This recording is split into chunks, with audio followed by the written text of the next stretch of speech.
doot.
Welcome everybody on this NAIC weekend. Yes, we just did finish up with the first day of NAIC here.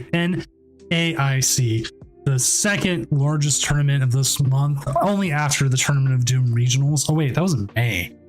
Was it June? No, it was June. So yeah, so second largest tournament after the Tournament of Doom regional championships, the third. I'm your host, tournament organizer, and professional illustrator, Senior Doom. You may have remembered me from past streams such as Tournament of Doom, and why is Taco Bell not open later? And Tournament of Doom, why is Taco Bell still not open later after I've asked them already?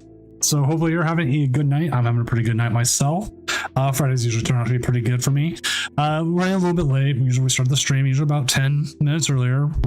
We had some judge calls. We had four simultaneous slow play calls, which I'm proud. I am proud of players calling slow play at like 7 minutes left in the round and not at 30 seconds. It's really, really hard to get that call off with 30 seconds left, but you can do it with 7 minutes. And usually you can get that warning, you can give the player a warning, and go from there. Yes, Vulcan Turtle, I am out to get you. I'm 100% out to get you, because you didn't go to NAIC either, and so I'm super, super sad about it. So, yeah. So, actually, you know what? Let's go check out our metagame. You know, let's go ahead and do that. And Emmy will be joining me as usual, just a little bit later. That's just how it is. So hopefully everyone will be excited when she gets in.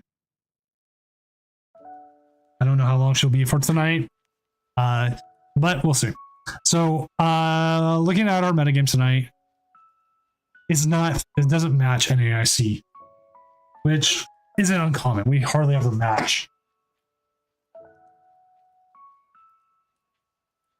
Apologies, turning off to fix something real quick.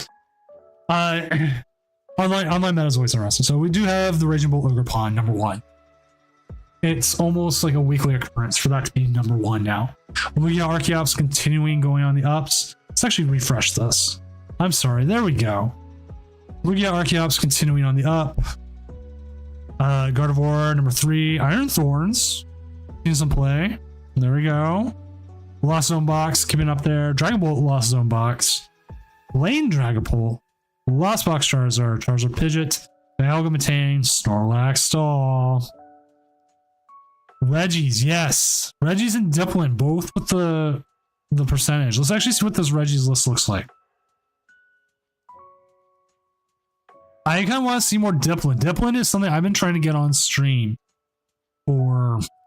I tried to get it for the regional. Nobody played it in the regional, or at least played it to a point where we had it. But I mean, still, I want to see it because it's an interesting one price deck. It's like the Frost last deck that Xander Perro was playing today. We had that on the week before during the Tournament of Doom regionals, and it I believe it won. It very much is a checkmate deck.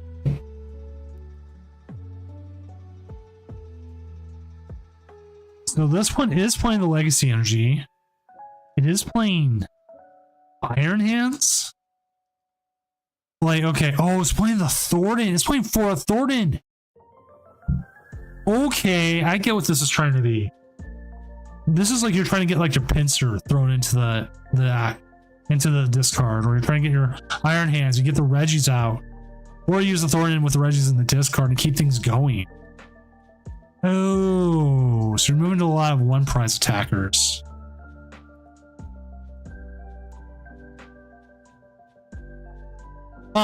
Interesting concept. That's what the other one looks like. I don't know if it will look the same or not. This one's more of a straight, okay. And are still playing the Thornton, so mix up your attackers if you need to. Woody's Conviction. Kind of an interesting one there. Yeah, big rip if you start them. I mean, you do play 4 Thornton, so you do have a way out, possibly. Let's look at the Dipplin. We got Torch and Devil Wears Panda. We'll go ahead and look at that. If you haven't seen Dipplin's list, I believe most of them are fairly similar. Where you use stuff like the Rellor now, the Rellor Ravska.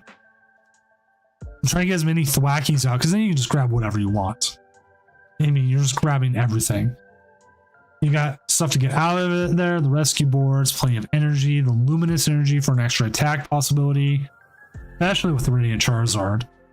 The Goldeen, so you can do energy denial if you needed to. So this is why I kind of want it on. I want to see. Goldango, which we did see Goldango on stream today, but it has started a big 1-4.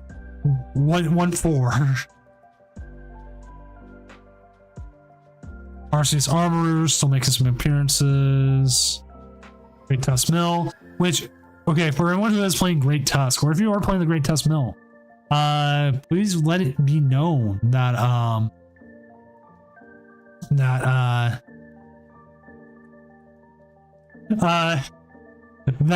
there is a bug if you use a supporter. You use the proper Ancient Box supporter and you mill them out for 4 to end the game. A lot of times they'll only mill them for 1. I don't remember if it's Seda or the other one that causes it. It's one or the other. So if that happens, please send a screenshots, or even just showing screenshots in the game log so we can see.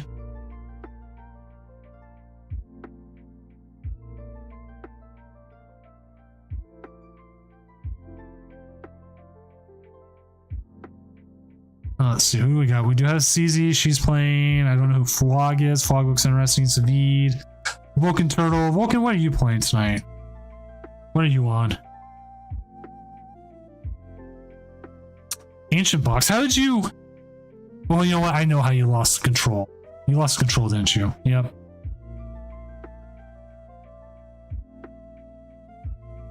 Let's see. What's Savid on? Savid's always a good one. He's on Clefairy?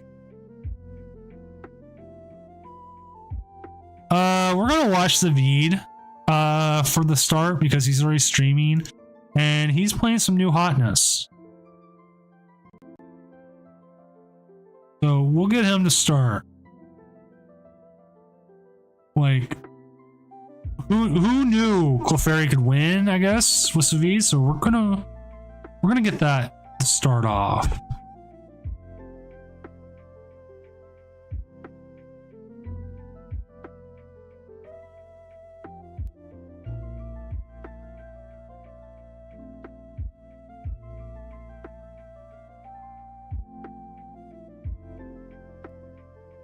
All right, dealing with a call here, just a little bit, but we'll try to make sure we get Savid set up.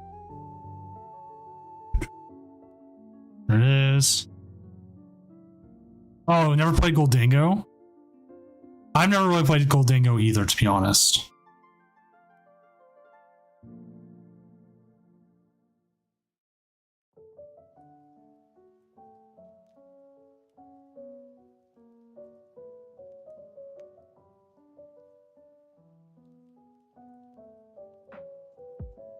All right, just also doing little bits of things.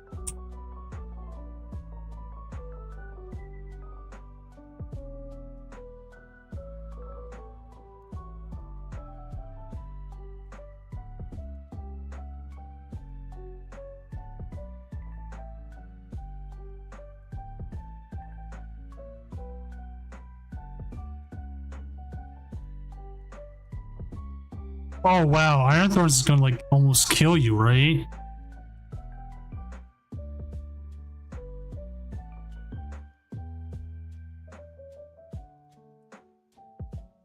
I will bring this up.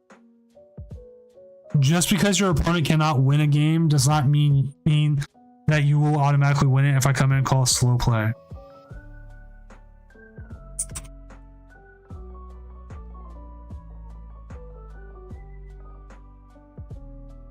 Just so people know.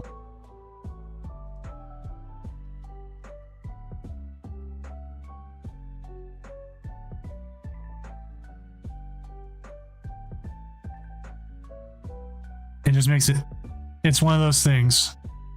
Yeah, I didn't even look at this. This is going to be interesting because it has the weird ear, it has some other stuff, so it looks like he's trying to get a lot of stuff going. Oh, we do have a Regidrago box. Iron Thorns up there.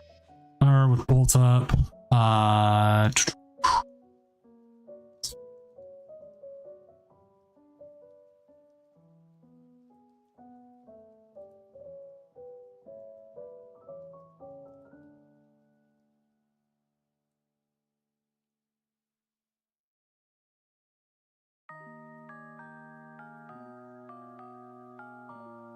So I'm looking. What's some of these other ones?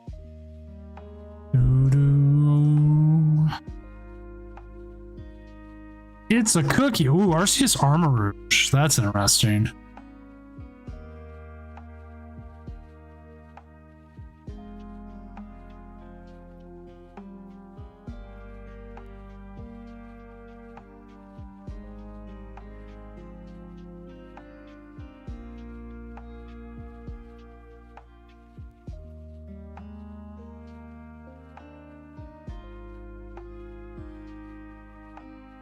Okay then. I will bring up again, if your opponent is slow playing, please be able to stream your game. What's up, Nuts Crew? What's up, CZ? This is like a fire on Thorns deck. What?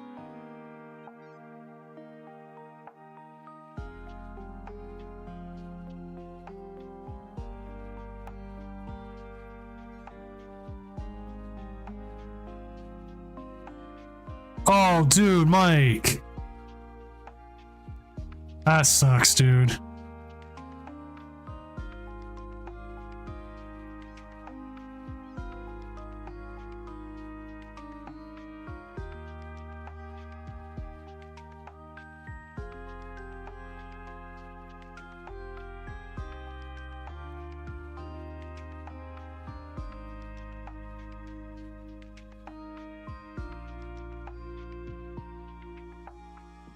Ooh, that's some bad pricing.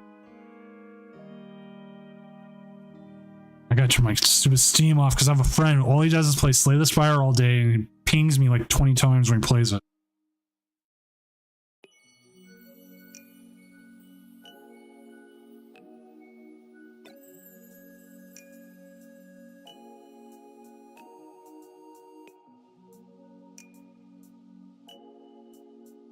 Yeah, I saw that there was a bunch of people playing Drapion V. Like, what is the point of Drapion V?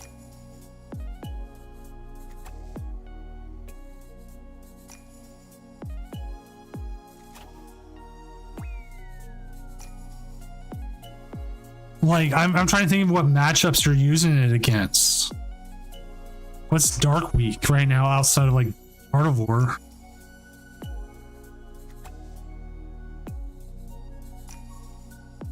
We are actually all matches completed. I'm making sure there's no judge calls because there's always something comes up with a tie. Every time. And we have 3 of them. Or I'm just going to wait for them to call me. I'm not even going to jump into them.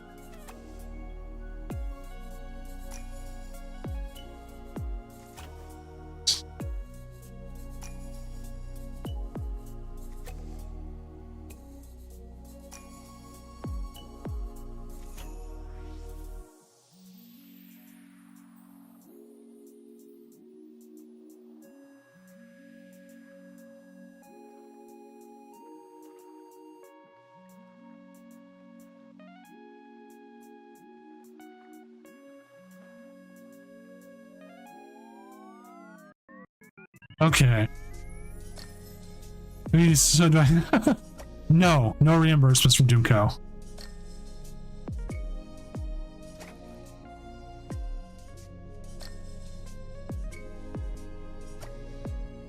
So yeah, there's the first judge one. I knew someone was going to call.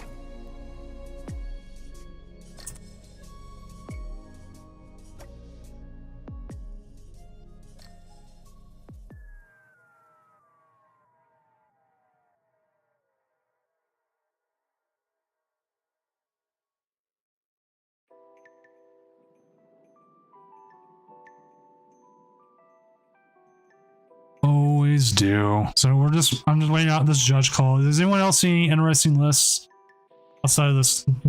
I'm just updating as we go.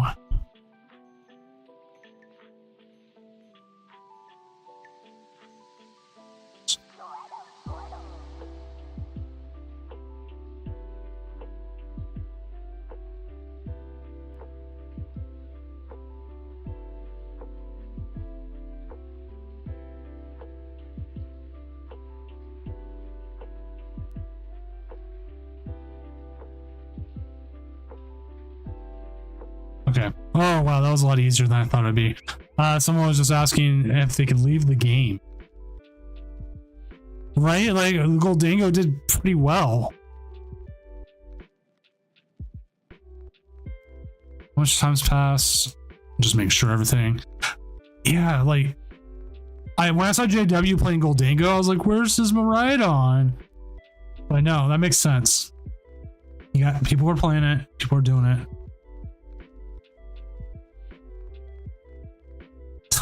Awesome, move on. All right. gonna give like another 15 seconds here, and then we'll get moving so we can get some games going. I can see if you haven't seen what Savid's deck is yet. Let me show you real quick what it is. It's 2-0, so that's why we got it on right now. We're gonna have it on. It's Clefairy. That's good to know, RVD. If anybody ever knows of any glitch, of any bugs, go ahead and tell me, because that's always important. All right, so Savid is going up against Justin 0636 0630 with the Raging Bolt Ogerpon. So this will be interesting. Both players are currently 2-0, so once we get them going, we'll get going.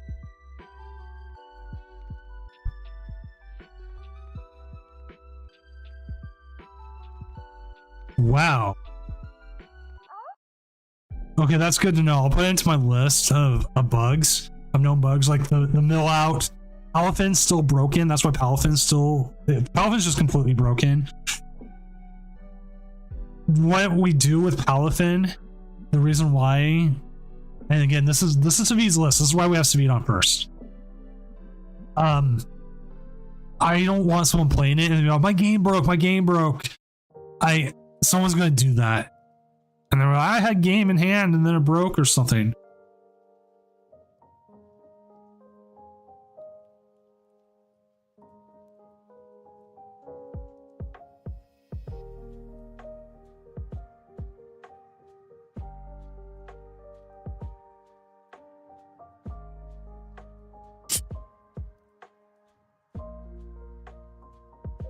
Thank you, Boyo. Right, it stinks. It's so broken that we can't even play it. That's how broken it is. It's like, hey, I want to play. Like, no, you're just going to ruin yourself for the game. There's nothing you can do. It's the absolute worst. Emiosaur, thank God. What's up, Emiosaur? Thank you for doing random facts. I was sitting there. I was doing my Friday night drive and everything. I'm like, man, I wonder how long it's going to take until Emiosaur redeems random fact. Yes. Also, can someone tell me how many dice come in an ETB? Because for some reason I have 5 random dice on my desk from an ETB, and I don't remember if it's 5 or 6.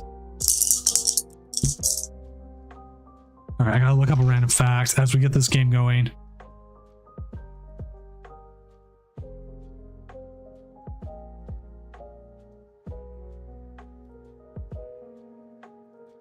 And Boyo redeeming it too. Here's one. The sum of all numbers on a roulette wheel is 666.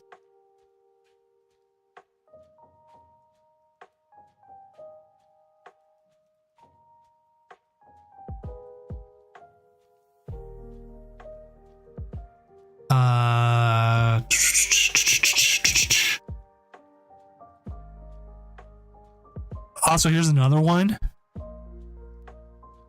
3, 2, 1. Okay, those are the ones I have, Sandy Beach. Thank you. Because I have the roller. The roller is a different one. It's my professor's roller. I just couldn't remember what the other ones were. Here's another one. This is actually something to figure out. When you flip a coin, there's a slightly greater chance that will end up on the side it started. Yes, Sandy Beach. Turn one dogs. All right, let's see. Let's make sure Savid doesn't get turn one donked here. Uh-oh. Moxie, did you play against Vulcan? Yeah, it's easy. If they don't show up, that's a free win. Here's hoping Savid doesn't, otherwise we're gonna have to go jump to another table. I was hoping. He had so many outs, possible outs.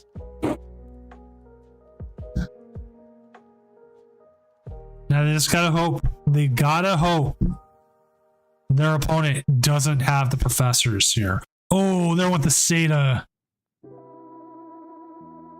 There's the attach.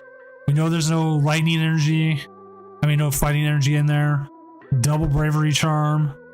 Burst Roar pass. Oh, he stays alive with the double Arvins. He's got to get something out there now.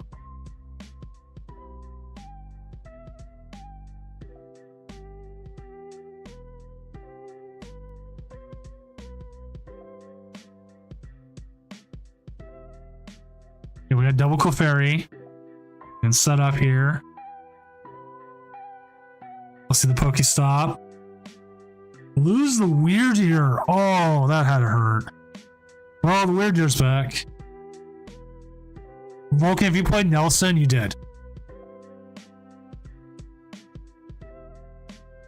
Moon watching party.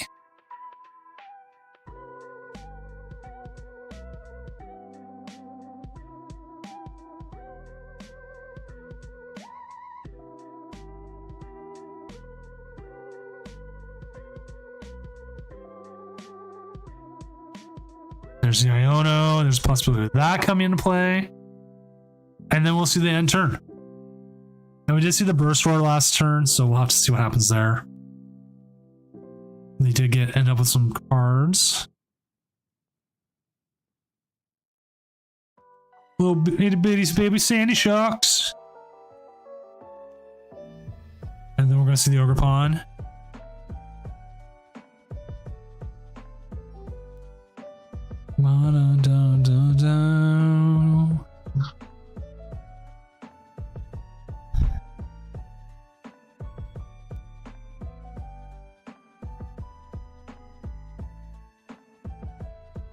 Man, I will never ever say I'm hoping next year's NAIC is on the West Coast. Please.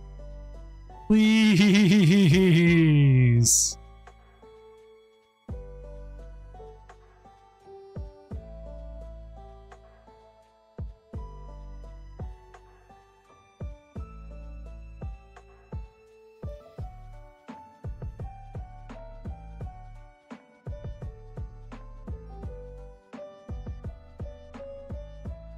Okay, every time, if you ever watch Star Trek 4, every time I see Vessel, all I ever think of is from that movie where he says Wessel.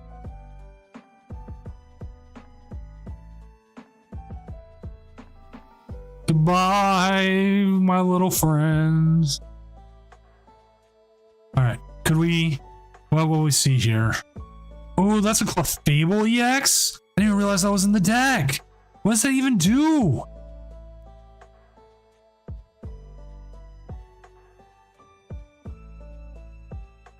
Does 170 move energy everywhere. Everything with energy attached has no retreat cost. Huh.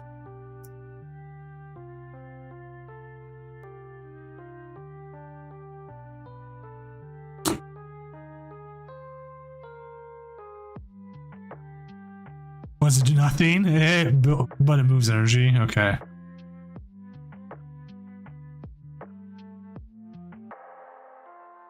I could see that, Mike.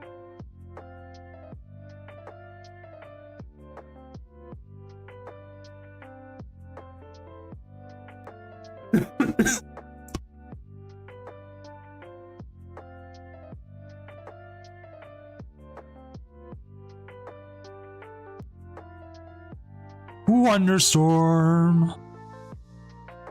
Nice KO, but I mean, he wanted 2 prizes there more than he wanted 1.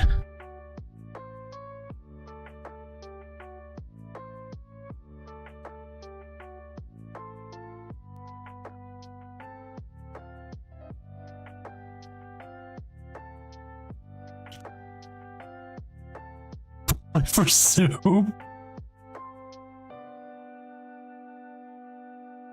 That is true.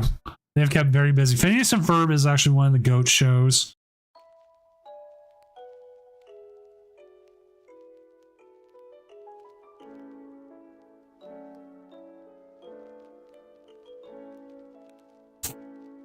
Ants in my pants. Is it squirrels in my pants? Squirrels? Squirrels?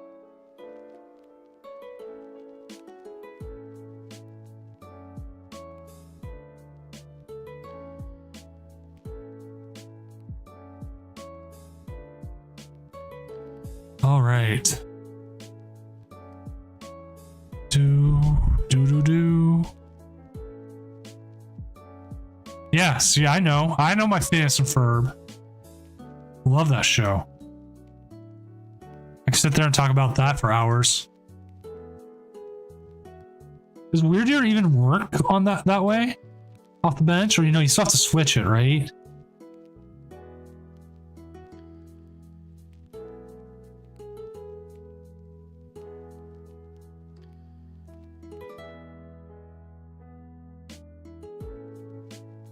Well, like, he takes the KO here with Weirdeer.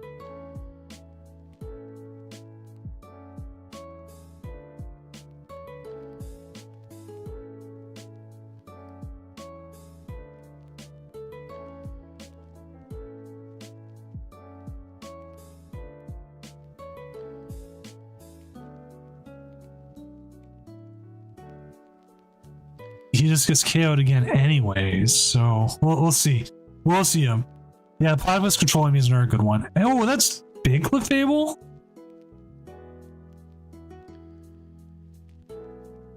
Yo, what's up with the big Clefable? How this is like all Clefables. I mean, yo, what's up? Oh, you can metronome!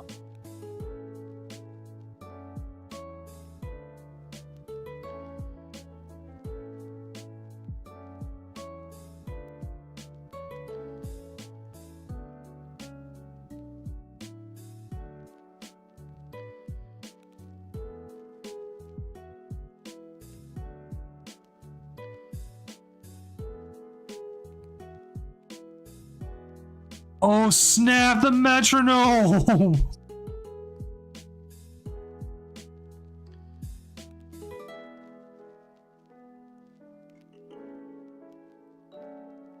That was pretty sick.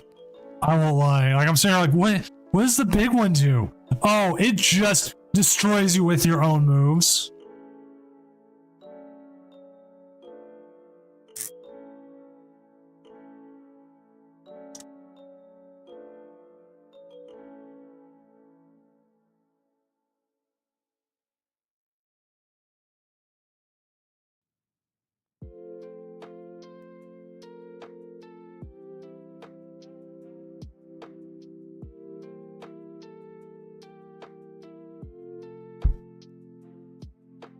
Ooh, he could get.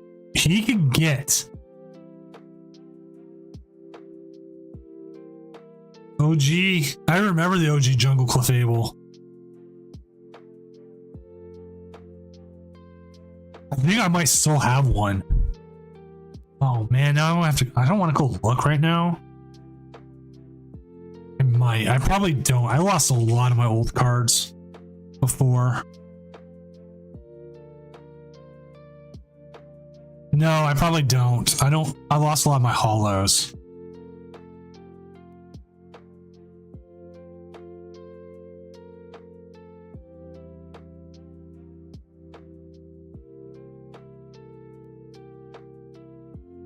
So yeah, no, I don't have Clefable, but it was still a pretty sick card.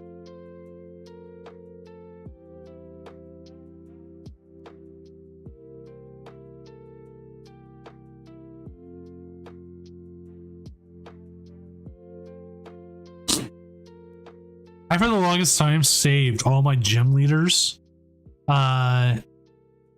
packs just because like I never opened packs as a kid. I don't remember how we got like half of our stuff.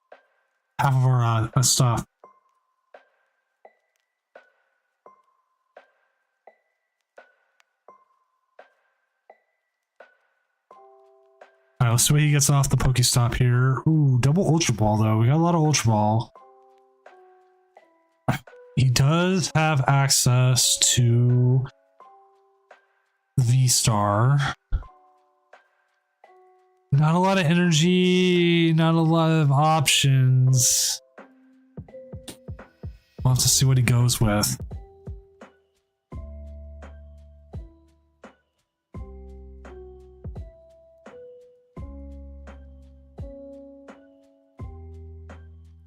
Like I have a old Dark Charizard that I know it is Dark Charizard's worth more now than it's been in a long time, but I know my condition on it sucks, so it's not going to be that much.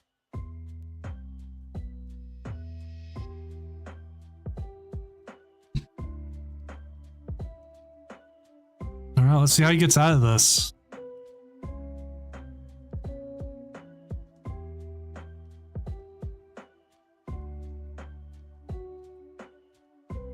One of the things I was talking about with Emmy was about 4 worlds, because I'll have the Worlds of Doom.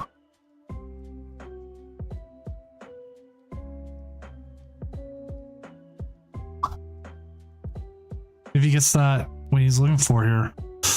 Tulip, he hasn't played any supporters yet, right? And Tulip helps him.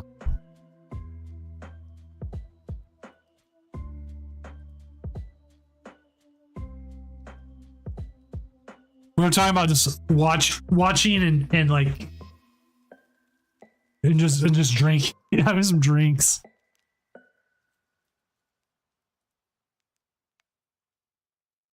I almost think you have to pass here.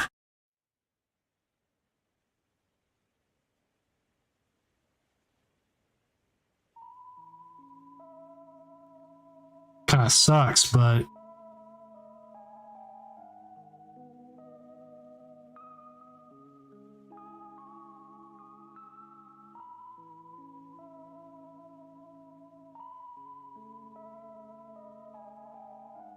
no, Worlds is in a new format, so I have to double check the date of when stuff comes out, but Tournament of Doom Worlds should be in the new format. What's the next set called?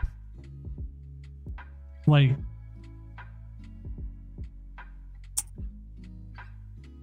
ooh, that kind of game there.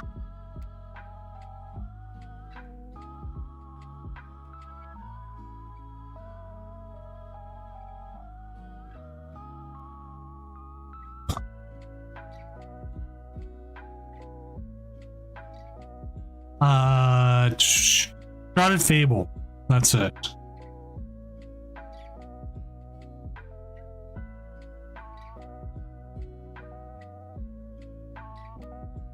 And that will be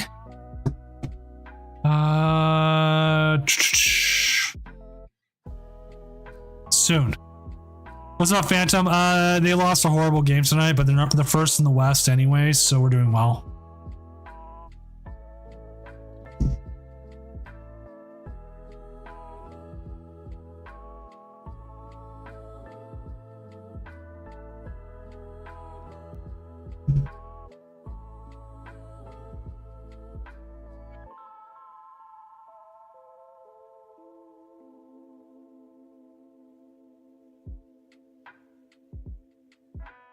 Like, what does he do here to win?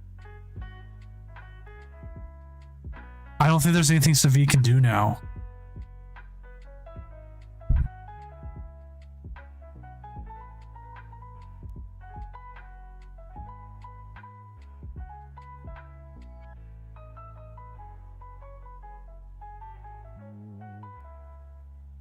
Like, he needed way more than that.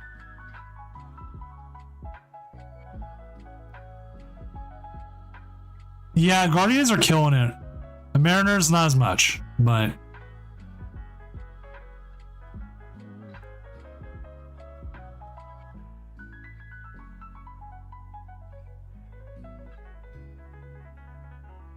okay, this is where Crushing Hammer would be great. Crushing Hammer into Iono. Oh, so sweet.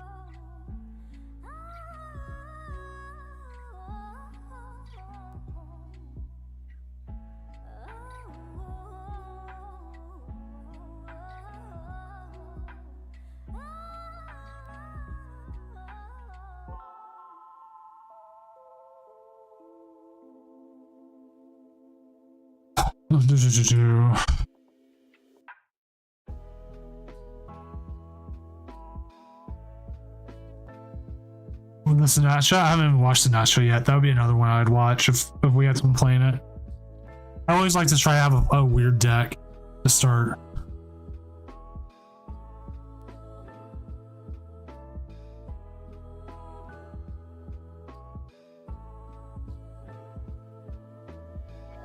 All right, I gotta go. I have to switch it up here in a second, so give me one moment.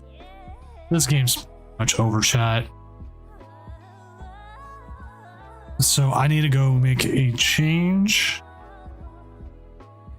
I need to go because, hey, guess what tonight is? Tonight is the call of all slow plays.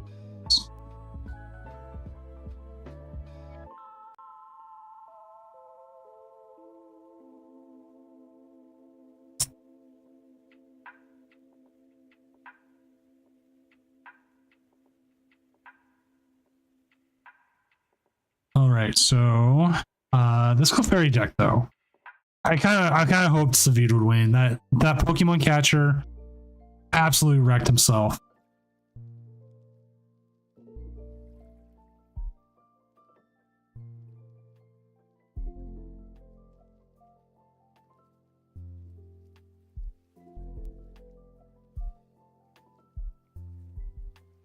All right. Let's see if anybody else is still playing. Just to see. Let's see if Blazy or Jam are still playing. Let's get our game on. We still got what?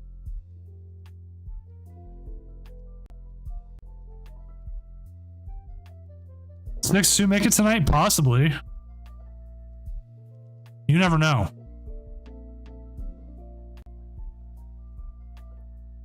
Nope, neither one of them. Neither one was playing still.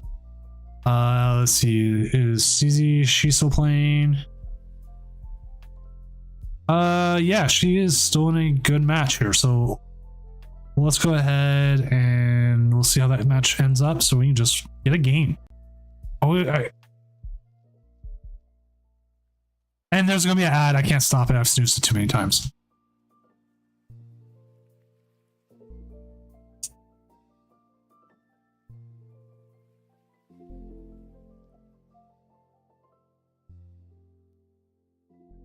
Can only unsnooze so much.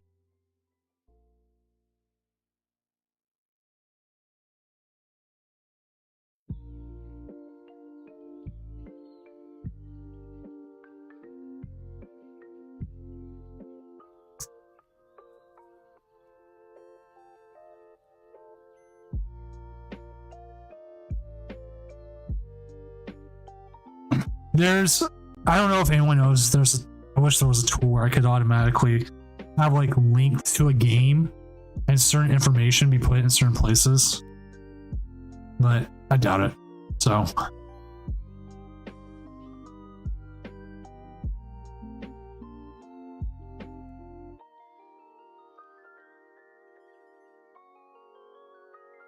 some cores just hurt.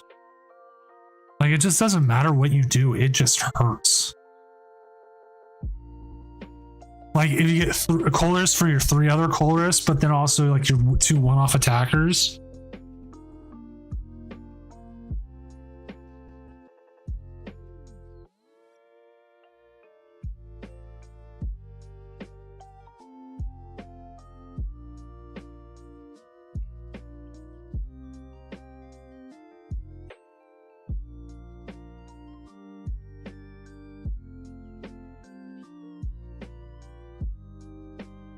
Dude, I could still go for a burger.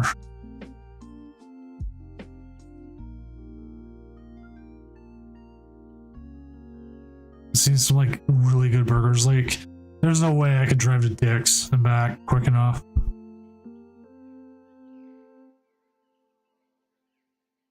Okay, I've been playing a lot of Lost Zone Dragapult. Gotta get playing, right? I just don't think it's the better I just don't think it's the better one now. I really don't. Like, after playing Lost Zone with the Pidgeot and stuff, I feel like that one's better. Except for when you run into the one guy who plays Enhanced Hammer and like every other out in the world. I mean, that happens though.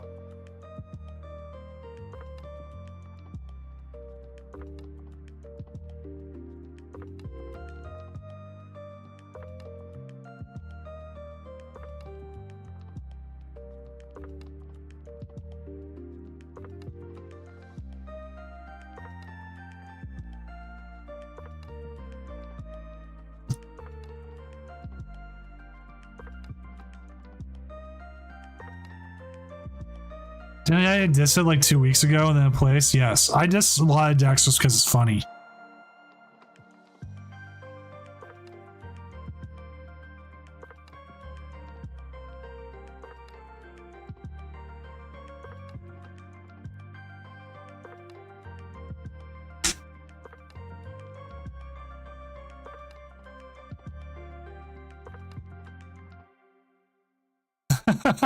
It's easy. We just literally jumped in to see.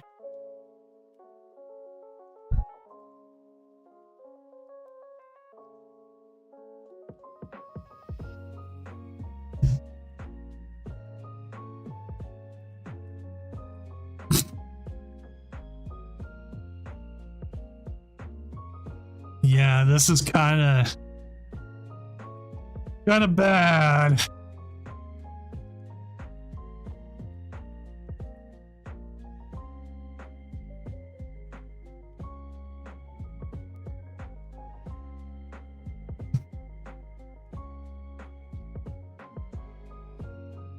Like, I don't know. Well, okay, I guess you could play Unfair Stamp. No. I would think you would have to boss up the Zards, Zark and Oko. I hope they don't have any other gusting effects.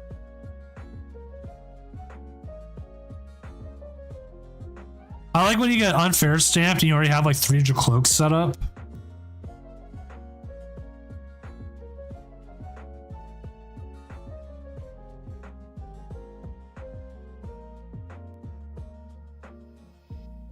Funny enough, Unfair Stamp is like the one A-spec I haven't bought yet.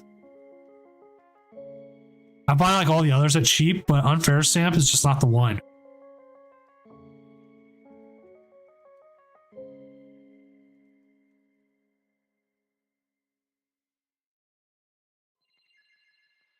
They haven't played any bosses yet? Oh no, CZ.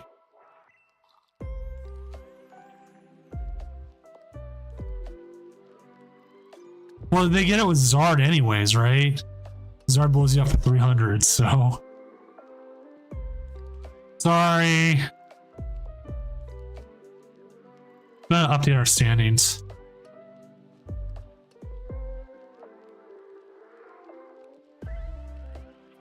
So currently we have people like Michael Heredia coming in with Lugia Archeops. A lot of Lugia Archeops. Bavalrus? I don't know how to say that. Ancient Box. We got Other here with Tyson, who's running this weird Ogerpon Thorns Entei box thing. I need more to build Dragapult in the Dragapult decks, but I need 2 Dragapults, I think is all I need. And he keeps going down in price, so it's not that difficult to get it. I'm not going to be playing IRL for a while, so I'm not in a rush to buy it yet. Like, I kind of want to see this Firebox. Because we just saw Justin coming in with the Raging Bolt Ogerpon. Giovanni Lopez here with the Dragon Ball Lost Zone box. Loose coming in with the control. We have another Pidgeot control. Gardevoir. Crazy David coming in with the Miraidon at 2-1.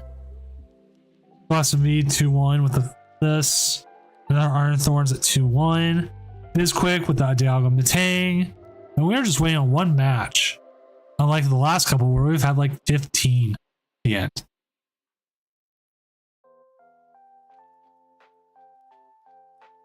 Do. Where am I? Oh, I'm all by myself. So I've previously talked a little bit about in July, there's probably going to be no Tournament of Dooms for about 3 weeks. Depending on how the first week goes, I might even just tentatively put it up now. Might run a Friday night challenge of Doom. Run it late again. Limit. I cap the rounds, maybe not cap. Put in a player cap, or start it earlier and have a longer player cap, a bigger player cap. So like do an 8-round challenge Like really trying to make it a win that way. Because like I want to keep running tournaments and I want to keep streaming. And I don't know if taking three weeks off will be good or bad, but considering that there's no major events, people are going to, a lot of locals, people are going to play online, and it just, timing kind of sucks, but it is what it is. But we'll have tournaments to do them all the way up until July 2nd.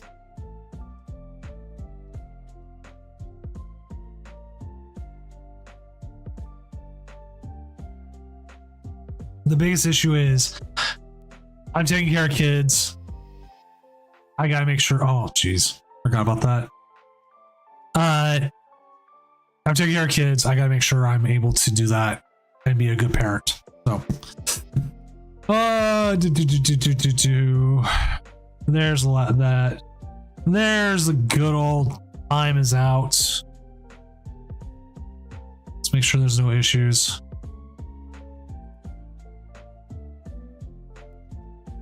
Well, here's the thing, Vulcan. We do have points. And I actually do need to update the points. So there is a series, and it's the Champions Series here, right? And I haven't updated all the tournaments yet.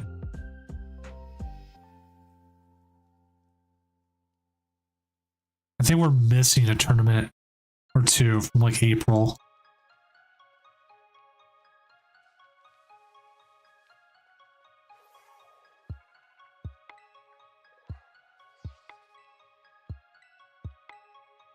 Challenge to do like there's a way of like doing more. I'll make sure this, but it tells you who's like won the most.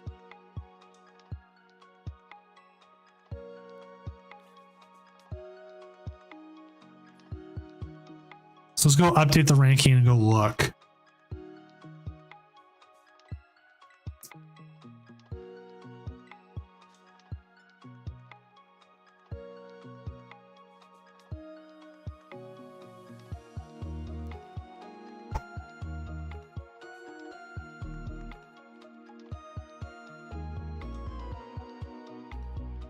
Like Jam, look at this. How many points Jam has is insane. The serious players up there. Like it's just Wancho down here at 13.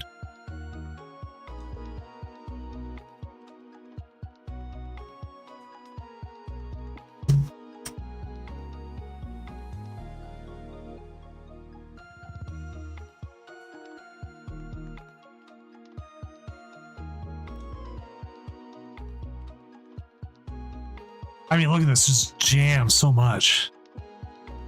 Yeah, Vortex, you're out there. Like, top 8s matter. This shows you like the points. Like, you get all those.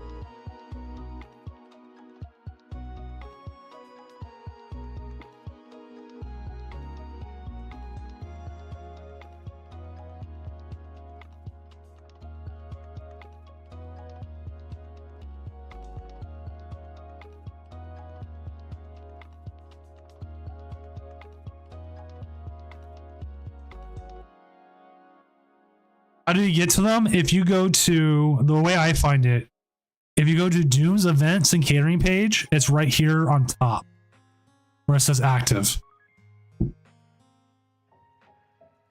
And do the points actually matter? Not really.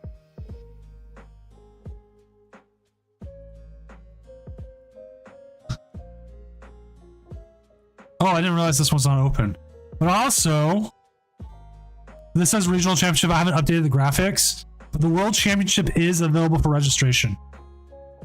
So you should be good on that. Why are we getting a call on something?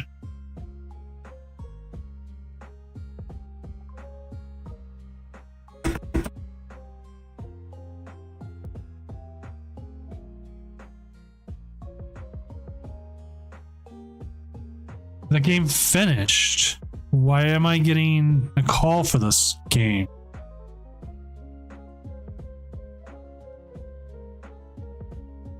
Yeah, it's actually for the clout. Like I'm trying to work on a new logo for this, but I wanted to get it up before, just to get the stuff open. So how to update this? I got a call from a game that finished. I have no idea what's going on.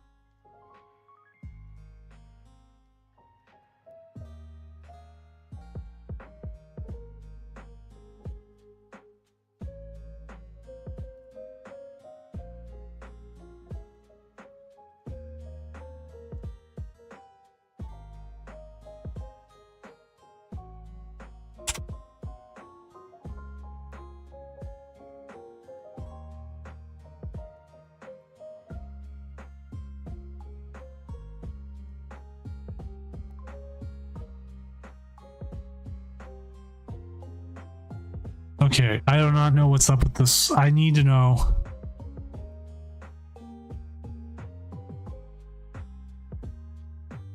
Also, I just realized I never made a ping for round 3. I apologize for any players that might have happened to. You can. I just keep forgetting to. Hey, Mike, I'll admin you for now if you want to do it.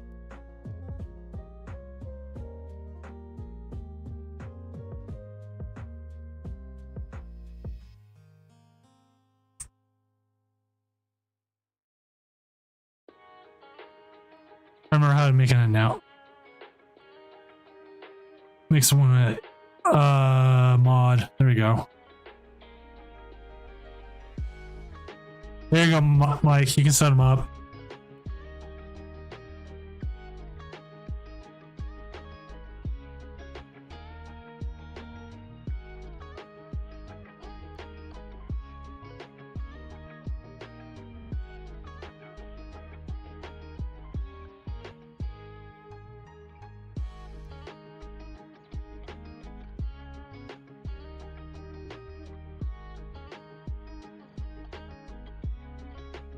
All right.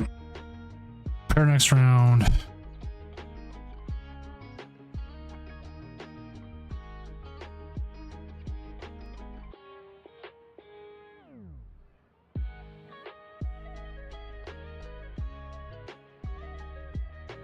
right, we need to find a match. We need to find a match.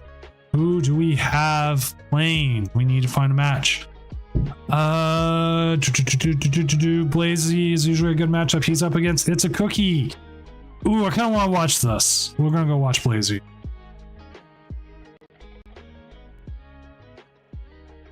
Blazy is up against Quad Thorns, but he's not playing something that's like fully affected by it, so we'll have to see how he does against it. He is affected by it because he is playing a Lost Zone Charizard deck, but he's not super affected by it. Like, he's got ways around it. So we'll see how it goes.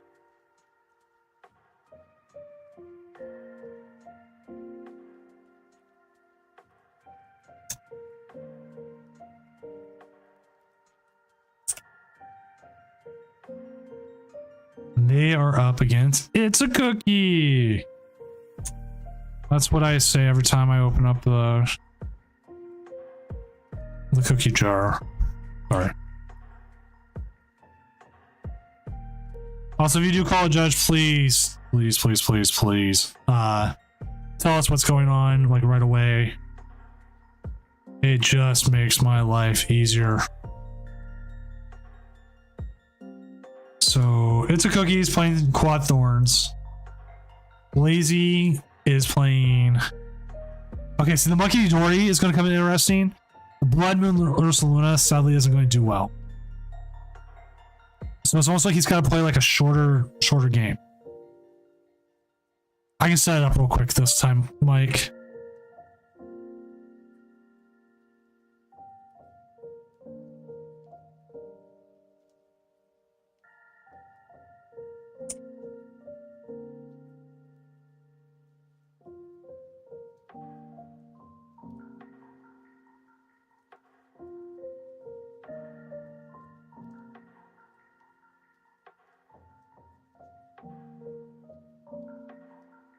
Yeah, Radzard is also off. There you go. Predictions up. Blazy or It's a Cookie, but also look, he does have different options. Oh crap, it's only going 30 seconds. Give me a second. I need to re-up that prediction. That was way too fast.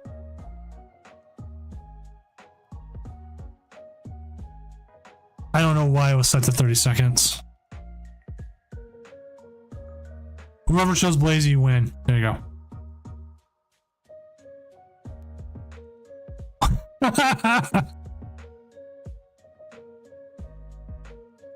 All right. Start prediction.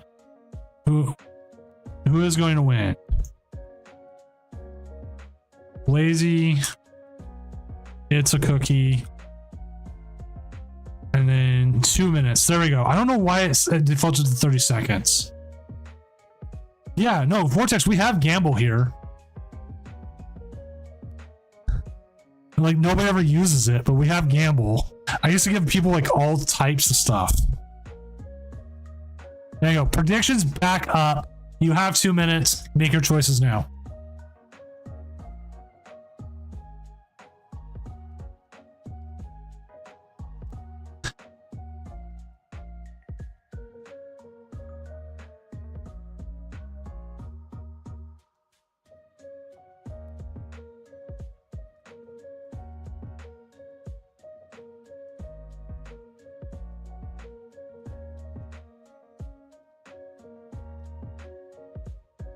Yeah, when I first started streaming, everybody used the Gamble.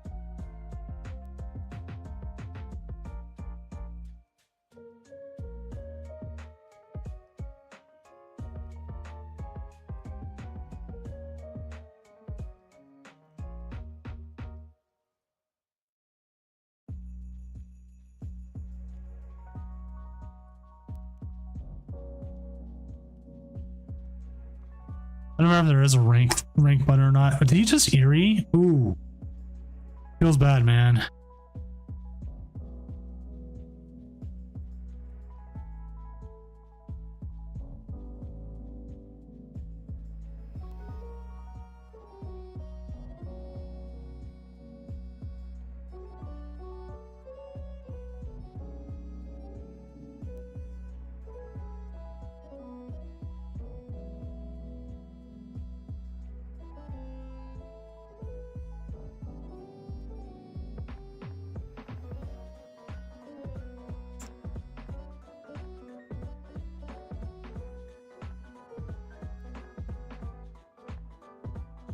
Oh, do you see the Cram? I think Cram's gonna be actually kind of hella important in this matchup.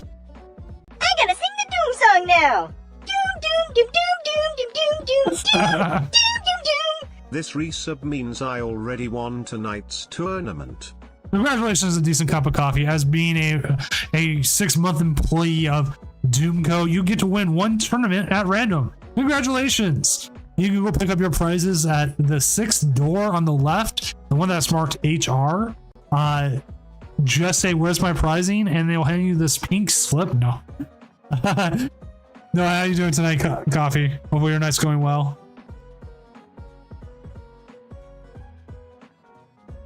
Wait, is that Hassel?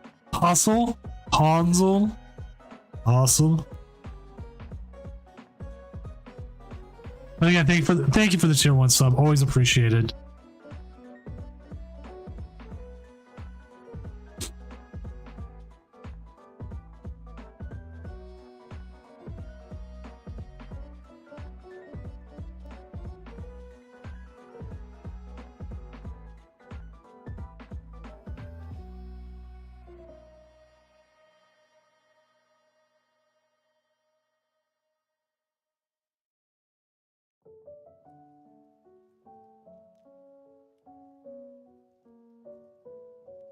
Oh yeah, this does not seem like it's going to go well for this.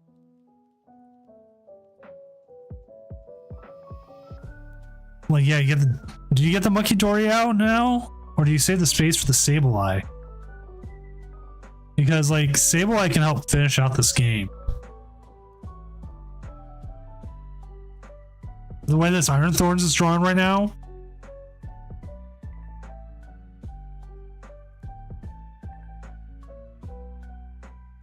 Not what you want to see.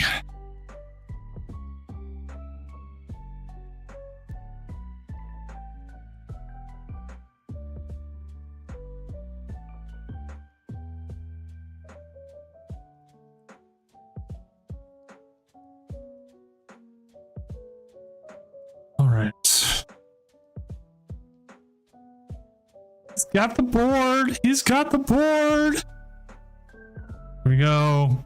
Spit in instantly.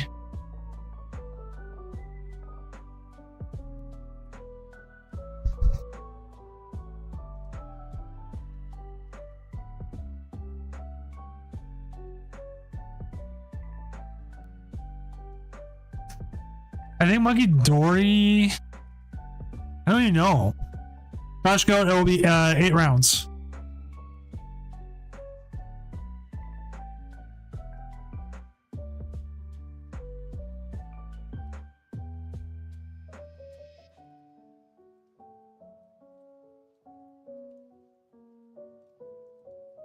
Eight rounds with the top 8 cut.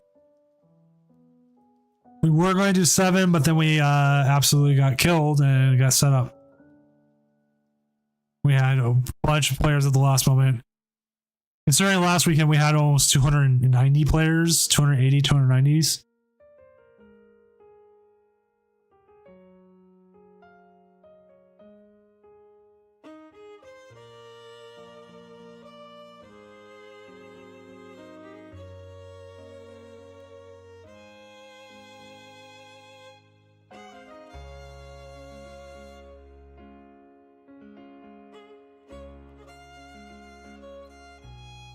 Do.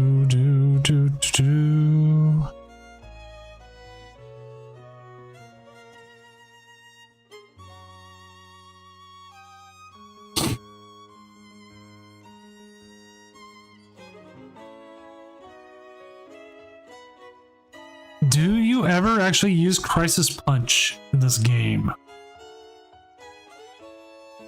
He's like one short of using the Sableye.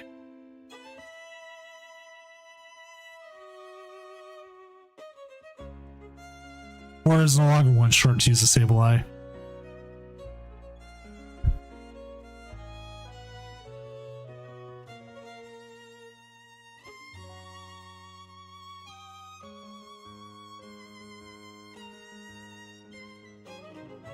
Ah, that's why I just saw her. I just saw her tweet.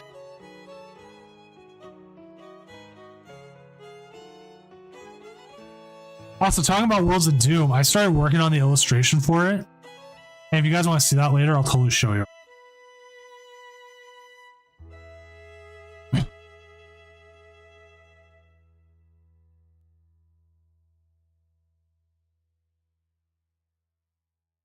Let's just say it's Bidoof. And I've gotten pretty far. The hardest part is drawing all the skulls. Oh. That seems to be what the Monkey Dory's for.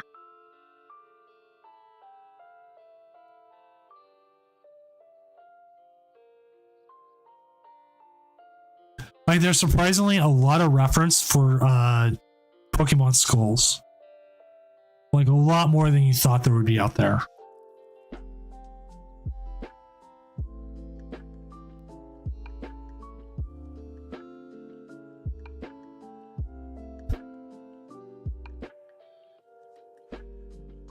Oh no, the Lost Zone.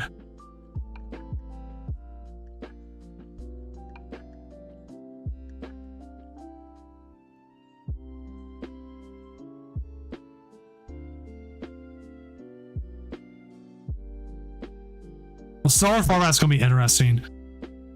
No, there's a Cubone. There's a Cubone, Mike.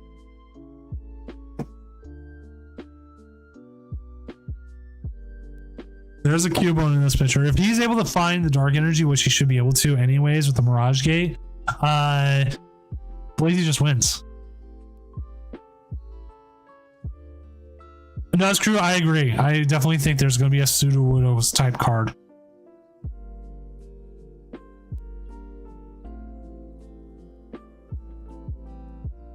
As long as the dark energy's in there, yeah, he just wins. Because he moves the damage off the Charizard. That fixes the math.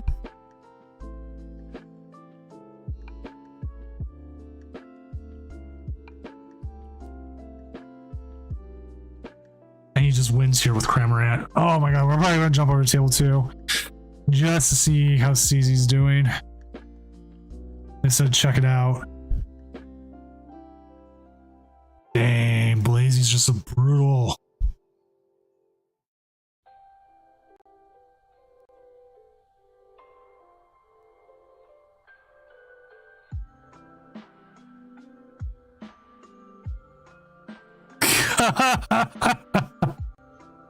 I saw that. I saw that. Jeez.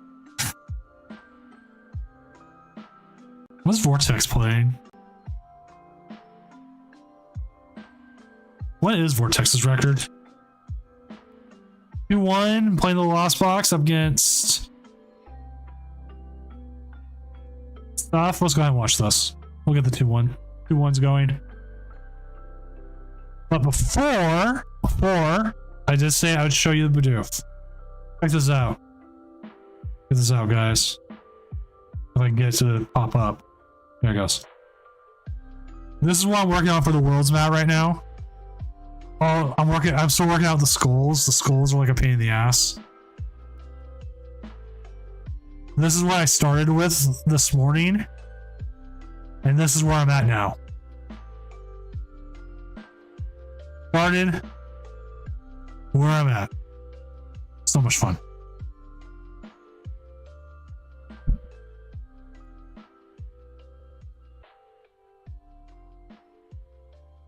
Yeah, I saw the Tord thing, like he ran an entirely different deck.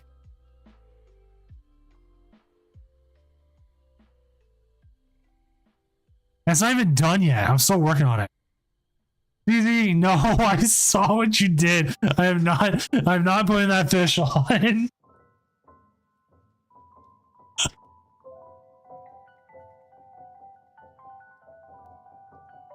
I was wondering what they're going to reveal on this weekend. The close-up ones are so much better, right? I gotta figure out the date, but it's gonna be dropping soon. And I want to get it out so people can have it before Worlds, because some people have asking. You know what? I'll put a Skrovit skull in there, Mike.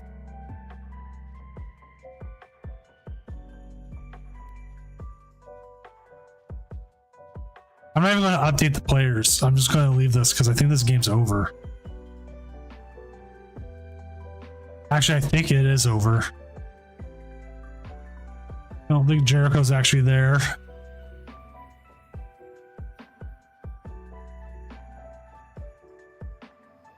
Yeah, this game's over. I don't even know why I jumped in. It was just gonna end.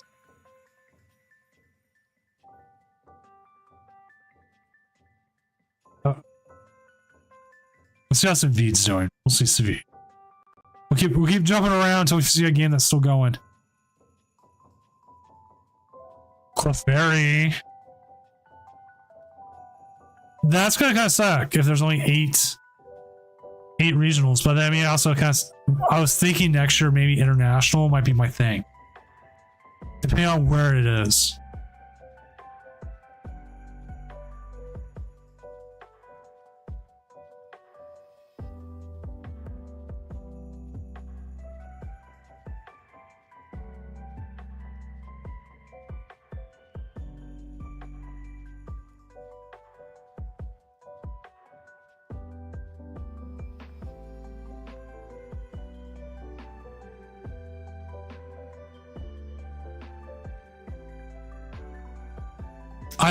I also did hear a rumor that we're supposed to be hearing about the illustration contest this weekend too, which I'm kind of hoping.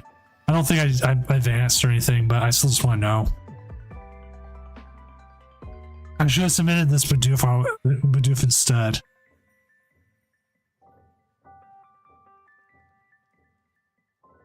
Bidoof sitting on a bunch of schools. See, I'm not worried about points. I just want to go to an international. That's all.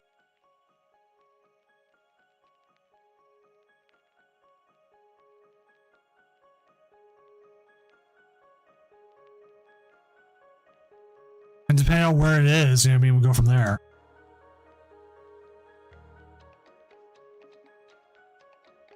I love this song.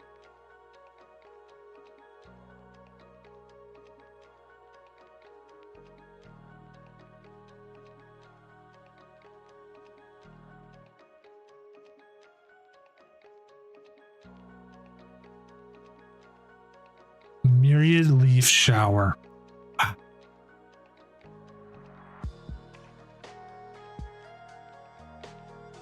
Gumi playmat win. I don't know. I don't know if Bidoof's gonna be the end of this style, or if I want to keep it up for more Doom regionals in the future.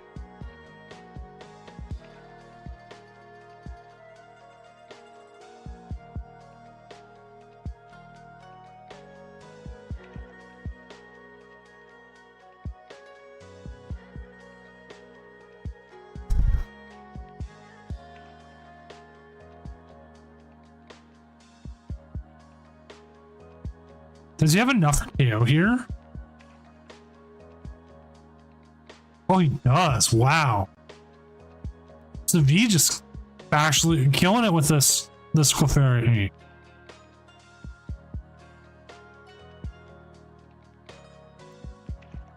Like, I gotta figure out what the next legendary playmat is. Well, I mean, like, I'm not even done yet. It's not even done yet. Like, looking at it, like, I still got to fill in more skulls right here. You got the Cubone, you got the Mew, you got the Bulbasaur, you got the Charizard, you've got the Duskull. We got a couple other ones that have references to. Kind of fill in here. Might adjust their size a little bit more. I think I have to adjust the contrast on this crown a little bit. I don't think it'll print right. I also got to do some color tests.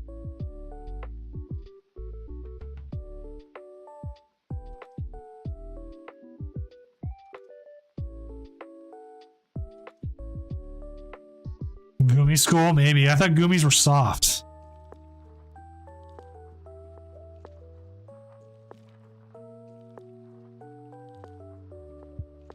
Okay, you know what? I do need to add a Pikachu. But it's amazing. This was the initial sketch, though. This was the sketch from this morning. All the way to this. Same size. That's the same size and everything. Originally, I was like, man, I want to make this Bidoof super small, like on a hill kind of thing. But as I've worked on it, I thought it looked better up closer.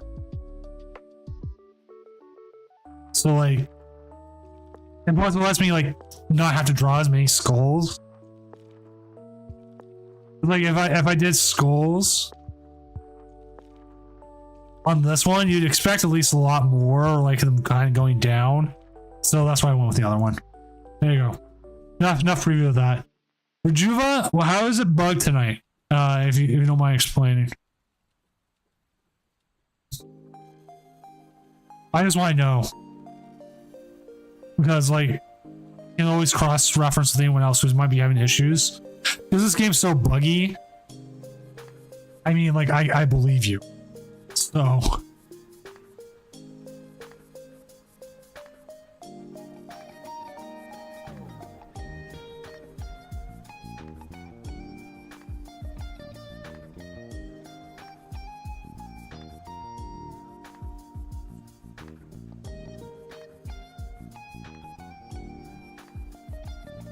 So we haven't done Gen 4 yet. I've done Gen 1. We technically did Charizard, even though I do think about doing Mewtwo. Gen 2 we did Lugia.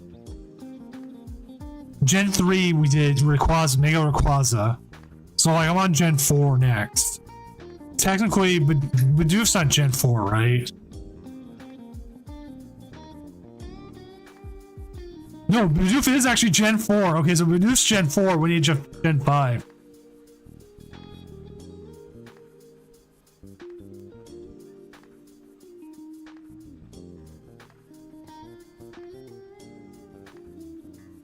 So, I'm sorry, Gen 4 is Bidoof.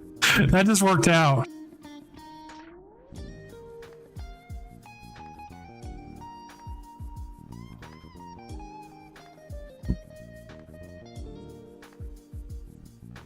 So then it becomes like, do you like Zekrom, Reshiram, and Zekrom?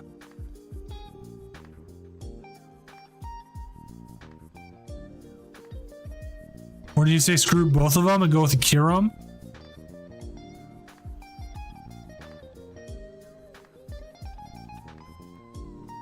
Or Or do you do all the weather trio, Tornadus, Landorus, oh not weather trio, the genie trio? Like there's just options. Garbodor maybe? I don't know. We'll figure it out in the future. Like it's gotta be menacing looking. I don't know. Sometimes like running with what you want or what you feel comfortable with is the best thing to do. Like I have no idea what I would have played, to be honest.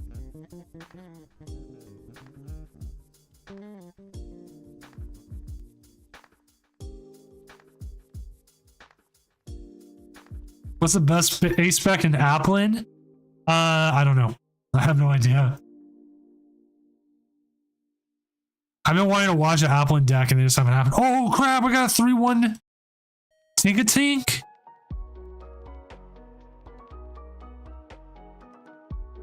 Garbodor is one of those Pokemon I love in the card game, but I've never played in the VGC because like it just, I don't think it's ever been viable in VGC.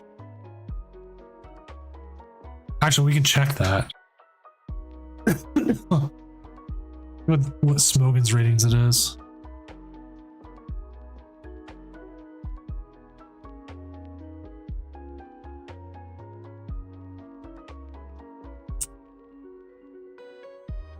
Garbodor. Always black and white. N-U-R-U. N-U-R-U. N-U-R-U. E-U-N-U. And I haven't played. So yeah.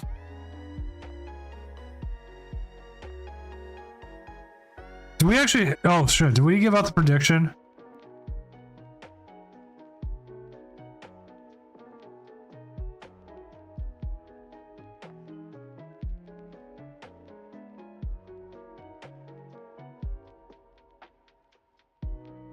Blazy won that.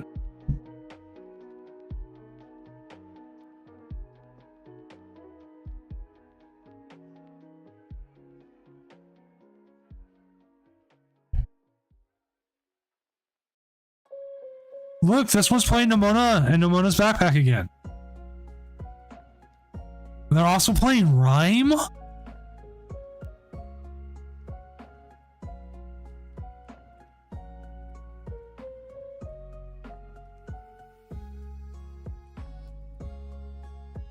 I kind of want to watch this one, chat. We'll see who they play against if they're able to stream. Otherwise, I have a couple different people who are like 4-0 who would be a good play.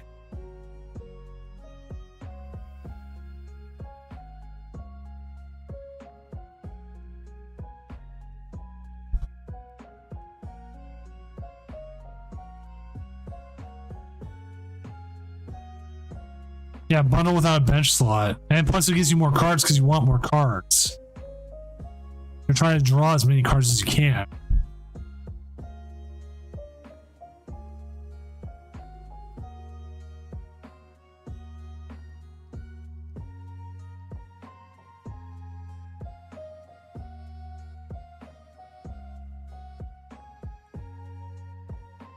Man, I can go for some beignets. I should ask Mrs. Jim to buy some, and I didn't.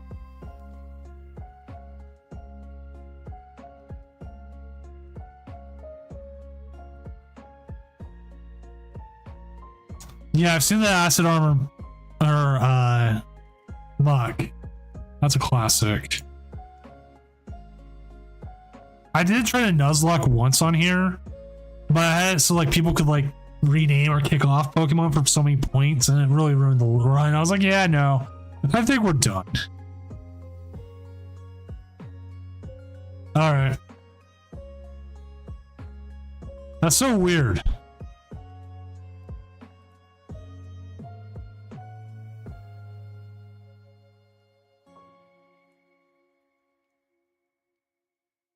As long as someone just reminds me at the start of the round while I'm setting stuff up, I can get it set up. So it's just a lot of times I just forget. If I'm not being reminded. There's so many things I'm doing, you just forget.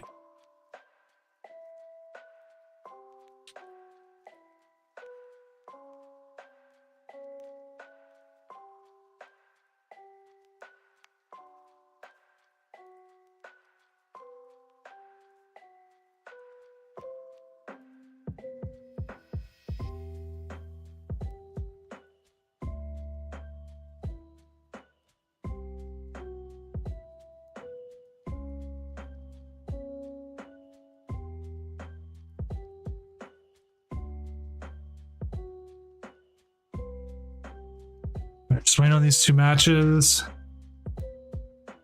Hopefully they don't take 20 minutes or have issues at the end of it.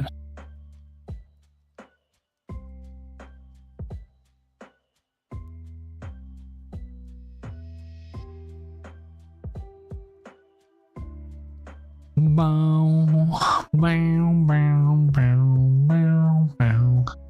A lot of 3-1s tonight.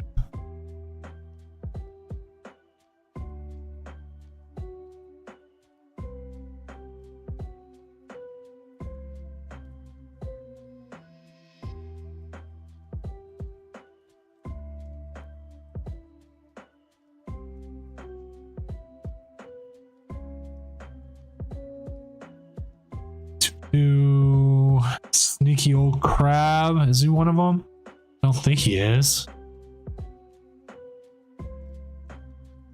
Oh, there we go. Double 2-1 drops from Trinidad and Tobago. I've seen that place.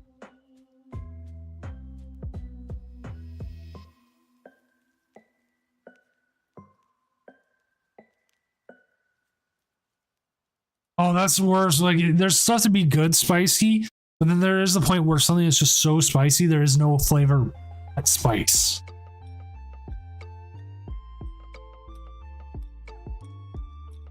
Those are harsh.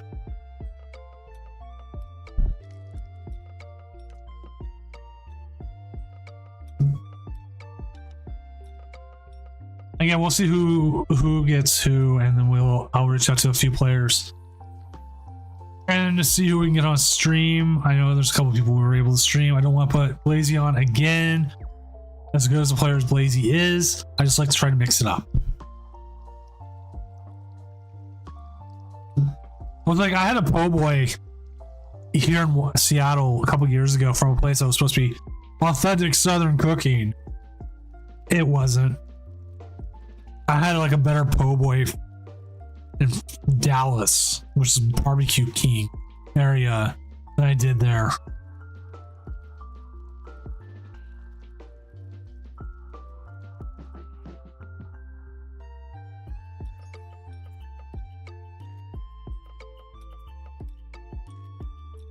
Big moose.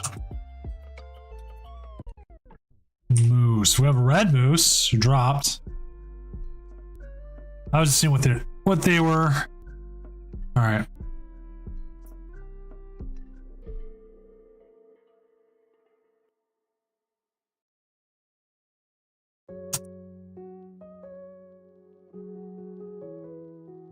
Again, like I always say, is if anytime there's a tie, they have a certain amount of time to call a judge.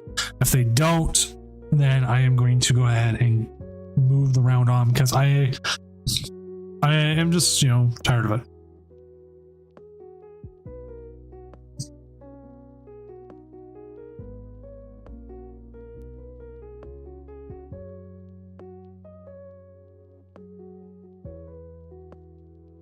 There it is.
Awesome. They did finish within our time of getting things going. So if your opponent beats you within in the 2 minutes or like just when things are there, and you just say, yeah, my opponent won, I appreciate it so much. It just makes my life easier. It makes my day easier. All right, so let's see, who is Michael up against? Michael is up against Lugia Mirror. I don't think anybody wants to watch that right now. Vortex is up against It's a Cookie. Dialga, nope. Who was the Tinkatink player again? The Tinkaton? Does anyone remember their name all of a sudden? I just totally forgot. There it is. Speedy the Legacy. Who are they playing against?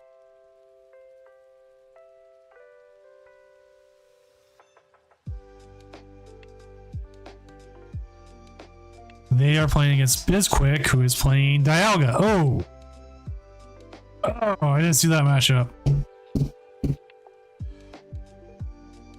You know what? We'll watch it anyways. We do have some other matchups if they can.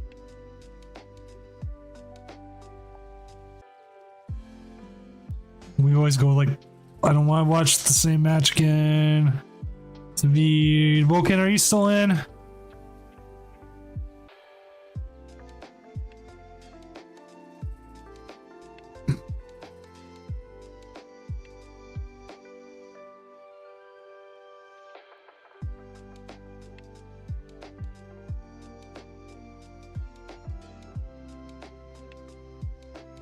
Yeah, I don't think it's good.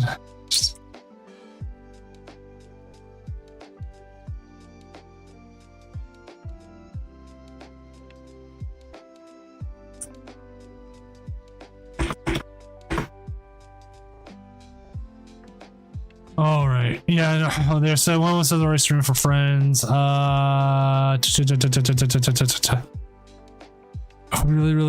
had to. Vulcan, where are you, Vulcan? Where did you drop, Vulcan? I wouldn't be surprised if you did. Oh, you did.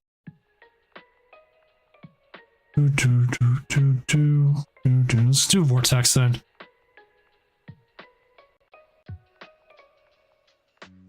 It's Quad Thorns again. We did watch Quad Thorns last time, but we'll go with it this time.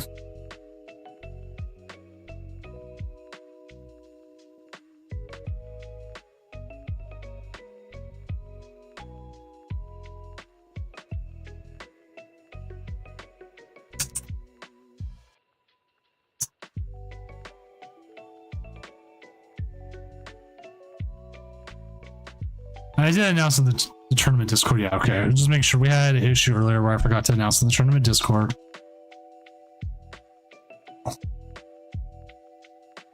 Uh-oh. Okay, still moving.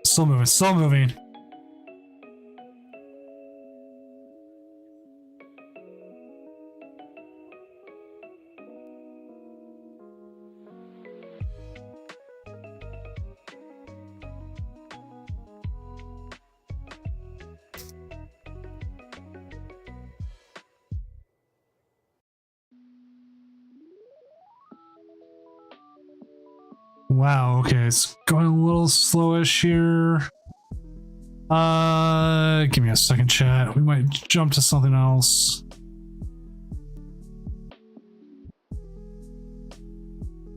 I apologize, chat. I don't know why his is moving so slow. Easy knee socks. Oh, okay. This is a game. It is something different, but yeah, let's go with this one. Give me a sec here. It's a different set of players. It's another Lost Box, but it's Lost Box against Lugia.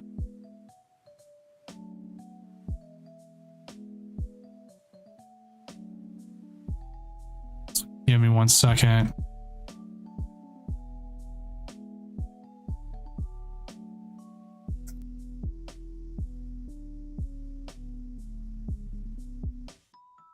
Change the names. There we go.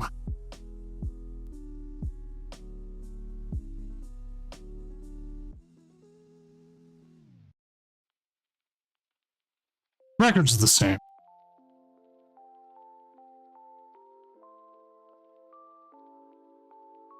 Oops, got the names wrong. Did I get them wrong? Yeah, I got them wrong. Oops. Sorry. Flip the people.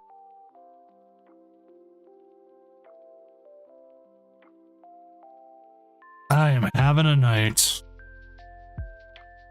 There we go. That's Lugia up against Lost Zone Box. We'll see how this one goes.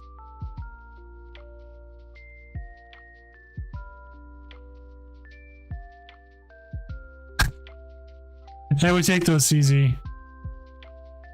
Which I'll also make sure to detect all inactive players and make sure anybody who misses more than misses two straight rounds or just 2 rounds in general gets dropped.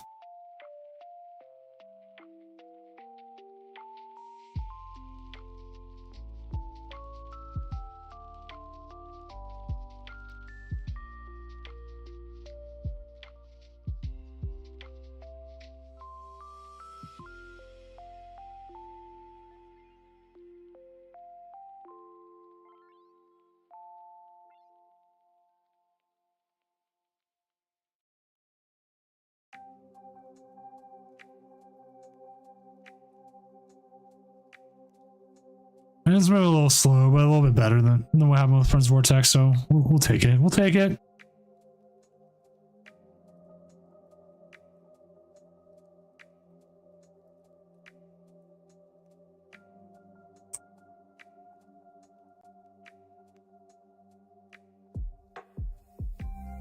All right.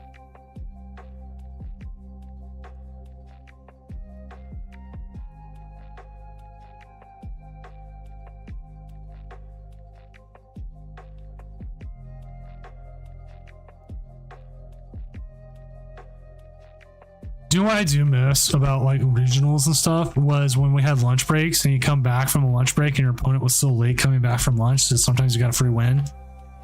That was fun.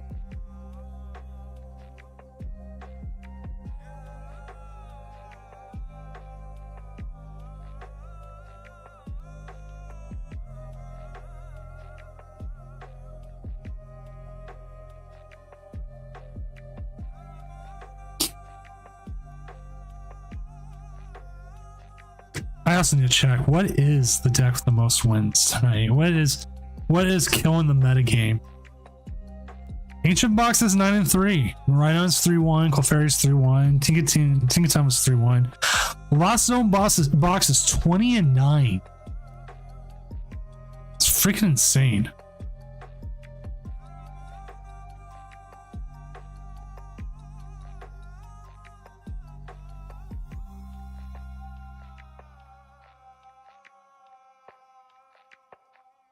Oh, did you get like a game win?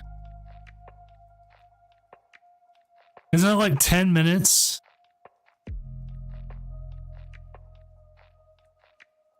It's like 10 minutes and then it's like 15 and then 15. If I remember correctly.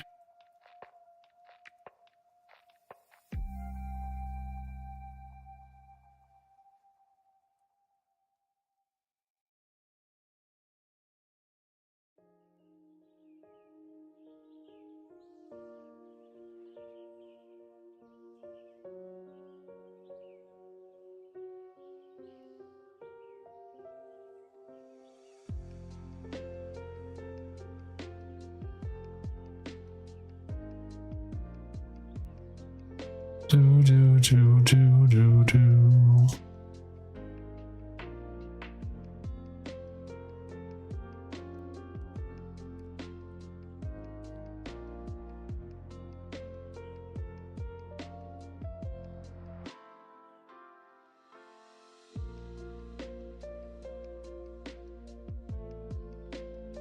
Dang. But hey, yeah, I remember when I would come in from lunch, even with like a winning record, and I had so many opponents just miss.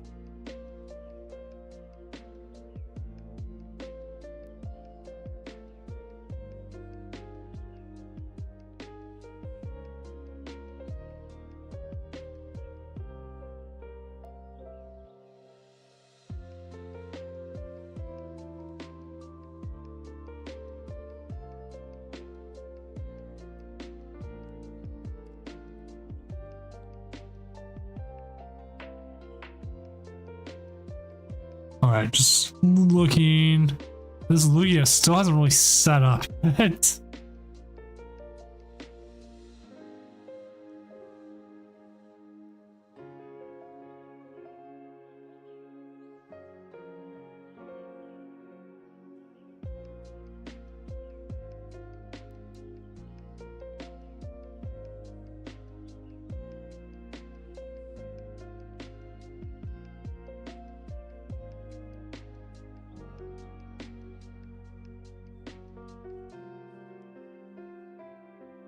I can't snooze anymore. Sorry if you're getting hit with an ad. If you don't want any ads, just go ahead and sub to the channel or watch on YouTube because I don't have enough subs on YouTube. Because I don't push my YouTube as much.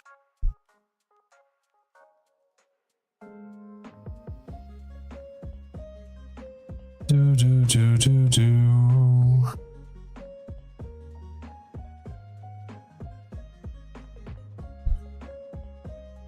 So are we going to see the possibility here of a Rory Moon KO?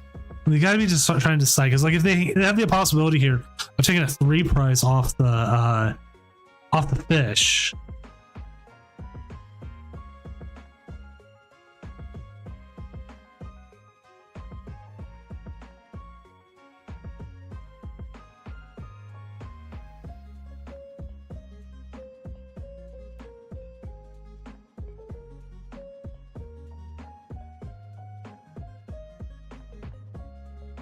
That poor fish. Fish and chips. Oh man, that actually sounds pretty good too. I gotta start to remember to bring food up with me during these. That's like why I want to use a couch, like a cast from a couch or something, which sounds horrible too. What do you mean cast from a couch, Doom?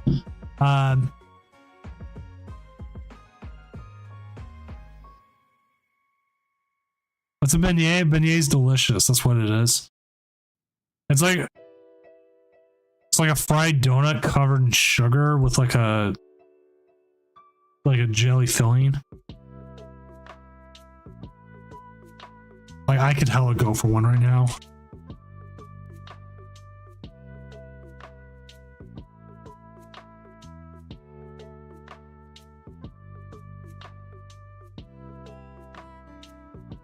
You're supposed to serve them warm.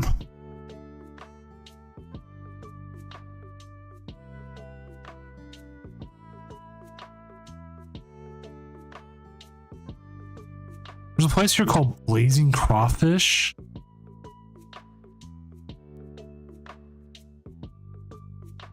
Huh.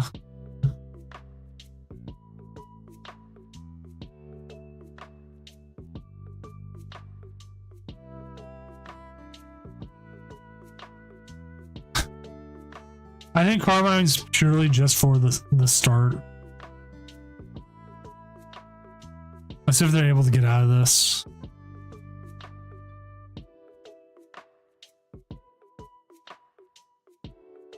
Yeah, they're hella good.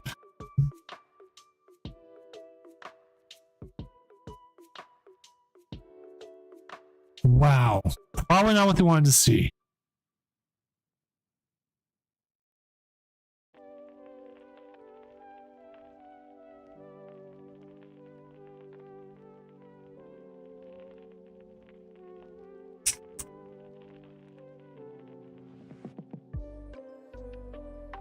Did you see the Gardevoirs playing Squawk now?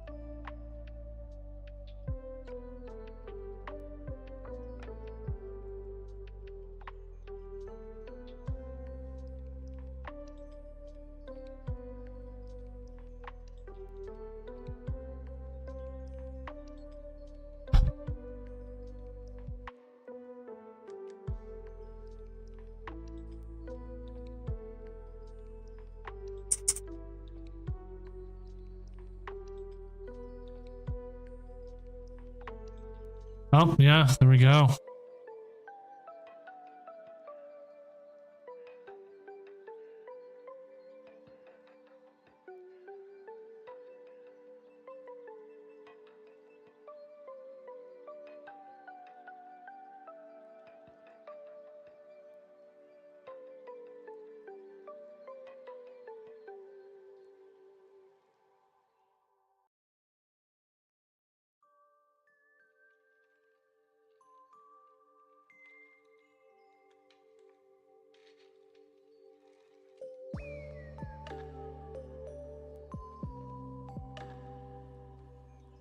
Okay, I have to bring this up.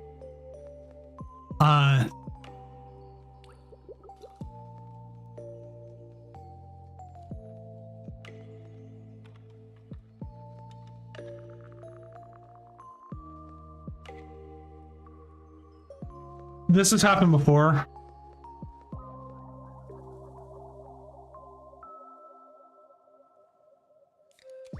Where jamming tower doesn't work. Where 100% doesn't work and it should be. And both players are saying, yeah, this should happen.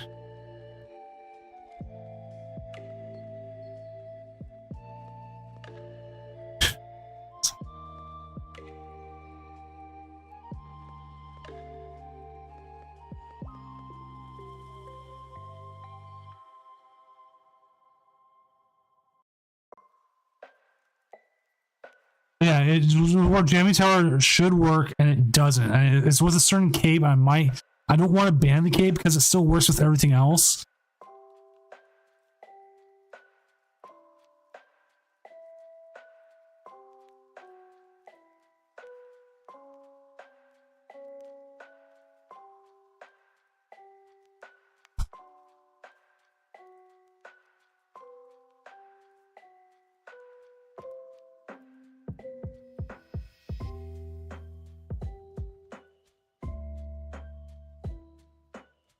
Okay.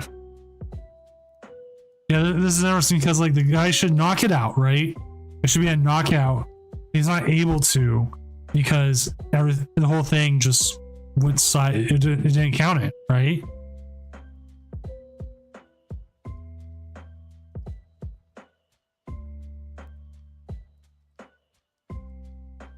Let's look up a control deck. Any control deck that would have it, possibly.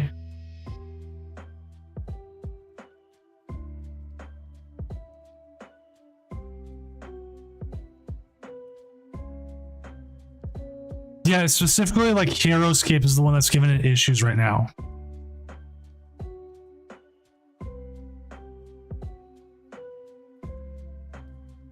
Because I think what it's having issues with is that it's an A spec. That's what I'm wondering. So I'm not actually sure.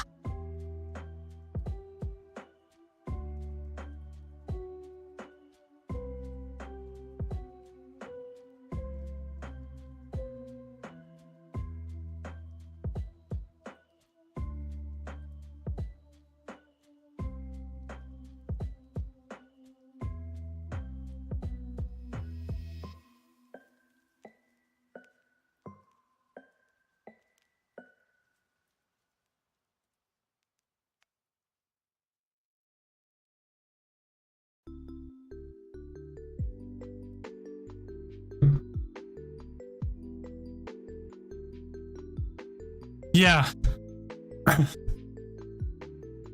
So yeah, all I can do here is like for this bug is either you just playing on or the draw pass, draw KO turn to give it back. That gives everyone an extra card.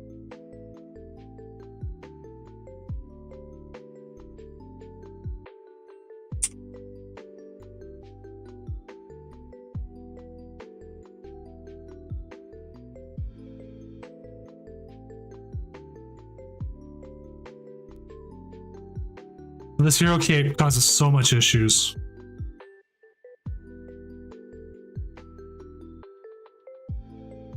Like I don't know what more I could do to fix it. And if Chad, if you have any ideas, like would be a fair way to do it, I'm more than happy to. Otherwise, I need to ban Hero's Cape. Because if it's not working the way it's supposed to with Tower, I don't know what else I can do.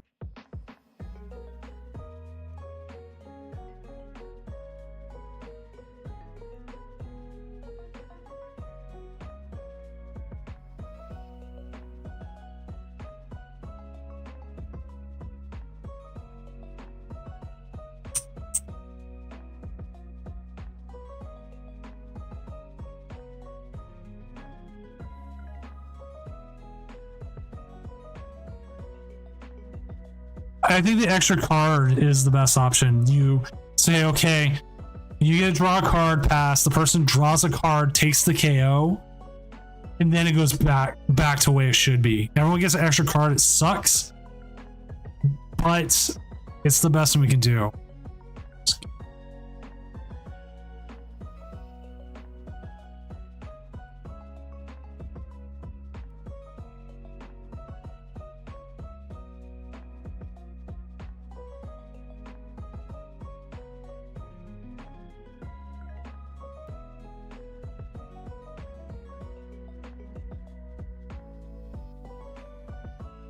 Right, like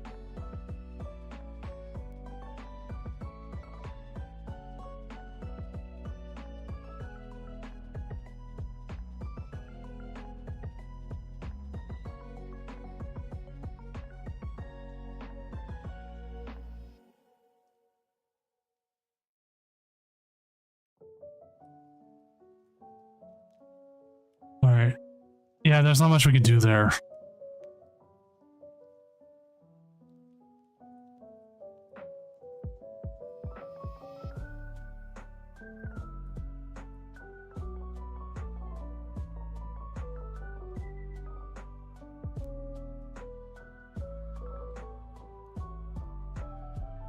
Right, just checking on something.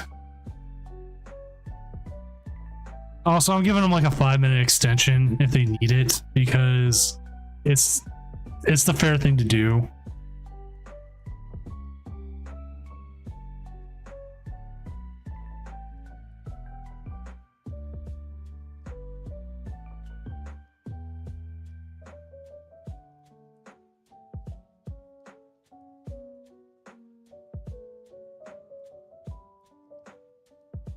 So yeah, that's the best I can do. I'm gonna announce it in chat. I maybe announce it in chat, not chat.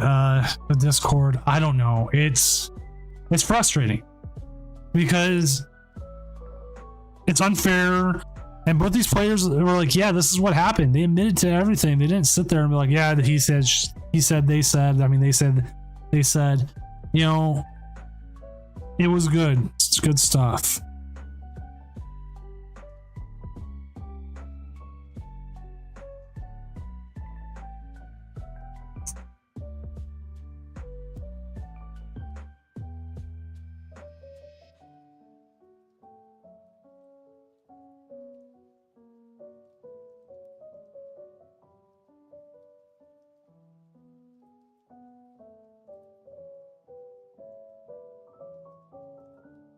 So yeah, I don't know. Well, I think what might be a good thing is kind of just get as many players together and be like, hey, this is like what happens. Like, what do you guys think is a fair ruling?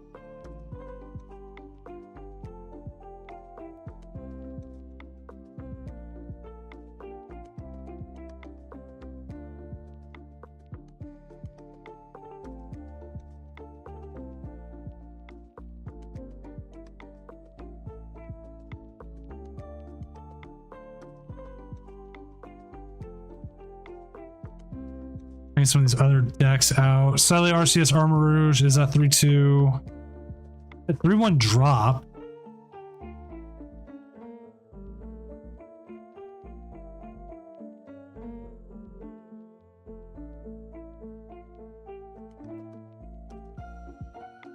Let's see. Who else do we have? We got Beveldus coming in with an ancient box at 5-0.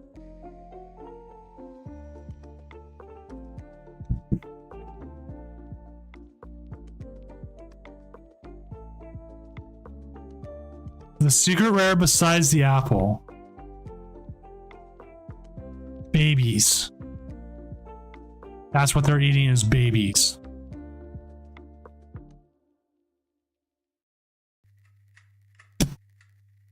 Let's look at it. And this, that looks like a curry.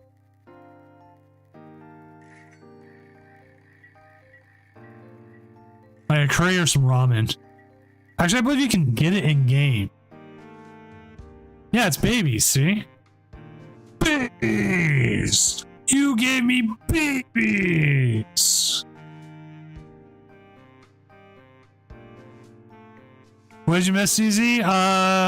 We watched the Lugia Never Gets Up and lost the Lost Box. Like, it could be a curry because like I'm seeing the egg and everything else, but it's being served in a plastic thing. So like, ramen maybe.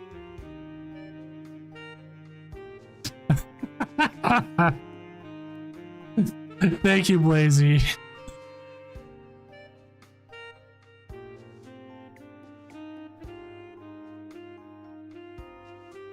Literally, the points are there purely just so people can ping that, and I can always look.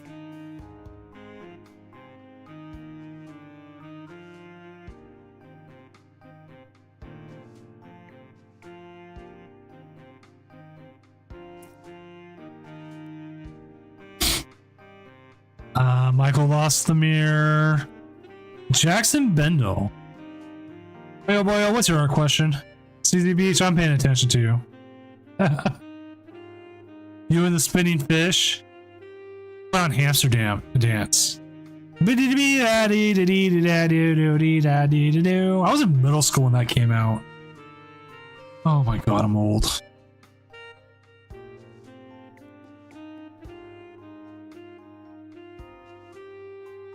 What's the most underrated art card in recent memory? That's a hard call. Man, now now I have to look. Like when we look at Twilight Masquerade, we'll just look at Twilight Masquerade's art cards real quick.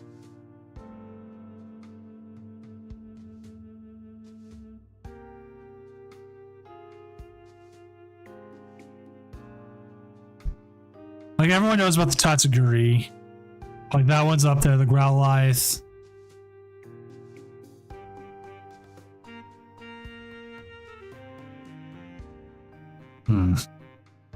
Not seeing anything I can think of in that one real quick.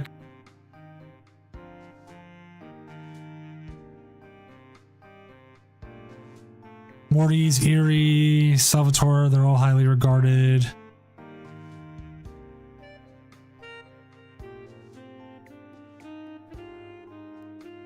I have the Ghastly.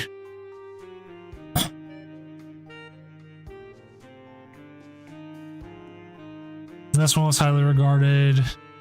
Actually, one I don't think I've ever seen anyone talk about and I really like is the Litten, actually. The Witch and Amorous Heart.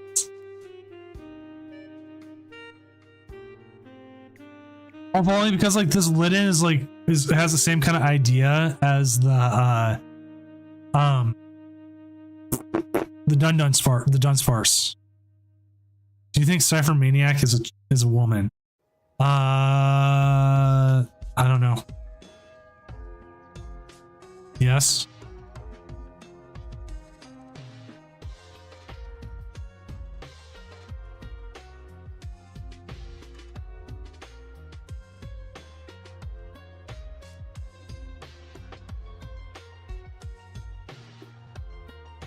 I do know I wish there was more decks I could see using it.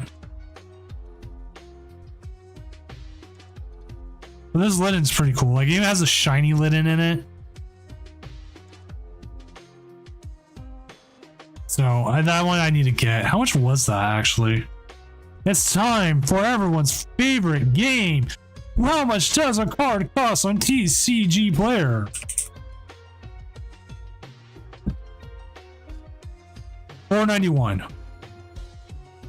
I'd pay that much for it.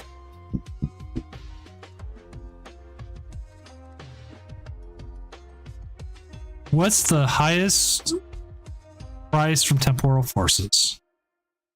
Raging Bolt right now. Makes sense. Oh wow, I didn't realize that was 22 bucks. Time Catcher's down. Alright, I gotta make sure the game.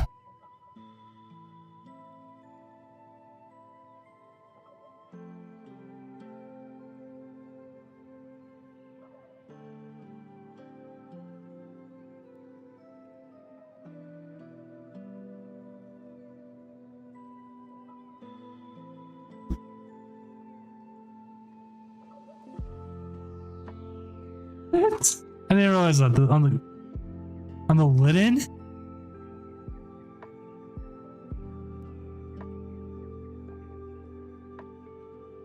Oh, it does. I wonder if that was almost intentional. That's kind of cool, to be honest.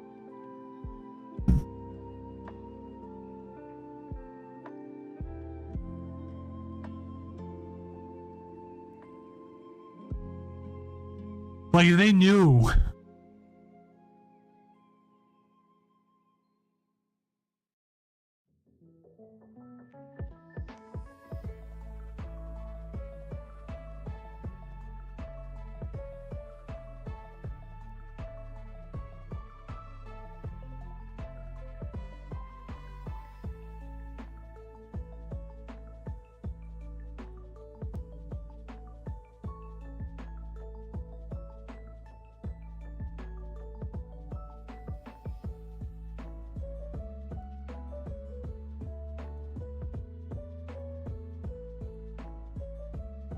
Right. That's hitting Kirby. So we do have a 5-minute extension on a game. It's the one with the issue that we had. So hopefully we will see what happens. We're trying to figure out both players. Like it's such a weird bug, and usually our policy is to play out through bugs. So I'm trying to figure out what the precedent needs to be in the future, because both these players are 4-0. So this is affecting cut. This is affecting their runs. It just sucks. Like, what can I do? I feel like absolute shit. Pardon my French.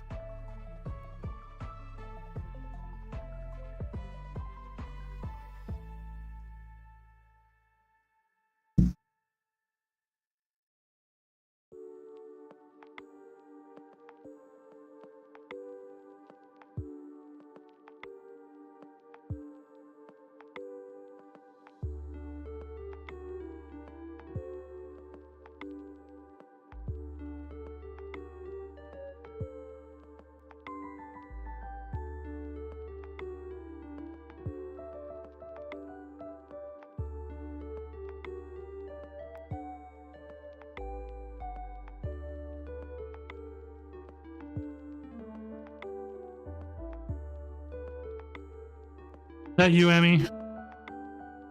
All right, give me a sec here, Emmy. There you go. Go ahead, introduce yourself as always, because I'm making sure of this one judge call. Okay. I mean, I can just blabber. I don't think I need to introduce myself. I gotta sing the Doom song now. How's everyone in chat doing tonight? I know it's funny because it's like I went from one chat to another. I feel like I was talking with other people in the Twitch chat on the official thing earlier today. I gotta actually have to reach out to some other TOs about this. Okay. You got this. I believe. It's a big bug. If you didn't hear what I was talking about. Also, Emmy, welcome back to Doomco as the senior vice president of communications. It's a big bug, as in it defines the game too much. Interesting. Okay. And it's a bug, like it's neither player's fault. It's the game. It's the game. It's okay. You can take a KO against Hero's Cape with jamming tower in play, right? You should KO. Yeah, but it's not working. It's not working. So,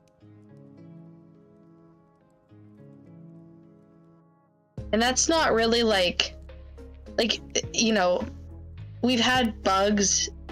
I don't think very recently, but like in the past with this new client, we've had bugs that you can exploit. That's not really an exploitable bug because not everyone's playing, and decks should definitely be allowed to play Hero's Cape. Like it's such an essential card in a ton of decks. So No, Prince Vortex, I'm sadly not at NAIC. I would be, but I whiffed registration and I never got off the wait list. So I kind of feel like the wait list was fake, except for I had a couple friends get off the wait list. But the wait list definitely must have been insane in terms of like, I signed up for the wait list right away when I found out there was a wait list. Like I whiffed reg, and then like, I'm pretty sure like 5 minutes in, I was like on the wait list. So, I don't know. So yeah, I was just cheering for people from afar. I have 2 of my friends in day 2 tomorrow. We have a couple girl power people in day 2 tomorrow as well at NAIC. Eliza sadly lost her winning in. We saw it on stream and then lost. Pretty much hit an auto loss the next round. Trying to think of what else.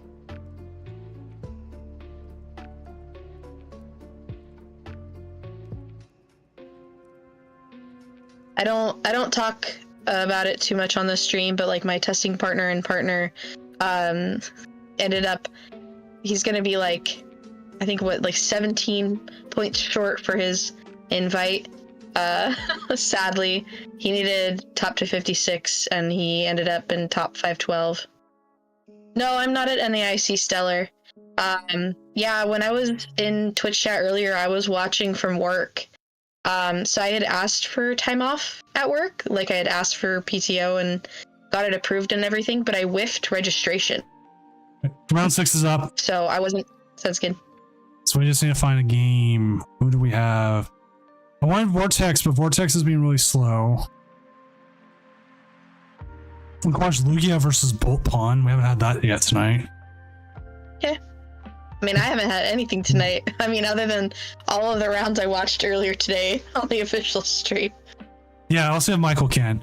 We do have, did you see Savid's deck list? No, I haven't. Oh, he's 3-2 now. Clefairy. Oh. Straight Clefairy.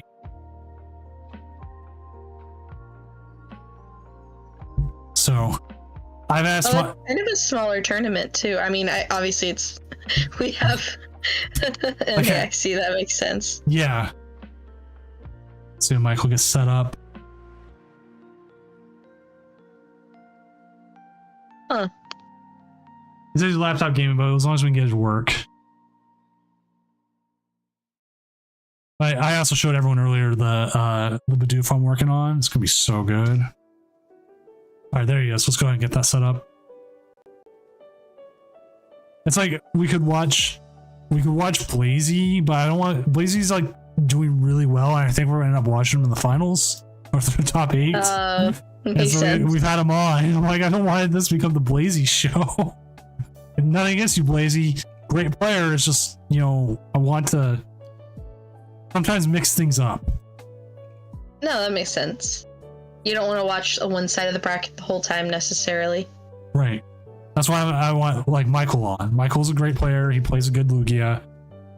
So we'll get him and then we'll go from there. And they are both 4-1, so try and Prince Vortex, you should just win a different one and then trade. That's what I'm planning on doing if I ended up not wanting. I missed so many playmats this year due to like old second places and everything. I was just like, but do I really need more playmats? How many did I say I had today? Oh, like 30 something, and then like, didn't you have 30 and then like 38 of them were for sale or something?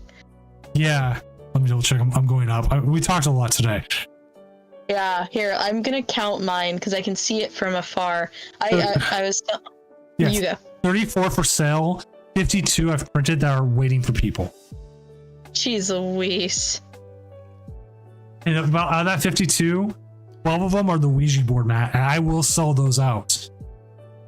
Because when I got the latest set of it, I got 25 and I've sold 13. And that was about a month ago. Okay, so you know how earlier I said I had like 20 to 25 just on like my organizer thing? Yeah. I have exactly 25 on the organizer thing. So in terms of like ready for me to grab from a tube and take to an event with me, I have 25 different ones.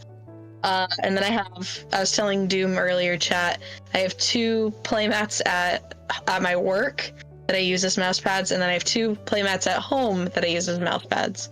Because I have way too many playmats. I don't need to buy a mouse pad. Just a sec here. Hey, Michael, can you share your screen? Let's see if you heard that or if I scared him. Wipe. I've still yet to win a cup. Thank you. I've made it to 2nd place in lots of top 4s, but no cup wins this season. Yeah. Oh, that was me. I think I didn't go to a single challenge. I went to way less challenges than I went to cups. Partially because I feel like cups are just more fun. Yeah. I don't know. And most of the challenges here would happen like, ooh, not what you want. I mean, if we get an Ultra Ball, that's great, but like, Well, I mean, now hopefully you get the Lugia off the Great Ball, right? yeah, I mean, you definitely want to grab something here. I think Archeops makes the most sense. Because you need to thin the deck of a card. Oh, okay. We could also fish and then grab like a supporter. For next turn, Oh, you can Carmine, right? Oh, you could. That is true. You could Carmine this turn. That has a lot of energy and stuff, but I mean, watching Eliza on stream earlier, I was like, it's gonna happen, and you just have to like discard them. It's weird. I guess it depends on the matchup, though. If anything, you put the DTE on the Ogre Pond. That's what I would think. I would think you would put the DTE. I guess we did have 3 Jet in hand. That's kind of awful. There's an Ultra Ball. You need to get that Lugia out there. Yeah, I mean, I think you just get rid of... I was gonna say fish, but okay. Well... Okay. So now you got to really watch your energy here. Yeah, we've put a lot of energy in the... Oh. We can't attack. Yeah, no, That's we went so funny. first. They were thinking they could sob. Remember Just for a second. Remember during the regional, we kept like going, sob, sob, sob. Come on, let's see the Yeah, sob. oh my gosh. Yeah, that was honestly... And I think also, I forget who the player was, just like got super tunnel visioned into that was the play. And we were like, maybe not. Yeah, I guess that makes sense, Stellar. It's just tough because like, I feel so bad putting down 2 fish against a deck that just does a bunch of damage. Like, I guess we already have the 6 prizes out anyways.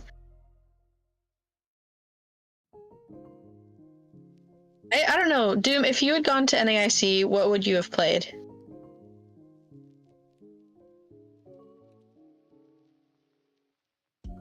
I would probably play one of the Dragapult variants. That makes sense. I'm stuck between whether I would have played... You're so right, Stellar. Drop passing does suck. I'm stuck between whether I would have played Lugia or would I have played Raging Bull or Ogerpon, which is funny that we're watching this, which is why it made me think of it. Yeah, I don't know. It's like really tough because both decks seem really powerful and both decks have like their really bad matchups.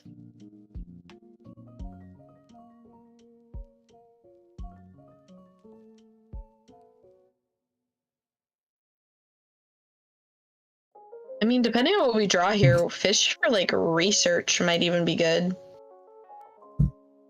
No, not heads. Okay, we got another issue. Oh. Man, what is up with all the issues right now? I was gonna say no because I thought maybe we we might have seen the pull off of the knockout on the only Lugia, but that did not happen. We saw the burst drawer, discard, draw. Oh, we top deck. Yeah, I think we just fished for research, right? We top decked the V-Star. Let's go Luminous Sign for research. It sucks to get rid of one of the rats, but I mean, we don't have the baby down anyways, so we're already kind of a turn behind. And it looks like we're having some issues with like people matching up right now. Really? Yeah.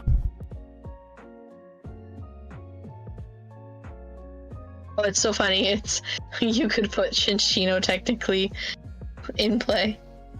Give me 1 second. I'm gonna have to jump tables for a second. I just wanted to confirm something. Okay. Sorry, chat. Just checking something.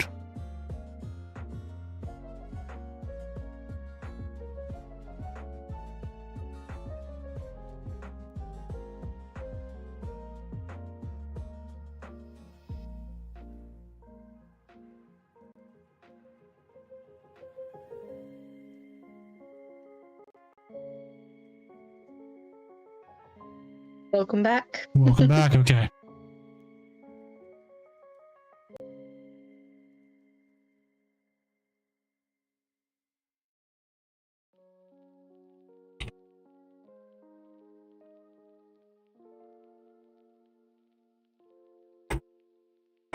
Yeah, I think if I had played Lugia, I would have just like not respected Dragapult at all, and I would have only played the 60 health Minchinos because I think Call for Family is just like way too good.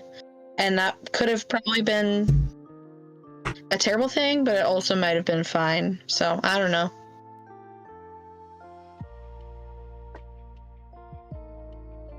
It's interesting because Lumineon has to get shuffled back in. It's like, what do you promote? Do you just give them the other Lumineon? Like, genuinely. Nothing else feels good to give. Interesting. Okay, promoting an Archeops. Yes, it is a single prizer. Alright, so what I was checking was Savid got the loading screen bug. Oh. And so Did you just have him like restart? yeah, and they get a time extension, which I need to go actually make sure they know they got like 7 minutes. Because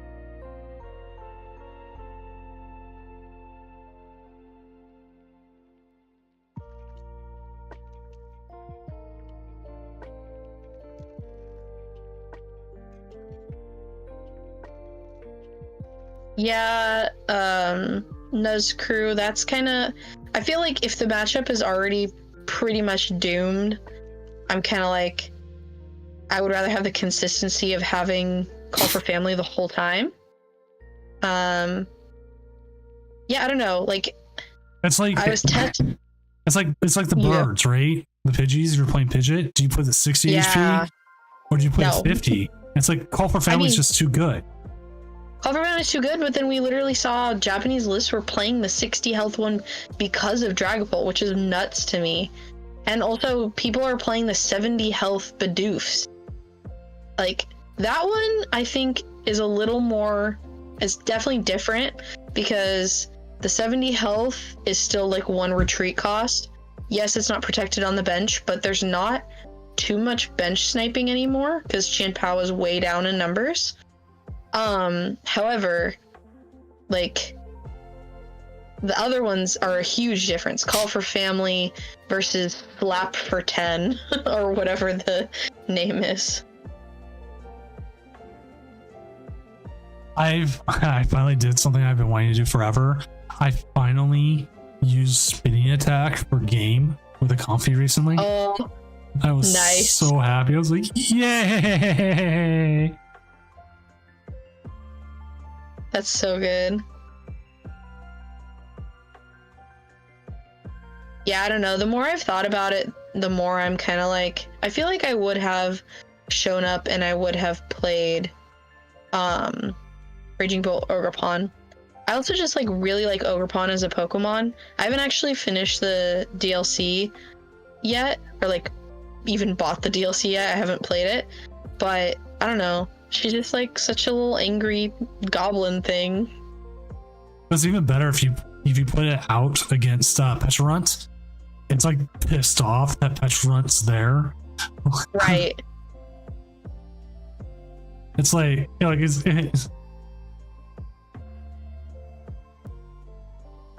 it's like it's just this and Pecharunt's like, you know, hey, fuck you, guy.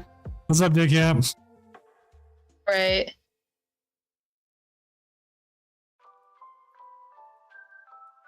I don't know. I really like Sodadex. And then like Ogerpon just like cherry on top. Like she's a little angry goblin. Yeah, But we'll have to see. In all honesty, I probably would have just played Lost Box. Yeah, it seemed like it did really well. We saw it on stream a lot, and then like, I felt like a lot of tabletop guys were playing it. Yeah, like, from what I saw. I know Cameron played it. Kevin played it. I'm trying to remember who else in the area played it. If I was there, I would have been one of them playing it probably. Yeah, I mean, it's just so powerful. It's like proven itself as like a very powerful archetype the whole time. It's the new Mew where it just won't go away. Right. Ooh, amped for 3 here. That be brutal. It's brutal, but also like, oh, I guess because of legacy energy, You only give up one. they're taking one less prize, so they're gonna go on weird prizes. Oh, But you're on weird prizes now too. we are.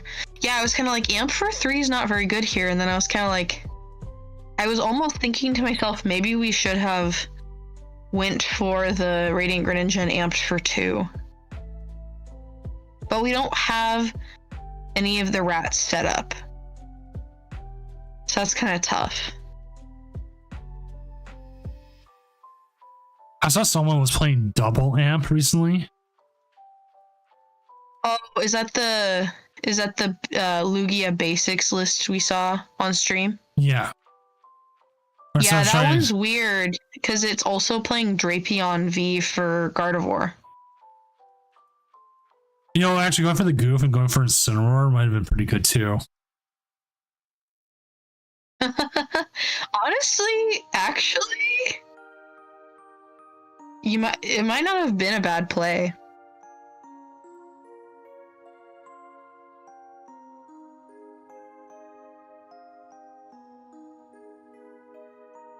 Yeah, Chroma Soli, watching that on stream was nuts. I felt bad for Colin.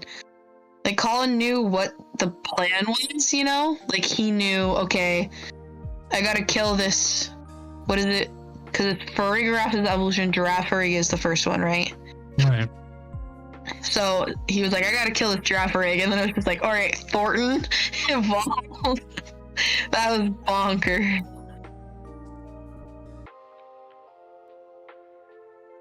I'm glad. I'm pretty sure Colin made day 2 anyways, though. He's really nice. He messaged me actually because he thought I was at NAIC because he's doing like a project of getting a bunch of people who are known for playing Mew VMAX to like sign a thing. So I was like, oh, I'm not there, but thank you for thinking of me. Oh, I gotta find it. Find the actual thing. I was gonna put for Worlds at least and other people recommendations for what to sign playmats with. There's a brand of paint pens that works really, really well. You should tell me what they are. If I'm assuming they're not Posca paint pens. I don't think so. It might be Posca, actually. Okay, let me know if they are or like what type of, because there's multiple types of Posca paint pens. So I need to I should message you a picture of it, but I was making a custom playmat. Here, actually, I'm gonna message you a picture of it. It's definitely not like fully done, so I wouldn't like post it anywhere yet though. I'm looking. They say the wrestling figure people who do a lot with that, because like there's a huge thing about wrestling figures, and you want the oil based ones. Oh, that makes a lot of sense. Because water-based flows better, but it can scratch off easier. That makes sense because I think Posca isn't oil based. So you want an oil-based one.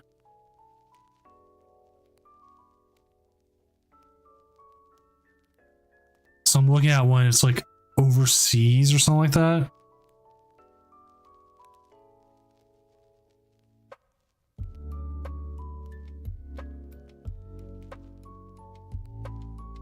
You can get them like at Michael's. They're a little bit more expensive than just doing a Sharpie.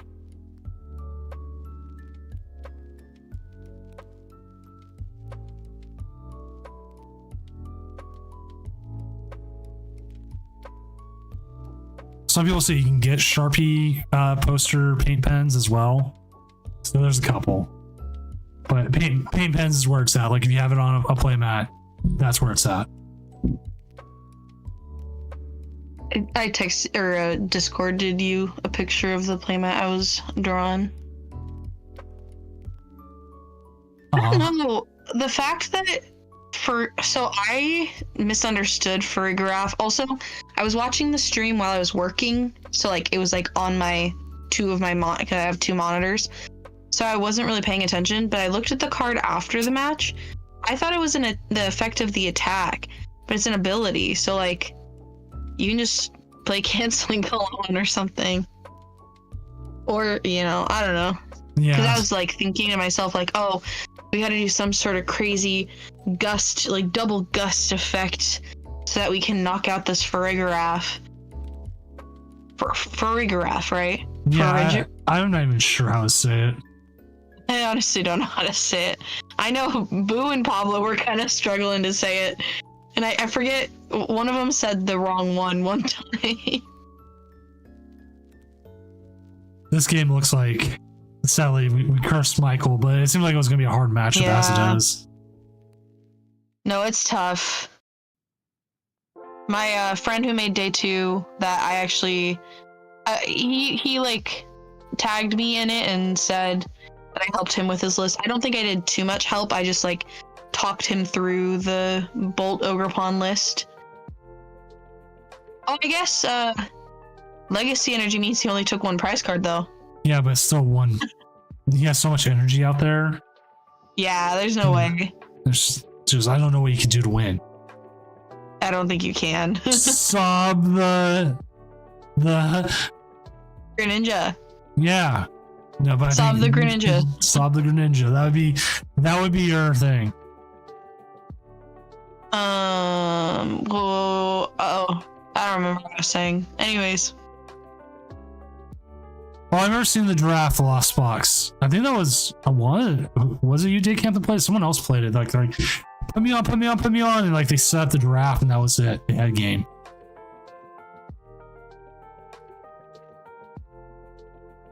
I mean, like Bear can do damage here, but doesn't it just get knocked out back? Yeah, there's too much. I guess they need one more energy.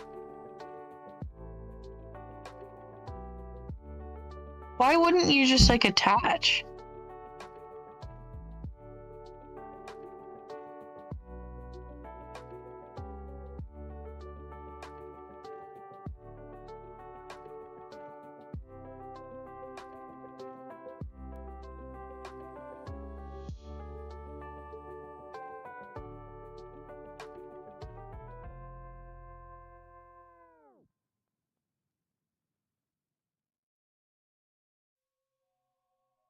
Interesting. So you take the KO here. Well, it would have been better if you had the boss's orders, because then you could have got the one with 3 energy on it. Right. Yeah, Sob got KO'd. Boss Sob Greninja could have been in play. But well, make them show you the energy. Yeah, make them show. That's okay. That's all right. All right. With everything they had, they definitely had, like, their hand was ginormous. They definitely had either Sada or energy or Earthen Vessel or, you know.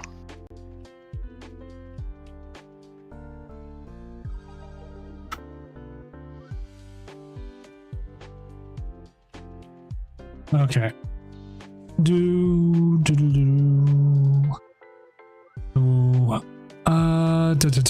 know Blazy's been winning. Seen some of the other top people. So update the We standings. cursed you, Michael. I'm sorry. We're sorry. We're sorry. We're bugs. We're not. So, as of right now, I don't think we have anyone locked for cut, but it's going to be interesting.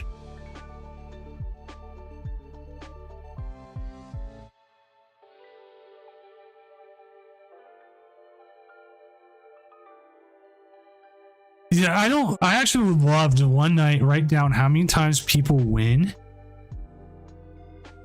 versus how many times people lose when they're streamed. Because I think we've watched more people win the tournament, but we've not seen a lot of people win their normal games. Yeah.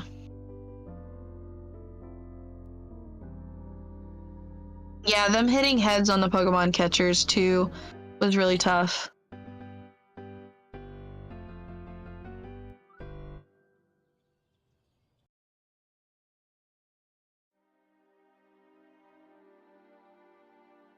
Is there one more round of Swiss? Two. Because Okay. we crossed the threshold for 8 rounds. Barely made it over, but we hit it. That's crazy. It's 128 it is, and we hit 139. Interesting. Okay.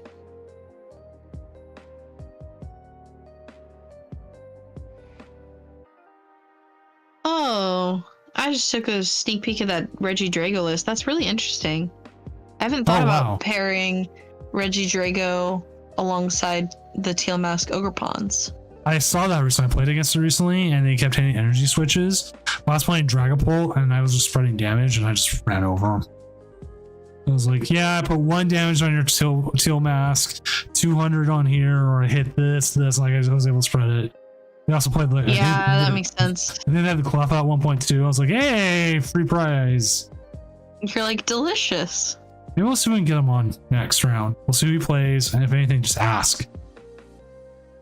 No idea. I never have an idea who can or cannot.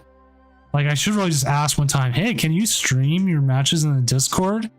As the question. Yeah. Which I set up all the future tournaments coming up, including the World Championship, which actually why I'm here. Update that. So we have all the tournaments set up until I go on break.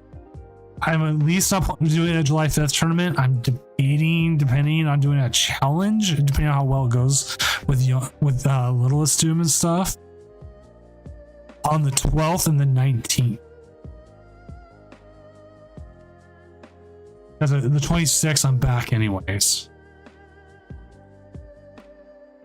It's like So are we gonna take that break, do you think? Or no? don't know yet. I will know quickly, and if I do challenge, I might not even stream it. It might just be a challenge. I just run it.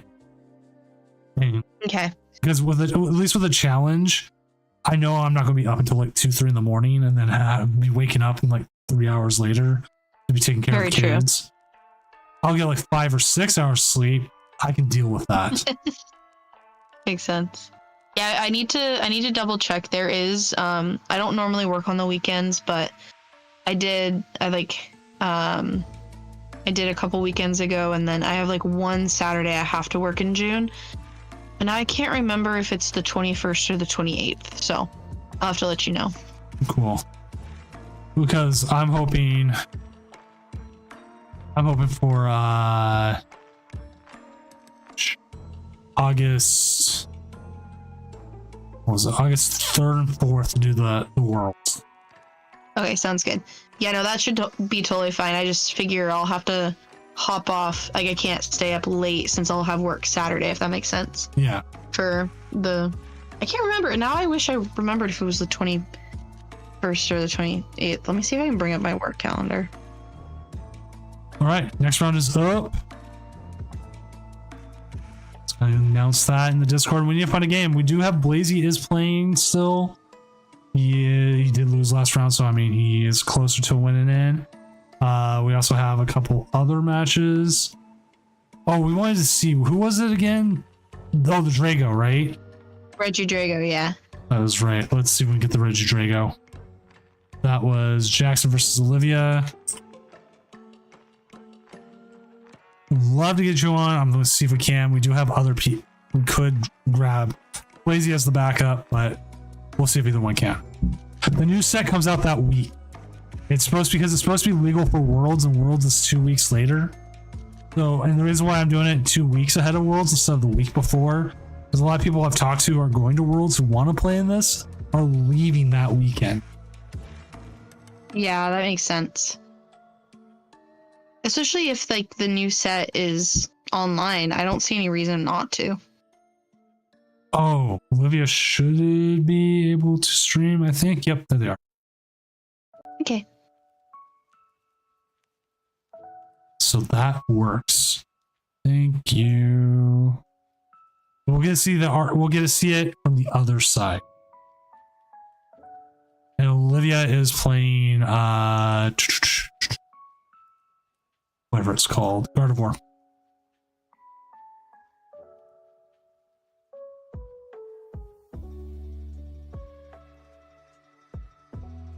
So, they were, I know that there was like a group of people who were organizing a huge cube draft at NAIC, but one of them made day 2, so I wonder what they're gonna do about that. Oh, like Eevee was like he 03 dropped, but he's been like so hyped for Cube. That's like all he keeps talking about is like Cube this, Cube that. I'm like, man, at this point, why even compete? Sorry, Eevee, if you're watching, but why even compete if you just want to go Cube, man? Just go Cube. Honestly, I had a phase like earlier on in me learning like retro Pokemon. I was obsessed with cubing, especially because like a lot of people that I was testing with had really good cubes. I think that's part of it too.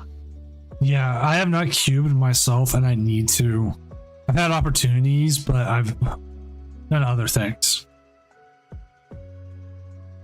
So like it's like, oh yeah, you can do this. I'm like, yeah, or I can go farm a bunch of side events, and that's what I did.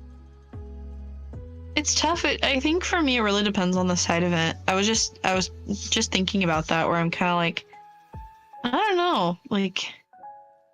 I do like playing in the ladies events, but those are definitely like completely different kind of side event. But it's always really, really fun to play in those. I am definitely thinking, though, it would depend on what the regional situation is. We won't quite find out about that until August, because there was something that Nuts Crew talked about, a rumor. I have heard this rumor too, that we might be getting like states back, less regionals. Honestly, I would love that. I pretty much doubt it, but like that would be amazing. Prize 2 rounds, bro. What? Oh, actually, do they even have an answer for Mimikyu? They have to have a shred attack, right? No, I don't think they have a shred attack. They don't have the Giratina? I didn't have the Giratina V-Star. Oh. Yeah. Sunny Beach, I've heard it on again. It's been stronger again this year, but you know, we'll see. I just want to, for once, go to a regionals like ahead of time. Yeah. Yeah, I think depending on what they announce, like the decision factors for me deciding like if I'm going to try again, because like I don't know, trying to qualify this season and then like getting 3/4 of the way there and then like not even really having a chance to finish it felt really bad. You know, just like whiffing registration and stuff. But I think it kind of depends also where Worlds is going to be held next season. Right. Like if they announce somewhere like super awesome, I might be like, ooh. Michael, I actually believe that is Shintaro, the 2016 world champ. I would not be surprised. He plays in a lot of online tournaments. I believe that's his PTCGL username. The dude practices a lot. This is one of those things where he talked about practicing even in online tournaments is important. Yeah, that's definitely something that I stopped doing this season just because I didn't have time to do. It helped me so much last season. That's why I'm trying to figure out how like I need to do more. That's why like I want to do more challenge of dooms. I need to play in those. Yeah, just so I can do that, stream my games again, so then I don't always have to worry about trying to get a secondary caster and do everything I want. Yeah, that makes sense.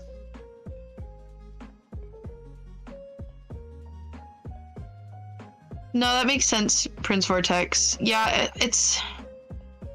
I think it really depends on where is it going to be? Like, are they going to announce that it's in somewhere in Europe? Or are they going to announce that it's somewhere in the United States? Or are they going to announce that it's like somewhere completely different?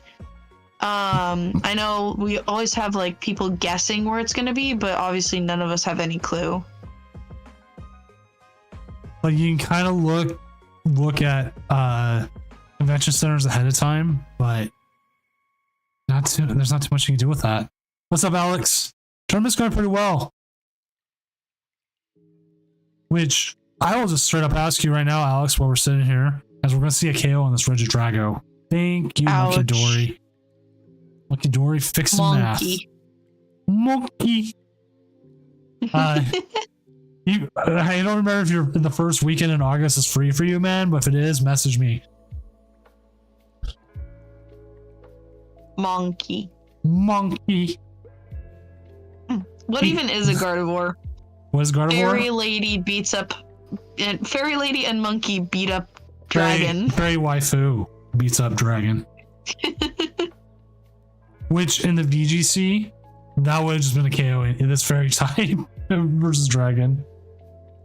Hard, maybe? Okay. Rip.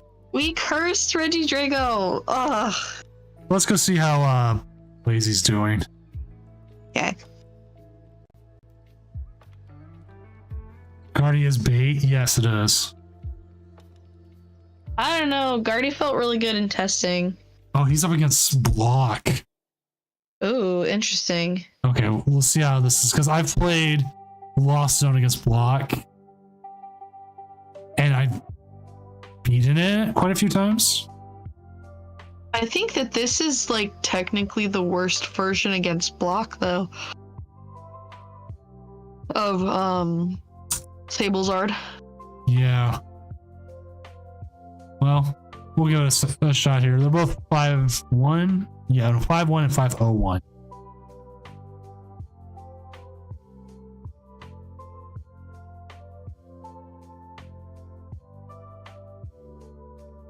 Go, Murder Bird. Murder.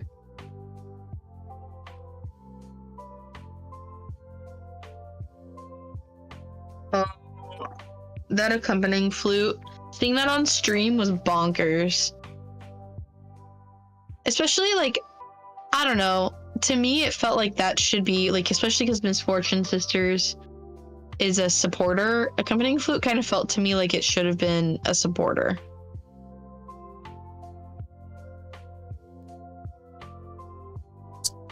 Totally messed up my thing. I was trying to figure out what was that extra.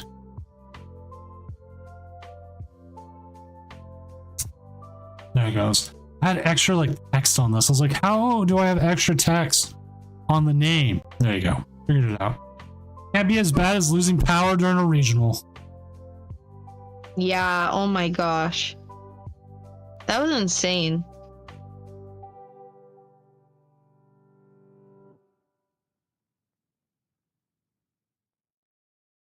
I just mostly feel for all the VGC players and the Pogo players and the Unite players that are way more heavily affected by losing power than us. Like, I saw a meme that was like, TCG players, when the power goes out, confusedly plays Ultra Ball. Yeah. Pokemon Go to your phone battery for a moment. Yeah. And then, no, I was gonna win. Yeah, exactly. Have you noticed what he's doing though right now? Is he's just keeping the pressure up with the Cramorant, and then he's preparing that Charizard to possibly start taking KOs. Yeah, I mean, that makes sense. I don't know, just like constant misfortune sisters though is like kind of scary. Yeah, because it will Ooh. thin your deck so bad. Yeah, because we're already kind of looking low, and none of the cards in hand right now are going to help us get stuff back into the deck. They had like, what was it, flickers or something like that happened today? Yeah, pretty much like, I think it was like 2 times that it shut down the stream, but I thought I saw someone talking about online that like it was also affecting the nearby hotels, and that like power was going in and out at like nearby hotels, but you might have to like fact check that.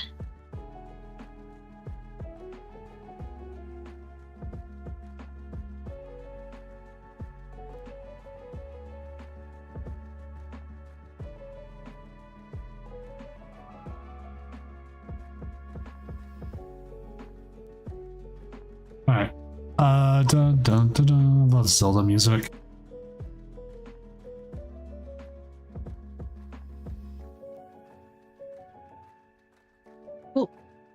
Cat going for the keyboard. Lay down, kitty. Lay down, Bubba. Lay down. Okay, fine. You can lay down here. Cast with me. Hey, oh, I'm surprised. I'm surprised my cat's not banging on the door. That's not my cat. My oldest's cat. It's not mine. Like, what's a cricket? Yes, I saw that. That was hilarious. Prime catcher, super run, and switch card. Wow. Rip. That's pain. You need all the switch cards you can. Especially prime catcher. Laziest Looks like we're man. literally thinking about conceding because of that. That's so painful. I mean, you do have a jet here. Start taking some sort of damage, but the thing is, like, this is where I've been kind of a thing about hitting Iono in Lost Zone decks, because Roxanne never activates against these. Yeah. I mean, control was such a small percentage though, so I don't know. Eerie, they're gonna get rid of Bro. the switch card and probably the no reason not to get rid of the counter catcher. Yeah. And use their own counter catcher. Well, there we go.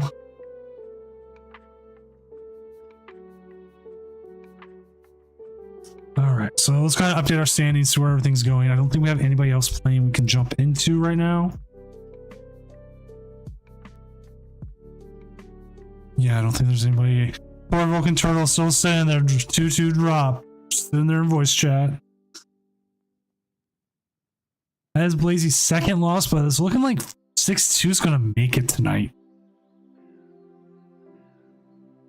It is looking like that, because I think if Bevaldrez, I think that's how you say it here, wins, that would be a 7-0. But if his opponent wins, that's a 6-0-1. It's going to be weird. It is going to be a weird night.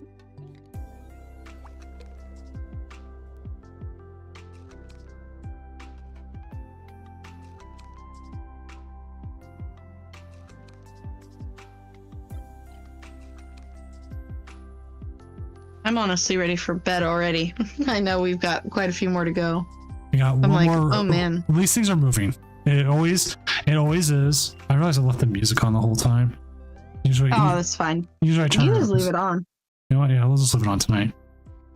It's chill music. there was someone I once asked, like what do you like about streams? A lot of people like just having like just the background music with it, like because like oh it helps like with Dead Space anyways. Right. So the biggest issue you run into is copyright stuff. So it's all lo-fi, nice jams, and Shintaro's 4-3. He was playing Moonbox.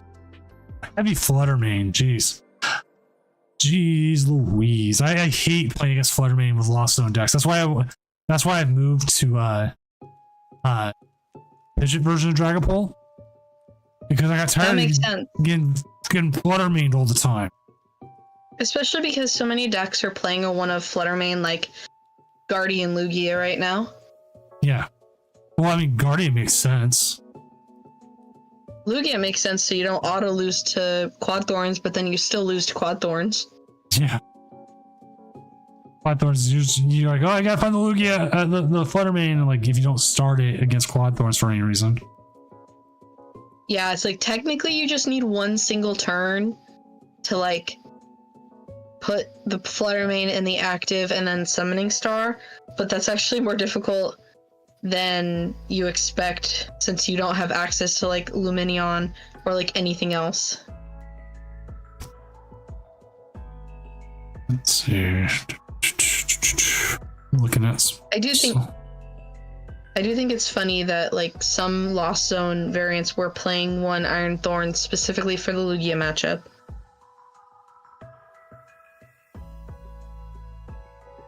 We had one deck we were looking at earlier that was doing that. But this control deck, he is just winning. But yeah, we're seeing more 5-2s, bunch of 6-1s, 501s. So I feel like a 6-2 is going to sneak in. Because PK has Blaze is 1, so they're 6-1. So we'll see. And there's people. This is something I've just been seeing with a lot more best of ones. And it's just it feels like a general thing in the community in general that people are just playing it out. They're just not IDing anymore. Yeah. Yeah, see, Michael has a good chance. Louis, so it depends on. Yeah. Okay, you know what? Hina here throws things into a kerfluffle. Because if they win, they're 5-1-1. Right? That kicks them up into 9th. Now, if they win, that'll be 6-1-1. If they all ID, someone's going to bubble at 6-1-1. So, like, they can throw the whole thing into just chaos.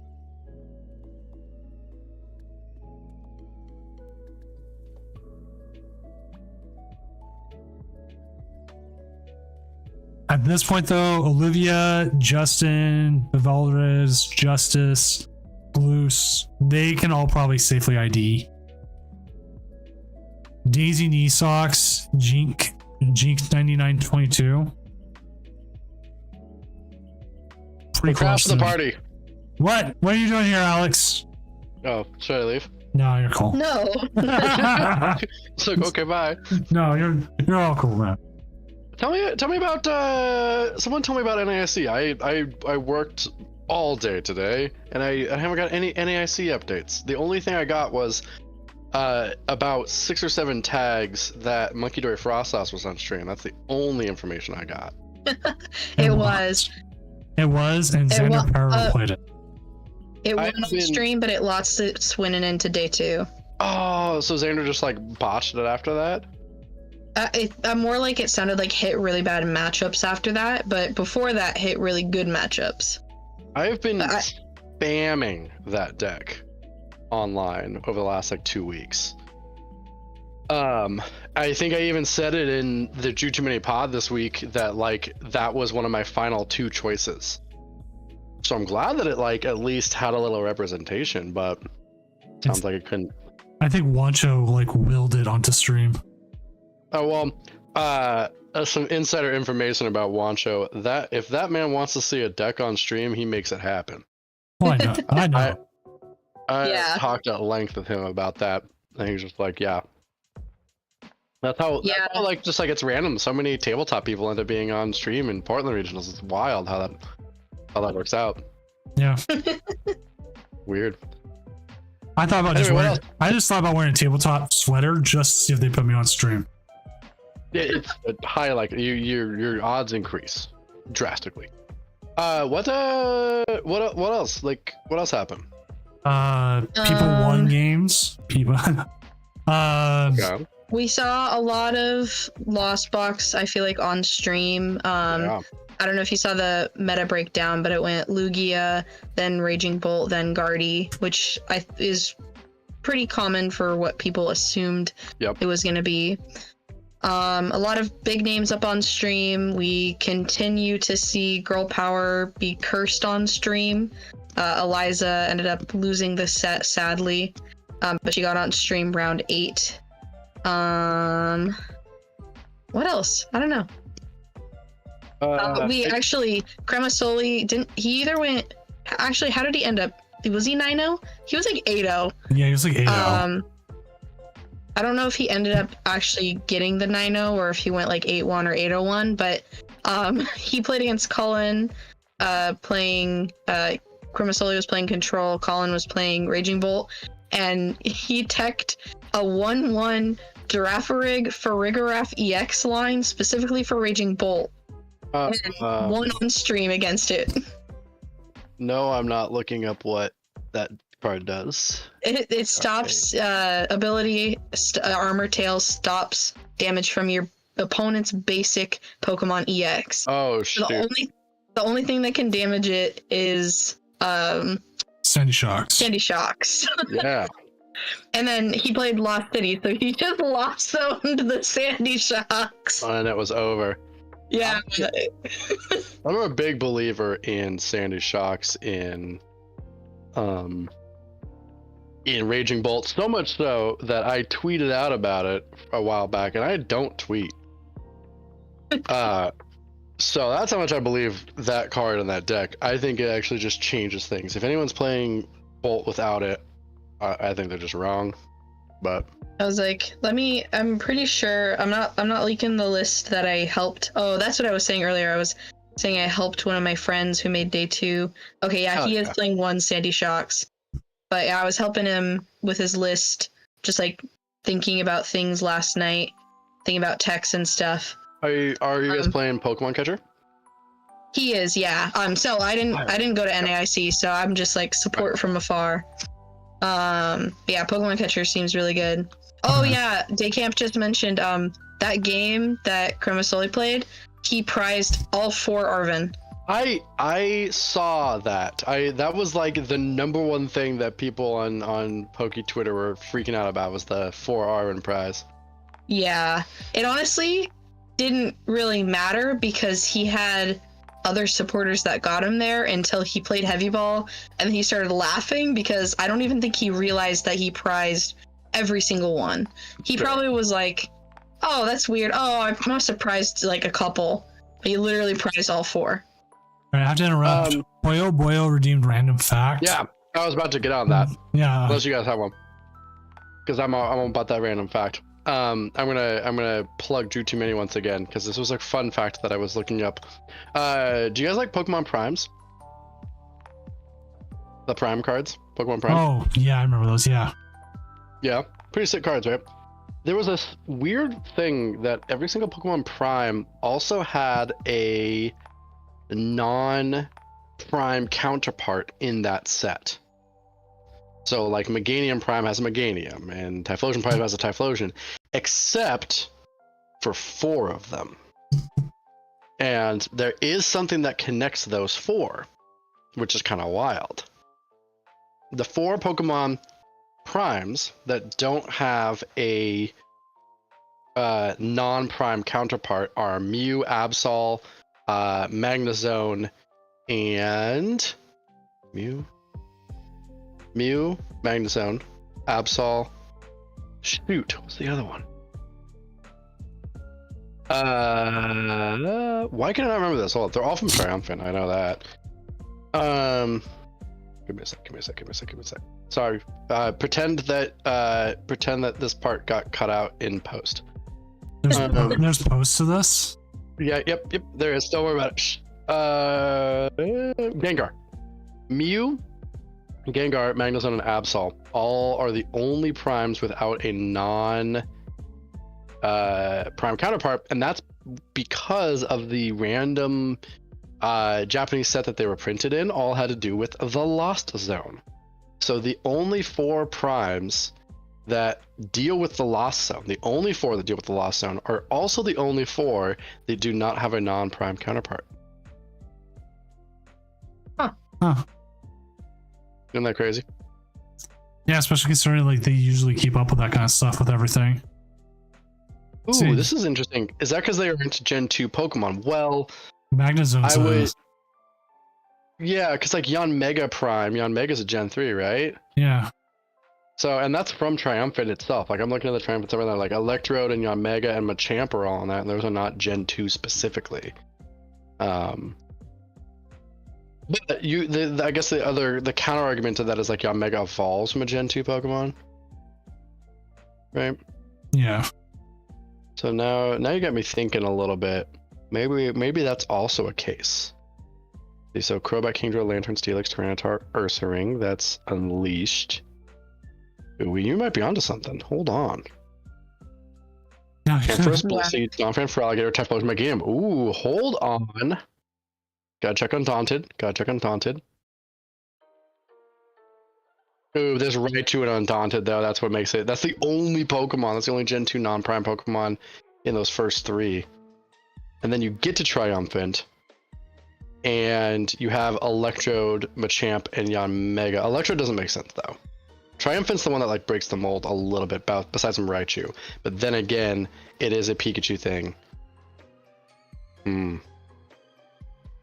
That's cool. Okay, anyway.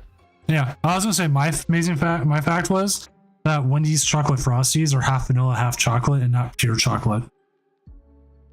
Oh. Yeah.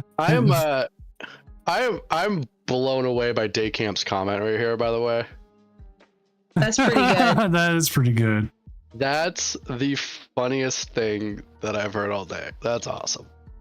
All right, well, my fun fact is hopefully going to also be comedic. And I have to give credit to when I was at LA Regionals, me and people I were rooming with, we were chaperoning a senior player from our locals who came with us alone, like his parents weren't there. But we were out, I don't forget where we were getting dinner or something, and he went, fun fact, his name's Ransom, we call him Ransom because that's his last name. It's like, fun facts with Ransom. Did you know Pokemon was born in the 1900s? I was like, you little shit. They were making fun of me for being old because all of them are younger than me. I was the oldest one in the room, so. The 1900s. Yeah, because I'm the only one, because I'm born in 1997. I'm the only one born in the 90s. All of them were born in the 2000s. That's good. That's a good one. It was pretty good. It's probably one of the funniest things that happened that weekend. The thing that reminds me of is the other day that there were some students that were playing Cards Against Humanity in class, which thumbs up for them for playing Cards Against Humanity in class. Like, sure, dude, it's like the last week of school. So, but one of them played a card that was something like, I don't know, Bruce Willis's flaming asshole or whatever it was. I don't know what it was, but it was like they were like, who's Bruce Willis? Oh, And- no. Oh. And you gotta give a little bit of slack to like the pulp culture references of like the youth, right? These are high schoolers, so maybe not. And I said, have you ever seen Die Hard? They were like, no. I was like, you ever seen Pulp Fiction? No. I was like, have you ever seen any action movie in the 90s? And their response was, Mr. Cook, we're young. I was like, oh. Jeez Louise. I was today years old when I realized that the 90s is now all of a sudden old. My own kids do that to me too.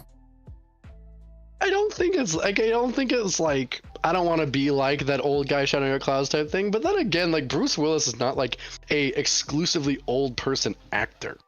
No. You know? Which we're just gonna watch Blaze's game if their opponent actually shows. Everyone else Sounds good. Everyone else is pretty much IDing. So other than me Hey. watching Die Hard, bless you. Other than me watching Die Hard when I was young, and I personally like it as a Christmas movie, the reason why I knew who Bruce Willis was is because he's in the Gorillaz Stylo music video. Ha, Oh, yeah. oh. So, It's so good. Gorillaz is my favorite band. I would No shot, really? Have you seen them Yes. live? know, and I would kill to. I have. They're awesome. Oh, They were in Seattle like not that long ago, right? I would. I've never been more jealous in my life. I was in the nosebleeds, like top of the arena, but it worked out because then I saw the screens like clear. I could see the band clear. Like people were saying like the floor was harsh because you had people's arms up in the way. Everything else, I got to sit. I got a beer. You know, I got to sit there. It was nice. Nobody in the nosebleeds like danced until they played Clint Eastwood, which was like the last song. They did Of go course. with Clint Eastwood. When did they do Feel Good? I think right before Clint Eastwood. I can actually look up the set list. I mean, that makes sense. Yeah, either Feel Good's gonna be first or last, right? This is gonna be nowhere else. Yeah. Let me look Are you it guys up. are you guys a fan of the band Blur as well? Blur's pretty good. Yeah. That's the one thing that I like to drop on people. That's like my my fun fact is like, did you know the lead singer of Blur and Gorillaz are the same guy? People, Well, I was No talking to a friend recently, and they were like, "Wait, they're real people in Gorillaz?" Just because of the confusion around the lore and stuff, and I had to explain that. Yeah. Actually, Yeah, let me tell you. now I remember it. They didn't play Feel Good. This one. Because I'm looking at the set. Really? Yeah. You were I would've- robbed. I would have thrown something. I might have even said a swear word. Yeah. Which really sucks because like that would have been because they started off with M1A1, which I love that one. Great song. Last Living Souls, good Saturn's song. Bars, because this was the Humans tour. Sure, good. Tomorrow Yeah. Comes Today. Rhinestone Eyes. Every Planet We Reach Is Dead with a different ending. Interesting. Okay, sure. Sleeping Powder. Is the 2000 remix or the original? original. On Melancholy Hill. It's a great song. Underrated. Busted in Blue. Huh? El Manana. Also underrated. But then again, all of Demon. Never mind. I'm just gonna Demon start Days is saying just Demon Days. amazing. 100%. I mean, yeah. Yeah. I was gonna say. I was like, Yeah. I'm just saying Demon. Ascension. Strobe Okay. Light. Andromeda. It's a Sex long Murder. show. Yeah, Sex Murder Party. Out of Body. Kids with Guns, which is also one of my favorites, which is Yep. a horrible name. We Got the Power. Then for the encore, I haven't listened to that song in a while. we got Idaho, which they hadn't even recorded yet. This was the first time they even played it together. Oh. Then Stylo, Clint Eastwood, Don't Get Lost in Heaven, Demon Days. That's so good. I would die to see Out of Body in like live. That's like one of my favorite of their songs that is not one of like the classics. Like one of the mega hits. Yeah, and this Yeah. was the Humans tour back in 2017. Ugh. When they came here back in Wait. 2020. Sorry to completely derail this conversation about my favorite band. This man's name of the deck is New Deck 19. I'm just Oh. gonna throw that out there. Is he? I thought this was Blazy playing something else, or did he decide to just like? No. I fully think that this is like. Wait, this is his round, right? This is what he's been playing. No, he's been playing Lost Box. I'm gonna go Oh. see You're if just they, having him play random stuff online. I think he. He just said I give up. Oh, did he hear us? No, there's no way. No, there's a possibility. Oh, he said wrong deck. Lol. I was like New Deck 19. Like, how does he know? He was playing something else, and then he went to the wrong deck. Oh, there it is. Okay, sweet. Okay. That's awesome. I don't. It's, sorry. Anyway, I don't even know if they have it. Well, November Has Come. Oh, that's such a good one too. Yeah, it's a really good one. Slow it down, spit no spin clown. What if I'm my second beer in, so I don't never mind. Dude, I remember. we should do. I'm so talking with Emmy. We should do a world's watch party where we drink Could every have time. drowned and it would have bloated, voted, sugar coated, loaded, hip shooter. There it is. Draw for the poor, free coffee at the banks. You see, okay. Not more for me, thanks. Sorry, I'm done. Okay. Oh yeah. Well, I was looking at the one they played in 2022, their most recent one. They did play Feel Good, and that was probably the encore. Yeah, Yeah. that would be my They- guess. Like, I think if you're a band, like Gorillaz is like the people that like Gorillaz, and the people that like only know of Gorillaz are like, yeah, Feel Good Inc., maybe Clint Eastwood, maybe 192000 remix. I think like you either bands like that, like those type of bands have to either start or end with that hit. Mm-hmm. You know, because they either be like, "Yep, we're getting our hit out of the way." I've seen Macklemore live twice, and he started with Thrift Shop both times. That makes sense. Just Just get like it out of the way. start with hype, get it out of the way. Yeah, like so then you're not like expecting like, "Oh man, when are they gonna play the big thing?" You know? You know who I got told recently has a really good set from start to end, and you don't even realize it? The Steve Miller Band. And like every single song they play, like everyone's heard at some point and knows. I did I back in a few years ago at this point, I think it was 2017, 2018. I did a little project for myself where I listened to an album a day for 365 days. And I was pleasantly surprised by the I still like to this day, I'm like, I pointed out like how pleasantly surprising a Steve Miller album is to listen to front cover to cover. Yeah. And you know, I think young, old, whoever can like enjoy a full girthy Steve Miller. Like looking at their set row list, they start off with Fly Like an Eagle. You got to, right? Right? And then they end with the Joker. That's good. That's a good little sandwich there. Yeah. Like looking at all these, I'm like, oh yeah, I know this song. You know, Jet Airliner. It's like, oh yeah. You know, Jungle Love. I'm like, again, oh. Abracadabra, which just got remixed with Eminem. Wait, really? Yeah. His newest one is he as part of it, he uses Eminem. Wow, this chorus sucks. Wait, Abracadabra, Eminem. Wait, that is that song. Okay, the Houdini song that just came out, where he like revives Shady. Yeah. Yeah. Hi, Okay. Sunny. Hey, Sonny. You did? Oh my god.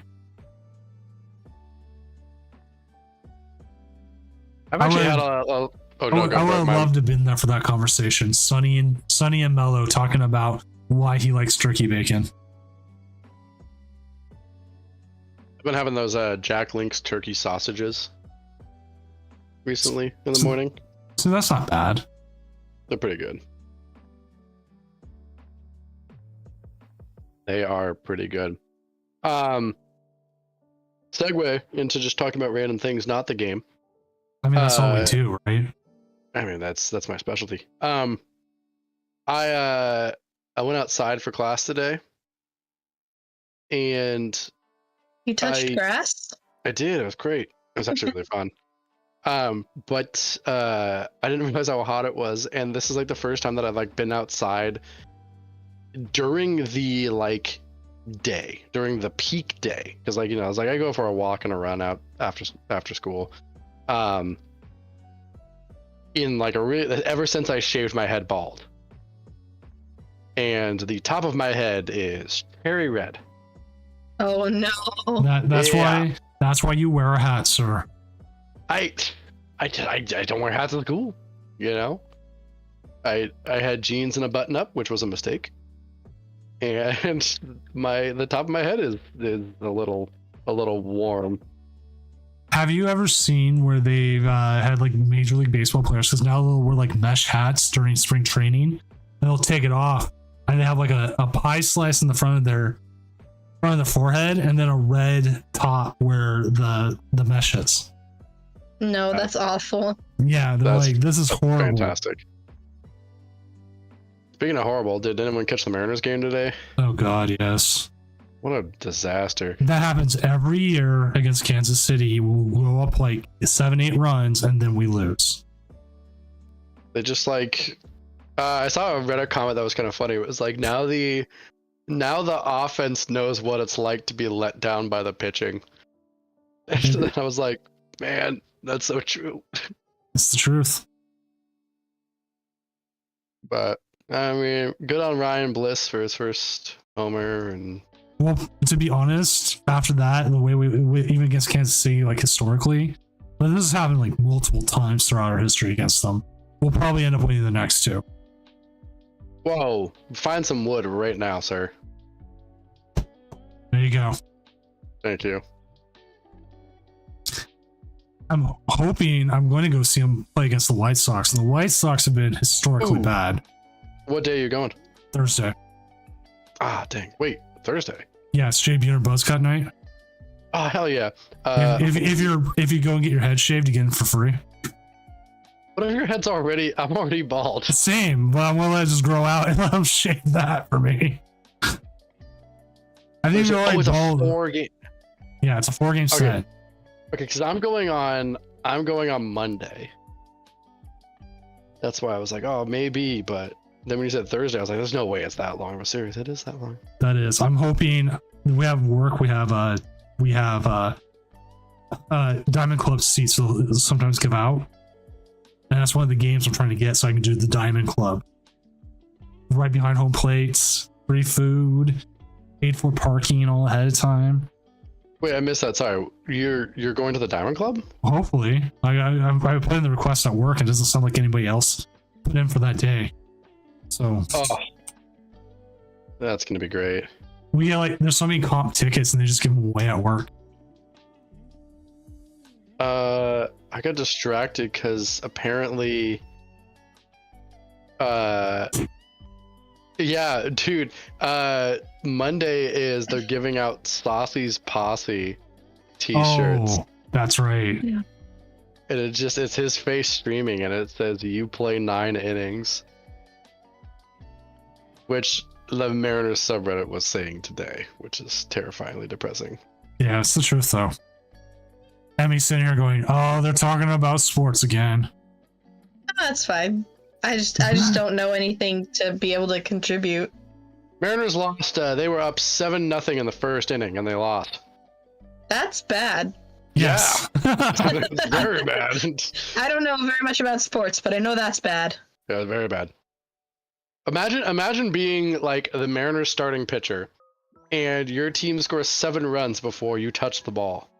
You're probably feeling pretty good. Yeah. You're like big chillin', but no, just like classic Mariners they snatched defeat out of the jaws of victory. I'm checking the standings. Everybody ID'd and man, needed to this- ID. This Dialga's gonna get blown up. Or You Michael. better draw some good prizes off this. Or Michael. 6'2". Could have snuck in if one of them didn't ID. Prizes? That's a bummer. That is some rough prizes. I mean, he's had a rough Although- game. Ooh, actually, if you get the knockout, you have like the combo. If the stadium doesn't get bounced, to get the return KO. Because you'll go down to 3 and you'll Magma Basin attach. And you have the Rod Nest Ball. Oh no. That's what I'm saying. I was like, wait a minute, this is actually gas. If he does not get Iono'd or does not get the stadium bumped, this Dialga's going down and his opponent is scooping. At least I would. Yeah, we're waiting on 6 matches. Almost most of these matches are inconsequential. I could just press end round. There's a lot of people. Hey, I wanted to see where I end.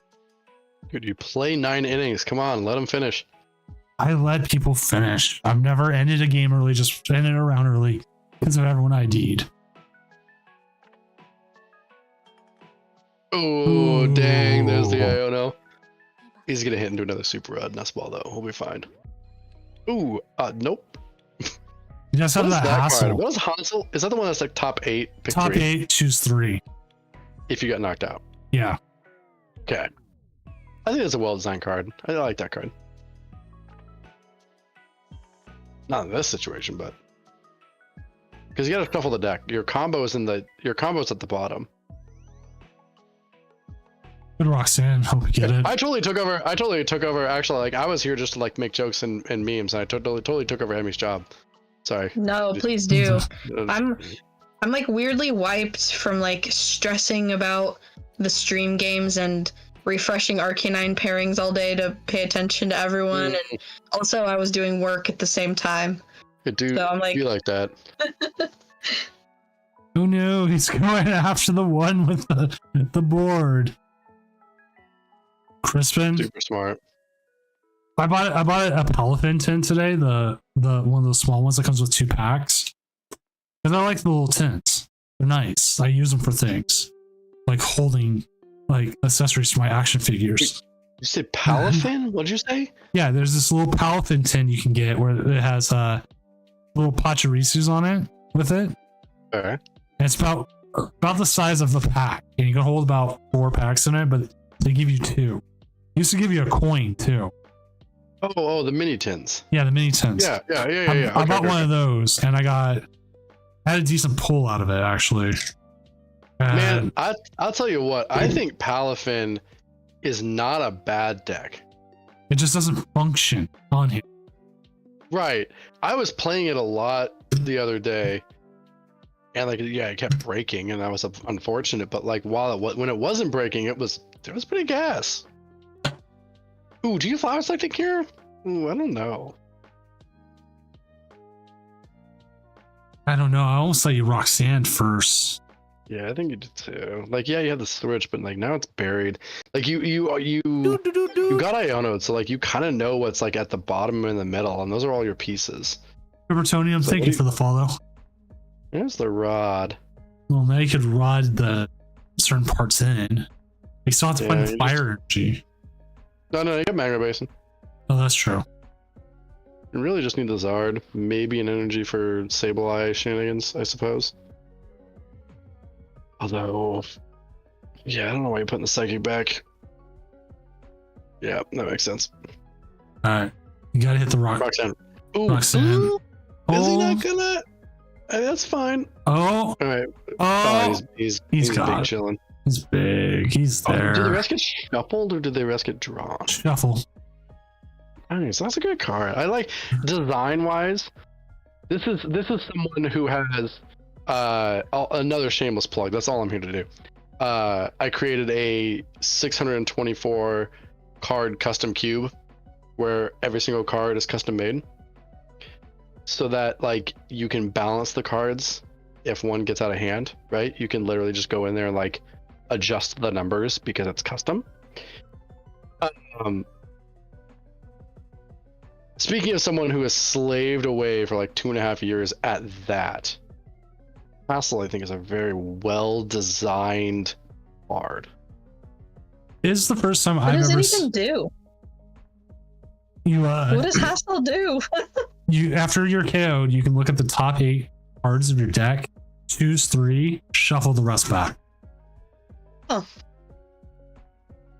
Like, that's objectively good because like stuff like Teammates, I think is like Teammates is a good card, but there are things that like Teammates Teammates has always been compared to stuff like Oracle or Mallow or Raihan, for instance. Like those are all cards that have like been like when you get knocked out, do X. And I think those cards have always been like you got to just slap it and everything. But I think Hassel's one of those ones that's like it gives you some pause, makes you think a little, and it's like, yeah, there are some decks that this could be really good at. When you get knocked out, do this thing. And I like that the only way that you could get 3 cards off of a card like that is with Hassel, because like Teammates was already good, and it was two cards from deck. And if someone at like Creatures was like, hey, what if you got 3 cards, and someone was like, yeah, that's too busted, how do we balance it? And they were like, oh well, maybe it's just the top X cards.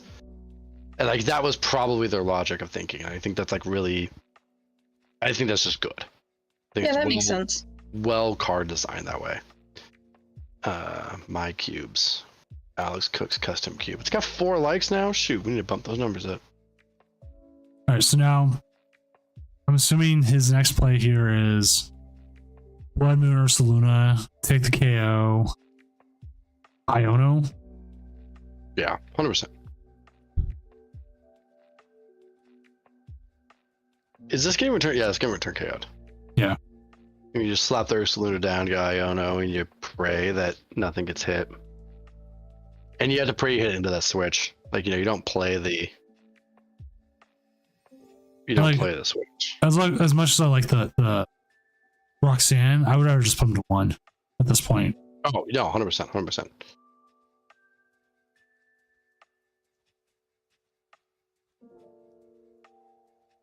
The question is actually, I think there's actually argument to vacuum away your basin just to thin more, question mark? Yeah. Like, are you going to use it again? No, probably not. I would have waited on the flower selecting. You don't need to attach. That could be him trying to thin. Don't play the switch. Blazy, you're better than this. So you gotta stay. I think you have to save the switch just in case your opponent does any sort of hand disrupt things. Like, the switch is going to the bottom, so there's a really low chance of you getting it knocked out. But at the same time, playing it doesn't actually benefit you anything, especially since you played switch on the one that had the energy. You need to right? play. You need to save it anyways to reset this next turn. Right. So your fire energy goes to Comfy. So you have 2 energies on the Comfy. So you just retreat the energy off, you save the switch, and if your opponent plays some sort of shuffle draw, like let's say you Iono them into like a Roxanne type thing or a Judge type thing or something like that, like you have at least a small chance of drawing back into it. Whereas effectively the switch actually just doesn't benefit you at all. Oh well, then you just drew a switch card. Never mind. Yeah, then you just drew a switch card anyways. I don't think the Dialga has any bosses left, but we'll find out here. Certainly they have a lot of chances to power up.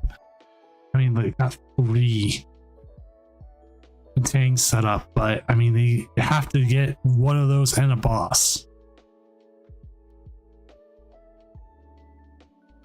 And again, this is the last game. As soon as this game's done, we will move on to Top Cut, which I think we have a couple players who are able to stream, and I'll make sure they can. Oh, the Mew. Mew's big. Mew's big. The but problem Mew is it doesn't take the KO. Well, you also need 5 energy on the thing. I mean, you just need the 3 energy, right? Yeah, you only need the 3. You don't need 5. Wait, oh, that's right. Sorry, never mind. You're good. I'm hacking. Yeah, I've Lee Bui. I introduced Lee Bui to the wonders of Legacy format, and I've been getting regular DMs from that man saying, "When are we playing Legacy next?" And so my mind is thinking Mew capital EX because that's like a thing in that format. That's my excuse. I'm sticking to it. It was a poor excuse. I'm just dumb. That's actually the real answer. But I actually remember playing that card. I remember reading it was like in format for like what 4 years. Yeah, because LTR reprinted it. Yeah. I went out my way. I got the full art of it. I think the full art's worth more now. Which are you talking about? The Radiant Collection one or the I'm trying to double check which one. Or because the one from Dragons Exalted is worth a lot. Yes, it's like over $100. I'm looking at the Radiant one, which is $44 right now. Okay, yeah, that tracks. I'm checking. The other one, yeah, is 104. Yeah, and I have both of them. Oh, one of my master sets finally sold. Oh, they did? Yeah, I sold my evolving skies. Oh, really? How much? $3,000. Oh, that's awesome. In case you didn't know, Emmy, I have master sets of everything from Black and White till Obsidian Flames. I did not know that. That's Yeah. nuts. It's crazy. And I decided to break them up because it's like, it's cool to show people and like, it's cool to be like, yo, I got all these cards. But like, I just want to play, man. Like, Yeah. the most joy I get from Pokemon is just playing. And so it's like, I don't know why I'm holding on to all these master sets. Like, you know what I No. could have is a down payment on a house. Yeah. And like money to go to events and stuff. Yeah, that too. So I can go play more. Yeah, So- that's very similar to me. Like I started selling cards on TCG Player and extra Hell yeah. stuff on Mercari and stuff, and it's a little bit of annoying work, but it's definitely gonna help for future seasons. So That's just it, right? Like I think Pokemon is nice because like the money you put into it, generally you get back out of it, and then like, Hopefully. you just reap all the benefits of like all the people you meet along the way. Mhm. Like I think there are very few people that play the game that have like truly lost a lot of money. You know what I mean? Yeah. All right. So we do have our top cut ready. I do have it up on screen. We have Justin with Bolt Ogerpon going up against Jink with Lost Zone Box. Olivia with Gardevoir going up against Lugia Archeops. Loose with the Snorlax stall up against Lost Zone Box. And Bivaldrus with Ancient Box going up against Lost Zone Box. So a lot of Lost Zone Box tonight. So we'll see who we can get. I know usually Olivia's able to stream, so there they are. We'll go ahead and jump on down there. We'll start with them because we know. It's a guaranteed game. We'll get it going.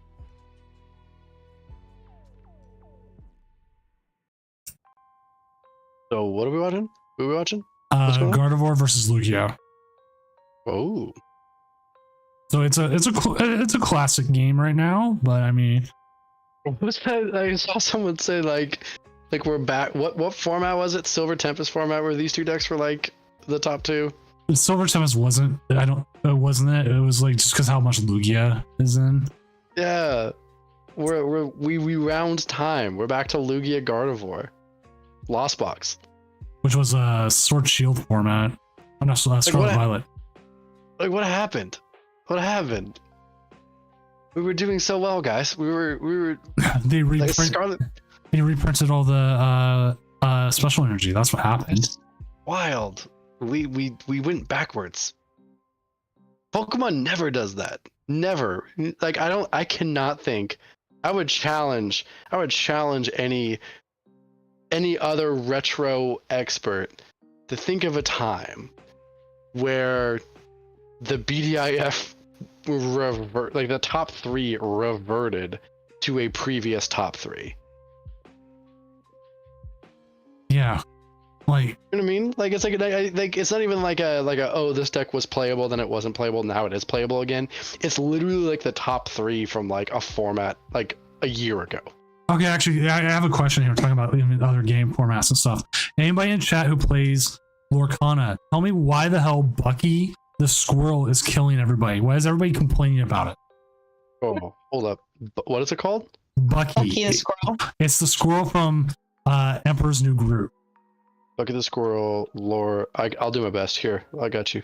It's like some sort of like control to it. I have no idea. I got you. Opponents can choose character, accept a challenge. Whenever you play a Floodborn character, each player chooses this. Whenever you play a Floodborn character, each opponent chooses and discards a card. That's huge. Especially for a 2-cost Inkable.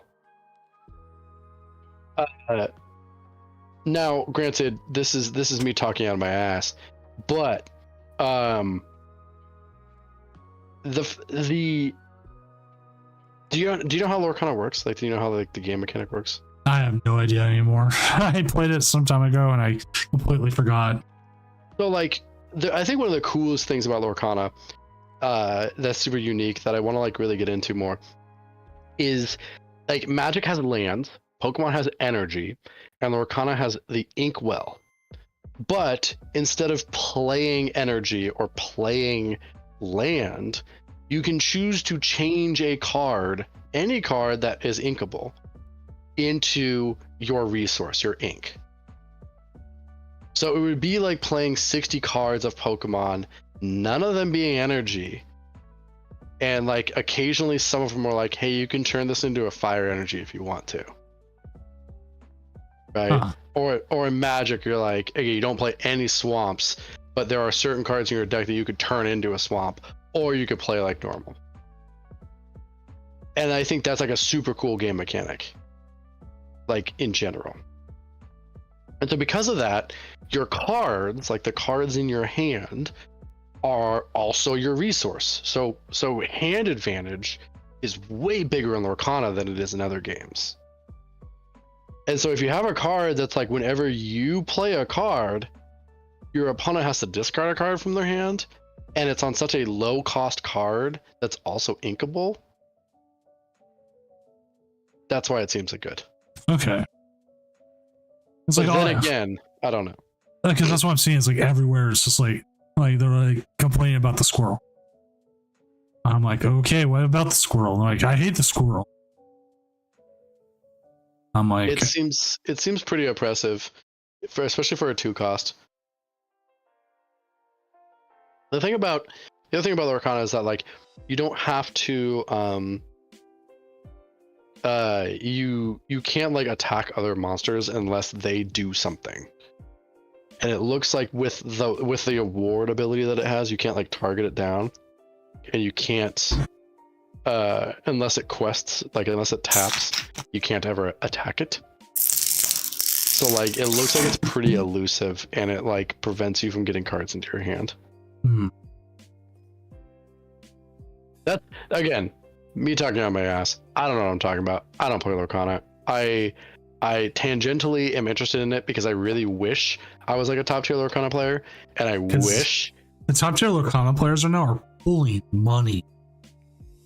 man, I wanted to get into that game so badly, but because it was the release was so botched, it's like just it's hard. It's so hard. And now with Pixelborn being shut down, Yes.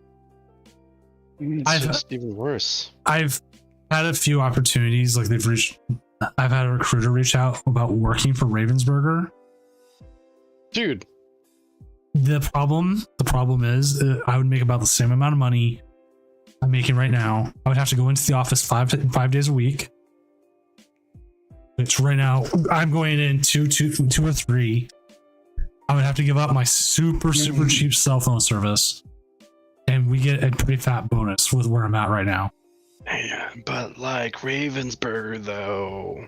With a Disney TCG with like no idea if it's going to keep going.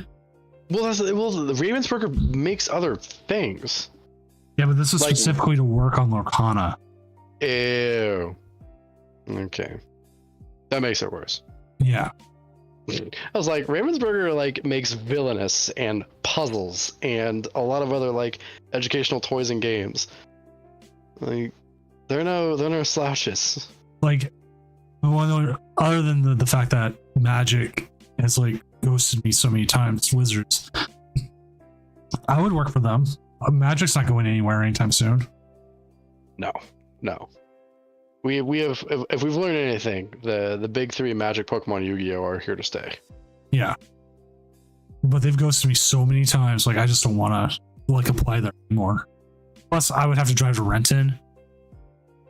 That drive from where I'm at is like hour and a half, 2 hours some days. Especially on the 405 South. Yeah, Yeah, that sounds gross. nobody wants to do that. That's something I am not gonna miss in Iowa. Let me tell you. The lack of traffic gonna be great. I mean, do you play any other card games? Did we lose Emmy? Oh, did Emmy pass out? To be honest, it's happened before.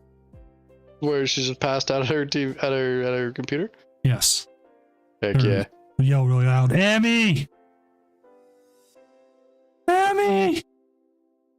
exist. Okay, we thought you fell asleep. I I may or may not have fallen asleep. had a kid. If you want to jump off, you can jump off. I think me and Alex are talking a lot, anyways. I don't. Like, honestly, I might take you up on that if you can finish it out, Alex. I'm not gonna get to the end. I'll tell you. I'll probably tap. That's fine. It's all fine. Once this beer's gone, I think I'm tapped. I got a big day tomorrow. So. Okay. I don't want to fall asleep again, so I might hop off. Had a kid. Yeah. All right. See you guys next week. Yeah. Sleep well. The only person in this tournament who has to go through the whole thing is me. Yeah. My I guess in the name's eventual. my name's on the marquee. That's what That's happens. true. You know what? I'll tell you. Big props for getting 150 people on an NAIC weekend. Yeah, which is funny. Like last year with Worlds, I thought like nobody wanted to play. I almost canceled, and then I had about 150 people for Worlds weekend. It's awesome. Or was it actually more? I actually think it was way more than that. I mean, and if you get triple digits on Worlds weekend, I guess excuse me, I will say that Worlds weekend, like, since Worlds is a smaller tournament and it's invite only, I suppose it kind of makes sense for like the random TCG player, right? Right. Like would play, but like everybody went to NAIC, man. Like, Okay, I only hit 90 on that Worlds, but a lot of people went to Japan in general. dude, like Mello's in NAIC. Literally everybody's in NAIC. Yeah. So. Oh, yeah, no, wait, that was 2022 Worlds. I actually need to look at 2023 Worlds. Sleep well, Michael Heredia _ PTCG. No thanks for Alex, but it's cool.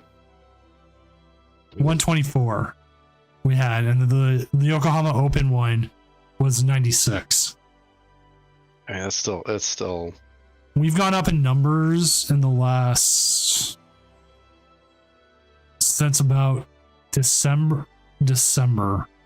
January 12th, we actually had our largest tournament ever with 309. Dang, girl. That was Azul announced he was playing in it ahead of time. And he played in Really? it. Yeah. And everybody showed There up. it is. I'm gonna give a heart to this guy. Cool. Oh, here comes the Mimikyu. Does he have the boss? I didn't see. Oh, sorry. I was watching the Oh, he does. counter catcher. But this isn't a knockout. Yeah, it is. Wait. No, it is. Now that forces him either to use the Archeops for a turn, or he has to have an out to get around it. Which, with him promoting that, it makes me feel like he does.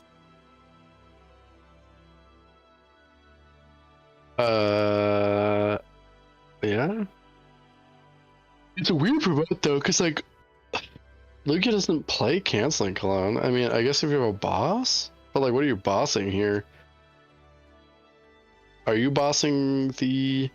Cause see, if you had boss, why not just go into your Ogerpon and take both Corellias? Yeah. And now you got me looking at all the tournament ones. It's been a while since February has been the longest since I had less than 100 players. Oh no, yeah, your tournament's always consistently a good turnout. I'm gonna hope and pray that I can like start playing, like when I move to Iowa, that I can like start playing in them, because I do miss playing in online tournaments. And like when I stopped doing tabletop, I was like, sweet, I can play in these online tournaments, but with chess and everything else, I can't play in online tournaments anymore. So it's like, I think once I move to Iowa, I can start actually like going at it, even if it is late, like super late for me on a Friday. Like I'll, we'll do it. God, I can't believe I've been running this for 2 years. Yeah, dude, consistency is key. Okay, I'm mad at this current board state. See, why would you just not promote the Archeops? Because now you're going to lose more energy. Like, unless you got like some sort of switch card, which they don't, or they had a turbo in hand, I guess. I think there was actually like legitimately zero reason to promote the Lugia there. Absolutely zero reason, because if you have the boss, you take both Corellias, and if you don't have the boss, you're attacking with Archeops anyway. If you, because there's no like non-EX card that you can top deck that changes your play. Especially if you, let's say you had some sort of counter. Let's say you had something that hit like 30 for dumb. Wouldn't you still promote an Archeops so that you could like accelerate an energy and keep all 4 on the Lugia? No, no, I will tell you, I guess now that I'm coming back to it, now that I'm thinking about it out loud, I'm talking through it. The Lugia numbers into the Gardevoir matchup are not great. It's everything else that's great. The 220 is not. So maybe it's that. Maybe we're being too harsh. Let's see if they're able to find that darkness energy, because that's going to affect some numbers here. Sure is.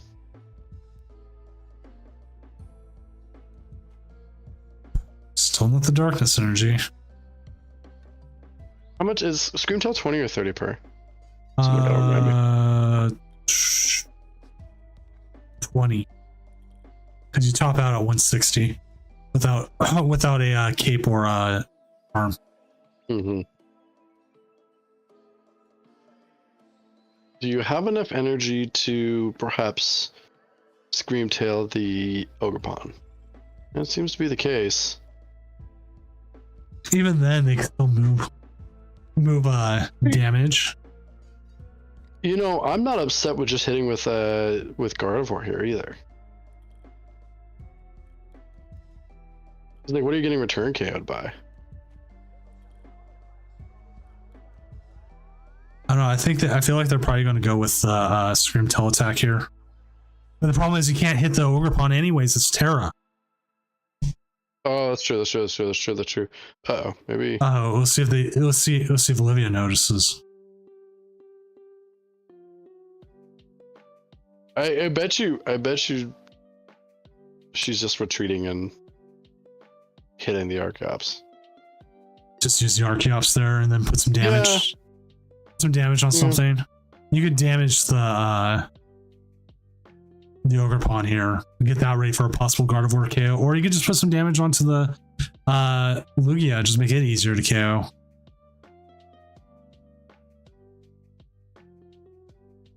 And this will be it. This is like, you have to know if that's a Terra type or not.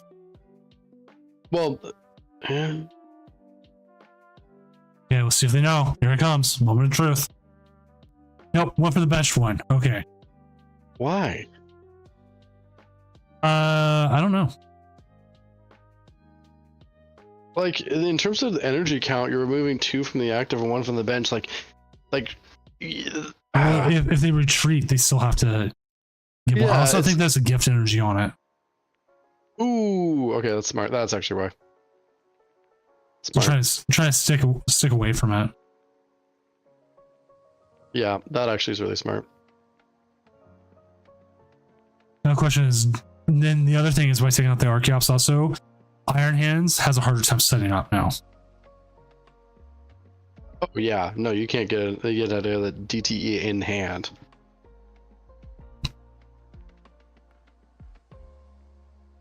None of the other games have had any updates yet, which is a good sign. I know they're both happening now, so.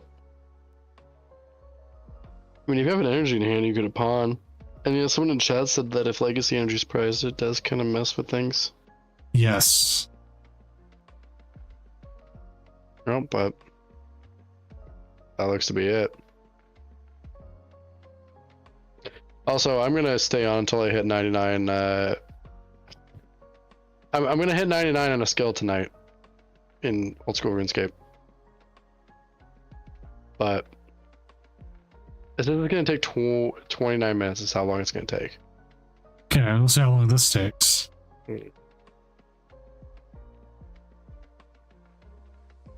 Like I feel like this matchup will take a bit of time.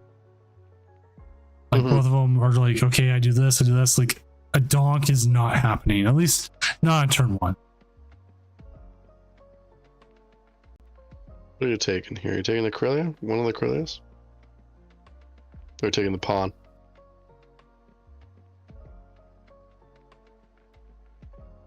Corellias. Come on, did I miss anything good today? I think wisely taking them with damage on it. I think that's smart. Because now the Gardevoir doesn't return KO. Well, it does because you can still pawn it. Okay. Ooh. That's a top deck. You could go after the other Archeops. Yeah, you gift them, but I mean, it's not the worst thing in the world considering that they have no Archeops left. That's interesting. You almost have to, right? It sucks because you go down to ooh, Alex not to. I think the reason is that you go down to odd prizes, right? I think if you're the Gardevoir player right now, your prize mapping is take the pawn, take the Lugia, call it a day. Yeah, And like you know you're not getting return KO'd, right? right. I'd have taken the monkey. Yeah, see now they can KO the Soccer Pawn. Yeah, exactly. That's why the conversation was about the Ogre Pawn in that scenario. Like I get being scared of a Corellia there, but what are you actually scared about? I'm scared of everything. I'm scared of the future. I'm scared of I sent a dogs. I sent a meme to my wife today. It was not a very creative meme, but it is applicable to this current situation. So I'm bringing it up. It's like a little stick figure doing things. It's like shop for a new tie, make macaroni, do cardio, don't let the existential dread set in, don't let it set in, vacuum the rug. Yeah. Because I have caught her vacuuming the rug before. I'm like, why are you vacuuming the rug? That's where we wipe our feet when we come into this household. It's not important. I vacuumed my office rug today, and I picked up probably about 3 pounds of dog hair. Dang, girl. What kind of dog do you have? He's a big old black lab. Oh, With about 100-pound dog. And he's dang. sleeping right now, right behind me. What's his name? Zeus. Actually, I think I knew that. Yeah, he's about 12, 13 years old almost now. Oh, he's an old man. Yeah. He still acts like a puppy. He's on pain meds every day, but he seems like he does well. To me, I think he's still losing a lot of weight, no matter how much we feed him. I'm kind of prepared, but still giving him good quality of life as we can. So Yeah, that's good. That's really good. My Lee, my wife, her parents have a dog breeding business. They used to breed labs, and I'm mad that they don't because I wanted a lab from them. Because I got to get it for free, and I'm like, dang it!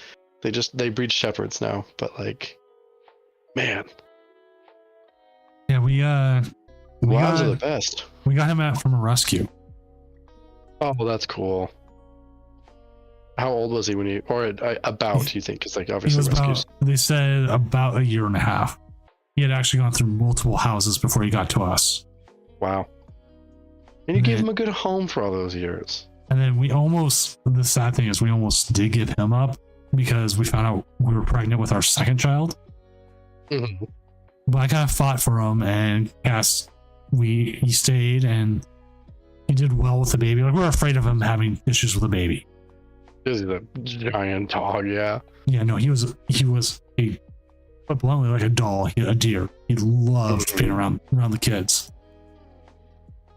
I think that's one of the cutest things that dogs do, right? Is they're so gentle with human children when they're not spazzing, they're sniffing him and stuff. This is the cutest thing. You see all those Instagram stories. They're cute. So we do have an update. Bivaldris 2-0'd PKS plays. At a game pairings? What pairings? Here we go. So that was the ancient box. Yeah, looks like he double donked. Man, so I have issues. I have some issues with ancient box. I almost exclusively played Ancient Box last format. I was a big believer in Ancient Box. I was a big believer in Ancient Box Dark Patch. I loved that deck. Now, my problem is I don't think it's good into this format. Like, I don't think it is at all. I've got an art question. Is that Tatsugiri the best art in the game? It's up there. It's damn up there. So, What is your favorite art card? I'm sure you have one. mine, Vending Machine Series 3 Gengar, Haunter, not Gengar. Wow. Okay, that's a deep cut. Give me a second. Boss for game. Vending Haunter. Ooh, that's a cool one. You're looking for the one with the crosses and stuff, not there's a different one. There's two of them. Is it the really dark looking one? Yeah, with the crosses in the graveyard. Yeah. Oh, that's a good pick. That's a good pick. That was one of my favorites from when I was a kid. I still want to get it. And it's like a $40 card. I'll put it in chat. Wait, I copied the image, not the link here. Don't you Here's have the link. you have VIP, right? Yeah, you do. I do. Because I linked my cube earlier and no one said anything. That's cool. Yeah, that one is also one of the ones that I based like some of my own drawings on. Not that Bidoof you saw earlier. That's more based off of the Hellboy, Mike Mignola kind of stuff. I'm a big fan of that Bidoof. I'm not like a Bidoof fan, but like I'm a fan of that Bidoof. But it's such a meme. They're like, oh, yeah, Bidoof, like Bidoof on a throne with a whole bunch of skulls at his feet, sitting there looking kind of menacing. Honestly, it's a really good one. Very good. Yeah, this vending machine one it's one of my grails. And I wouldn't mind getting it graded, but the graded ones are like $150. So I might have to do a trade for it. Like I have some cards I wouldn't mind trading for it. It was graded.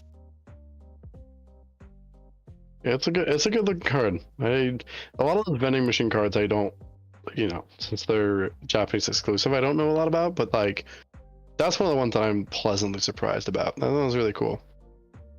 How much did this one go for? One went for $15. I got two options for best card art if you're still around. Blazy. There's two card arts for you. One of them, actually art-wise, is the Lugia Legend. I think Lugia Legend's one of the coolest looking cards. I'm not like a Lugia fanboy, but I think they did such a good job on Lugia Legend. The other one, the real answer, I gotta remember what set it's from. Let's see. The correct answer is Omanite Legend Maker. If you guys don't know about Omanite Legend Maker as a card art.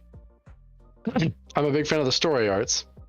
There's this Omanite from Legend Maker there's an Omanite in the front that has a tear coming out of its eye, and then two Omanites in the back holding tentacles with like a bubble heart coming out of it. Have you ever seen this card? Yes. It's so good. Just that poor Omanite in the front, man. You just want to hold it.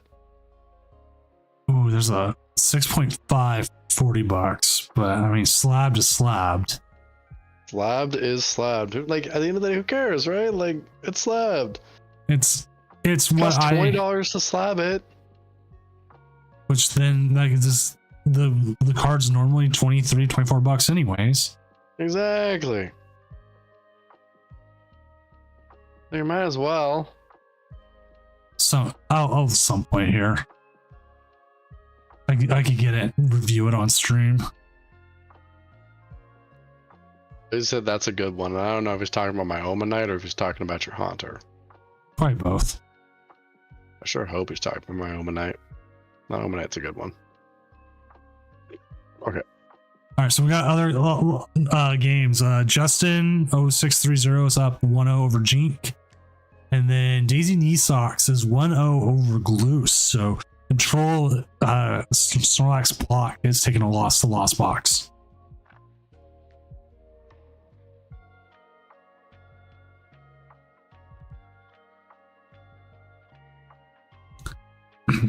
Is Control good? It was for the Ammonite, but both are great. There we go. That's what's up.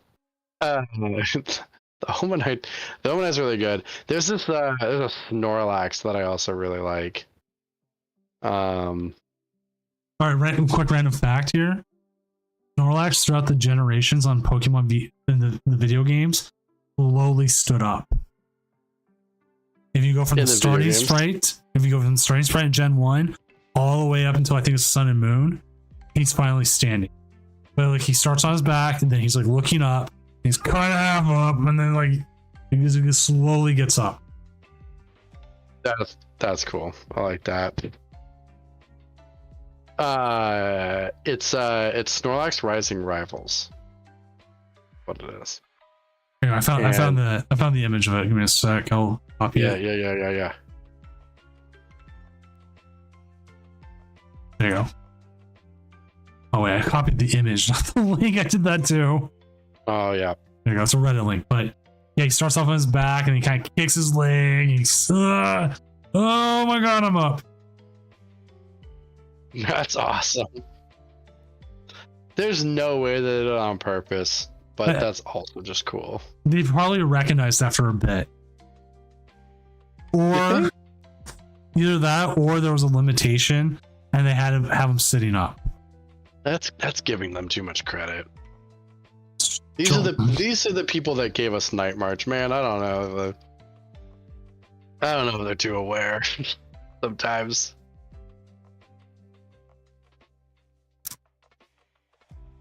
These are the people that wanted double colorless energy to be in format for ever 10 plus years.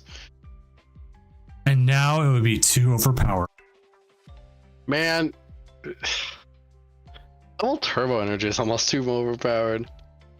Here's the good question though. Like from a design standpoint of things though, it's like how do you actually balance a double energy attachment? You know? I think it's objectively a thing that is just like too hard. It's a thing that they want in the game, and they've tried a lot. Because like originally you had like boost energy that was like, okay, it's only colorless, but you get 3 of them and it falls off. And then you had like double rainbow energy, and it was like, okay, cool, it does 10 less damage, but you only can attach it to evolution Pokemon. And then like you had stuff like they experiment stuff with like counter energy, where it's like it only works if you're losing. And then they have the ace spec, right? It's like only you can have 1 in your deck. Like they've tried everything. And the thing that they fail to realize is that like it's always going to be good. Like it's always going to be good. A double attachment energy is just a good card. And I think they have to like lean in and accept that and start designing all the other stuff around it. Like you have to pick one. You're either picking the existence of a double energy attach, or you are picking to build your cards around the existence of a double energy attach. Mm-hmm.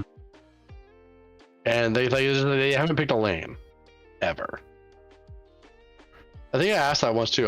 Fun fact about Too Many Podcasts. I think I asked that once. It's like name as many double energies as you possibly can, because I think there's something like 15 of them. And like it's a good little trivia bit because you kind of forget about some of them. Yeah, it's like I've just known so many, and like double colorless is always the one I always remember. Oh yeah. How many more can you name? How many double energies can you name without looking it up? 2 double colorless, double turbo. Oh, there's 1 in form. There's a couple in format right now. Twin energy. And there's okay. Okay. What's the one if you're losing? Something. Reversal energy. Reversal. But that's like 3 though, isn't it? You said 2. Amount. I'm trying to think if there's any other in format right now. I play so many basic energies. It's just like I never think about it. 4 of them are magma or aqua energies, Because it's magma energy, aqua energy, double magma energy, double aqua energy. So I wasn't playing in magma aqua time. I mean, those are the ones that like everybody misses because they were never played. They were like the only doubles that weren't played because they were like, you only can touch on a magma Pokemon. It's like, okay, great. Like that's terrible.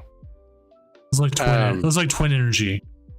Kind of play if it was a V or GX. Yeah, look at that. See, look, you remember twin energy as well. That's another one.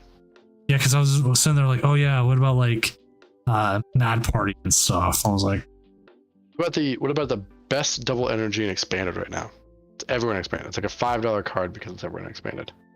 I don't even remember which one that is. I don't Double dragon energy. Oh god, yeah, I remember that. I remember paying ass for that. Well, because it makes ADP attack with one energy attachment. There was also, I remember paying way too much for it, and now it's like a $2 card was Prism Energy. When I had the hype for expanded with the U3 decks. Mm-hmm. Yeah, I paid like $25 for three of them. I think Prism Energy is the two most balanced special energies in my opinion in terms of like single rainbows. I think Multi/Luminous Energy is a very well balanced card where it's like anything but you only can have specials with it.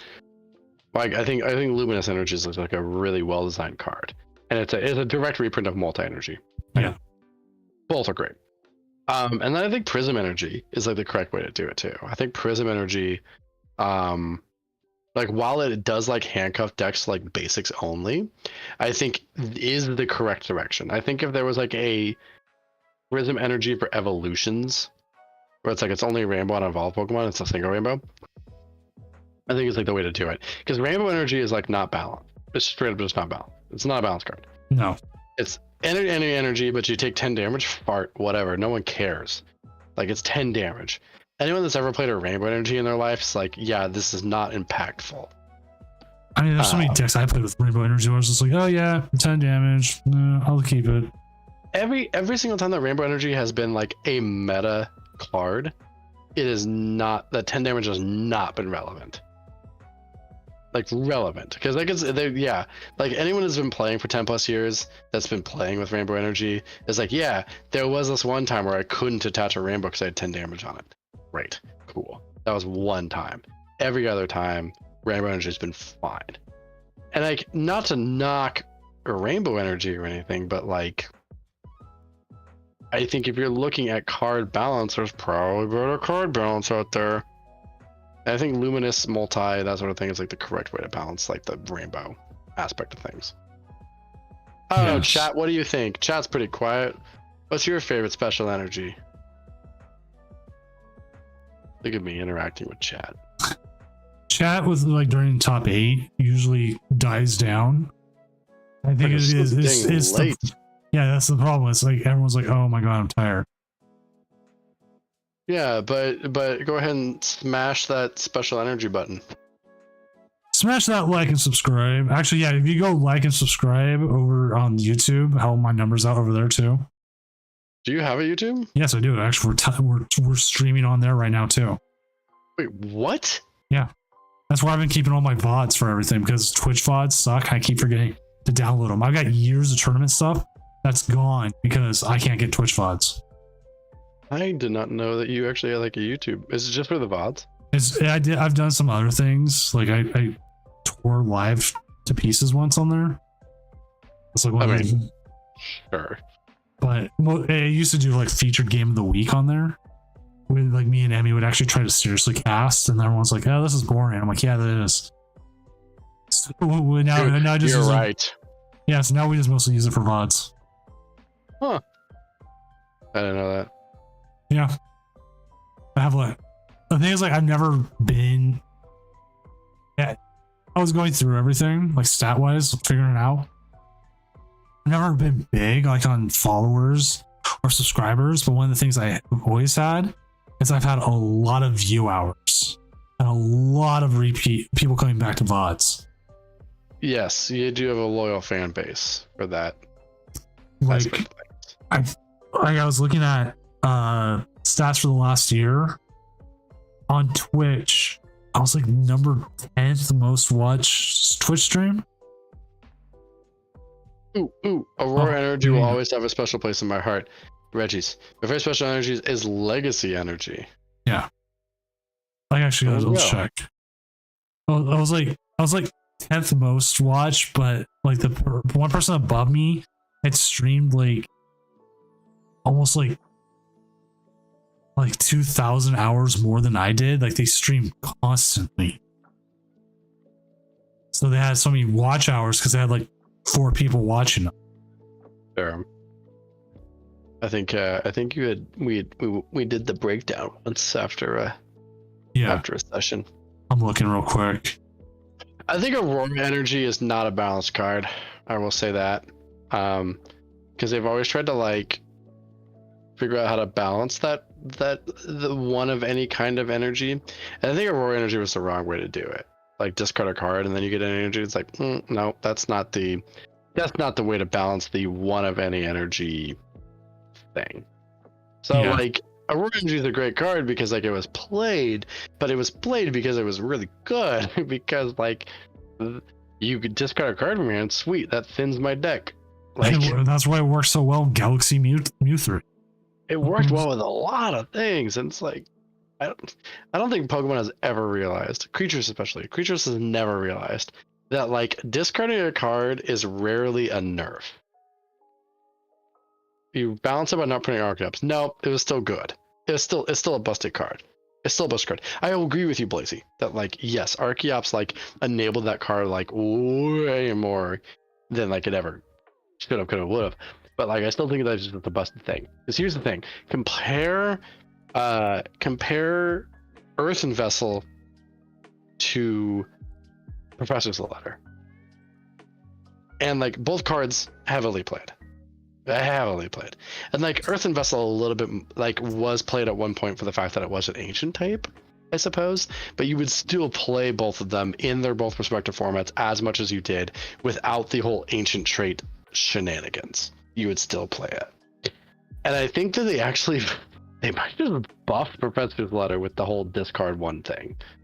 Yeah, Like- it felt like to me to like got buff. Like people were like, oh yeah, now it's like discard 1. I'm like, there's a lot of cards I don't mind discarding. Like I'm looking at Gardevoir. I'm like, discard an energy, get 2 more. It's insane, right? Like Yeah, I'm like, I could. Gardevoir, freaking Ogerpon doesn't mind it because like in early turns you can discard a lightning or a fighting and do the whole shebang with Yeah. Sada. Whereas like Letter was always just like a good card, but it was like, yeah, you +1 to your hand, thumbs up. And you didn't have like we even had like Karina, which is like the Irida of the day, where you can search your deck for a Pokemon and an item card, and like Letter was played in every deck Karina was.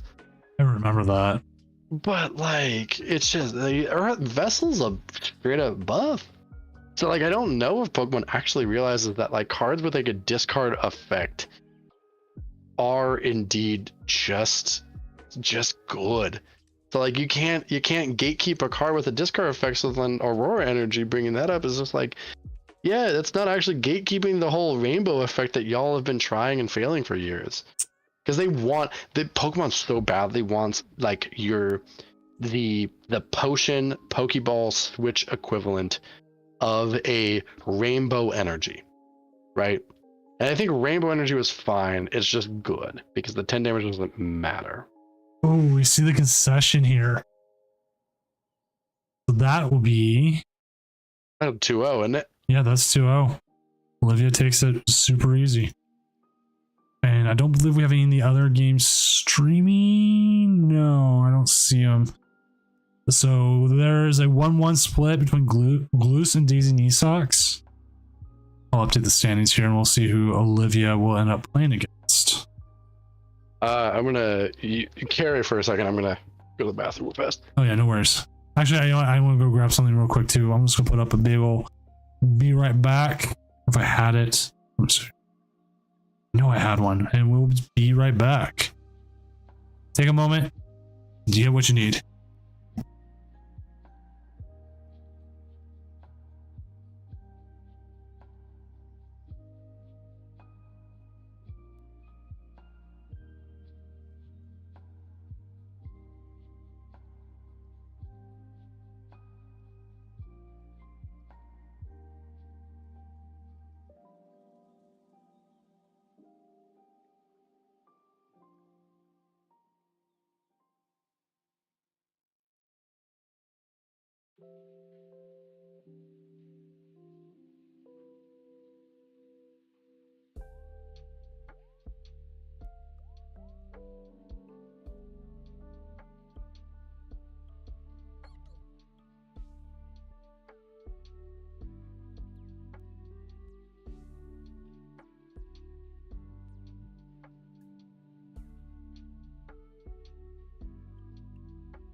All right, chat, I'm back.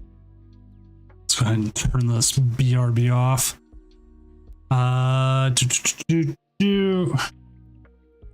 Yeah, we're just waiting on these last two games. Hopefully they move fast.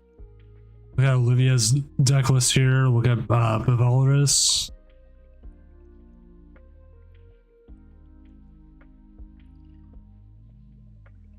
So Olivia will get the winner of the Raging Bolt Lost Zone, and Bevalris will get the winner of the Lost Zone Snorlax.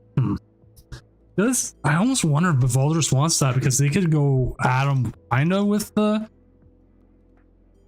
Koraidon. Isn't the Koraidon dragon? I'm thinking right.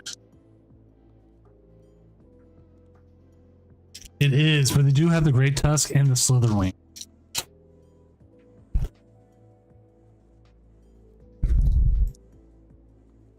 That Slitherwing hits pretty hard. Oh, another game done. Justin has won 1-2-1, so that game is ready. So that means let's go look at the standings here. That means we will see Gardevoir going up against Raging Bolt Ogerpon in this game. So I'll go ahead and set that up. Make sure we get that set up. And then all we're waiting on is just control win it out or not, which is always the question.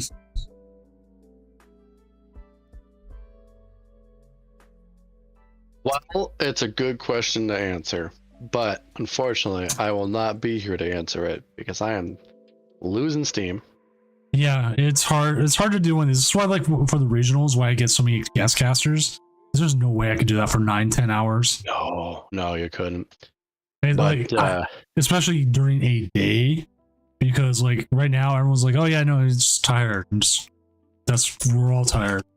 Whereas then, like, during like the middle of the day, they should be like, what? What do you mean you don't know what to talk about? I could do it if it wasn't 1 o'clock in the morning, but I did have both jobs today, and I'm EP. I will get up whenever, I don't know. Try and sleep in.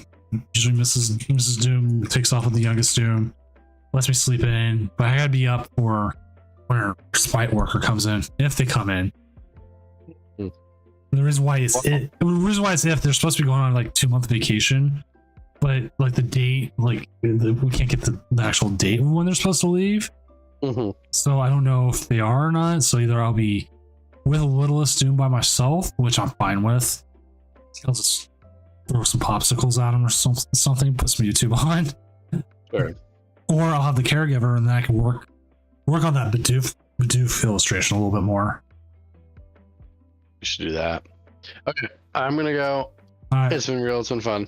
Yep. Have a good night stream. Bye, chat. I miss you all. Goodbye, everybody. Bye.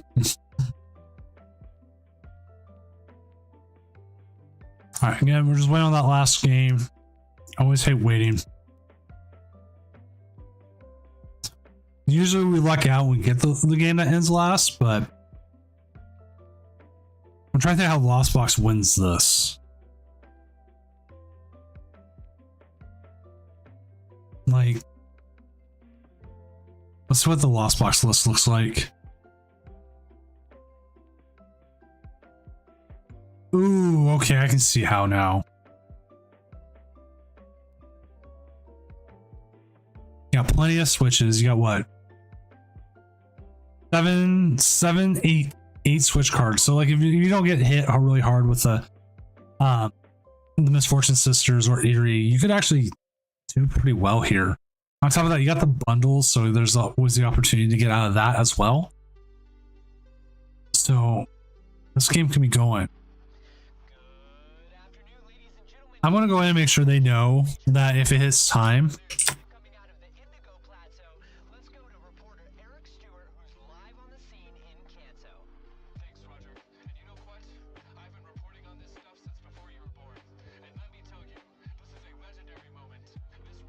They can do that too. You put 5 on a Luna and just swing.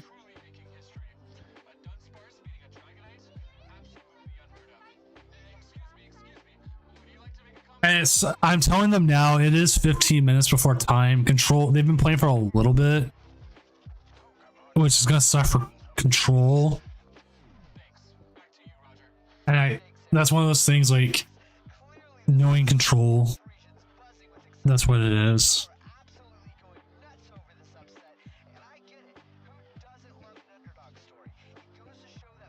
So yeah, like you could go in Blood Moon.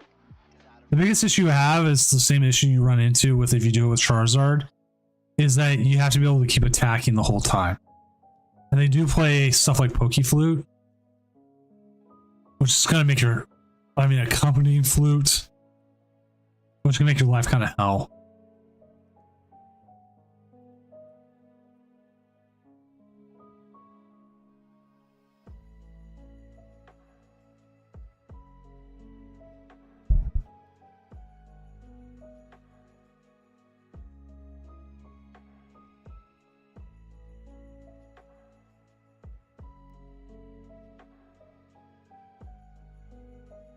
You know what my favorite like kind of memes is where is it? Where's it? Arita? Anytime he has something posted and he just literally reposts it saying I drew that.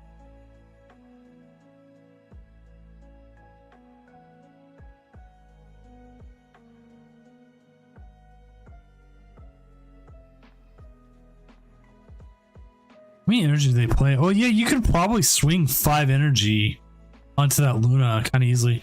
Maybe one of the things I've also done in that matchup, just is I've double frenzied, just to force them into like prizes.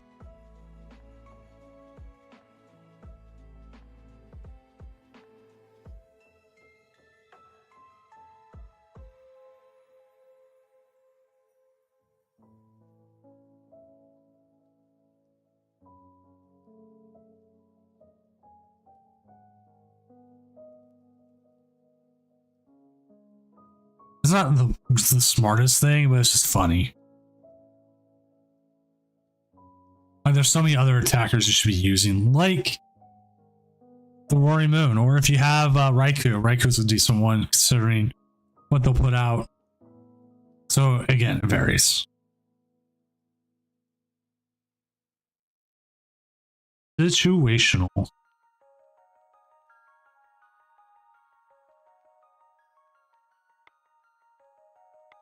But again, then again, this deck can take prizes if it needs to, or they can deck them out.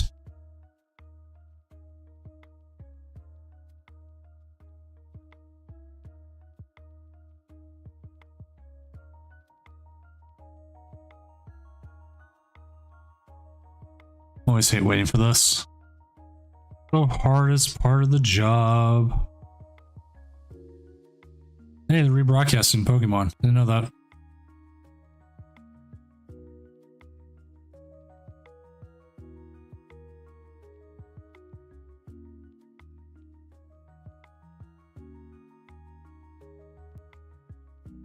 Oh, I forgot the Killer Clowns from Outer Space game came out. I need to play that. Or at least give it a shot.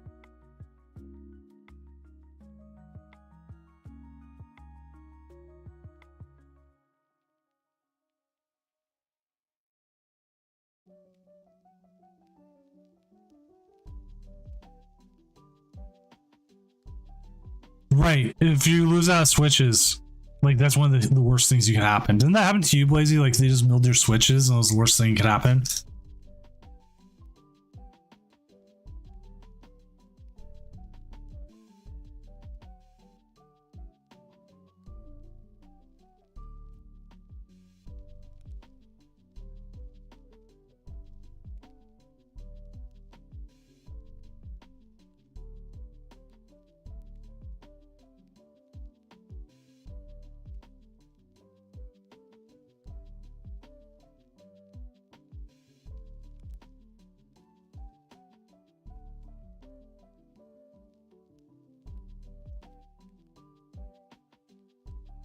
There we go. The game's done.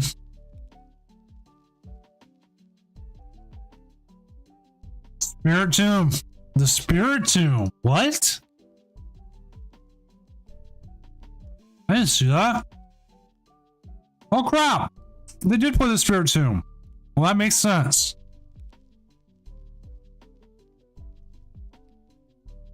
Oh, there we go. Semifinals is up. If you are playing, your opponent should be there. Go for it. Yeah. I guess they put the Spirit Tomb out and they won that way. Like if you watch the end of Portland Regionals, that's what helped the Maridon that won that win was the Spirit Tomb. You can't draw 3 cards every turn. It starts to hurt.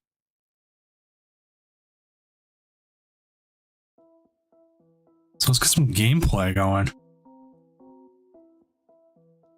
As we'll see the Ogre Bolt versus up against Gardevoir, as the other one is Ancient Box going up against Lost Zone. Oh, they gotta do a restart. Makes sense.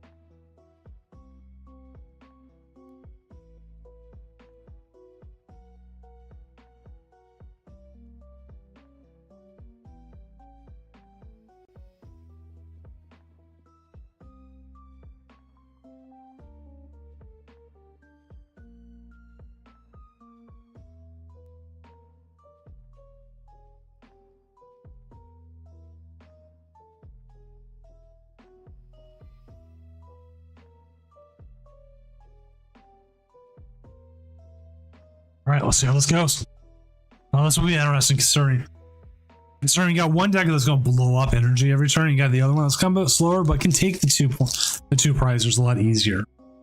Like I'm not sleeping on Gardevoir, but I haven't played it as much, and I kind of need to play it more.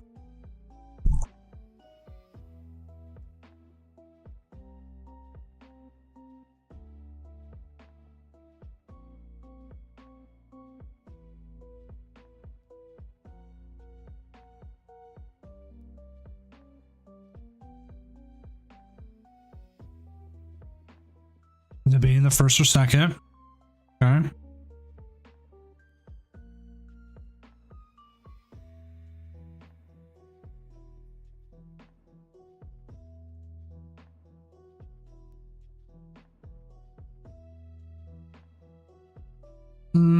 Maybe not the start you want, maybe.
All right. So we just see its attachment. We just see the Squawk. Ooh, big bird. That bird can cause a lot of damage out there. Or as in, it sets up the deck more.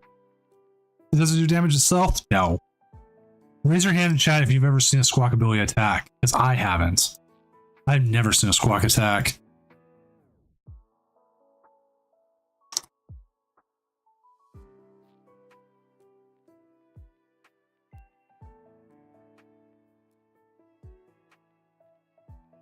Alright, you know what? That's a lie. I think I've seen it attack once.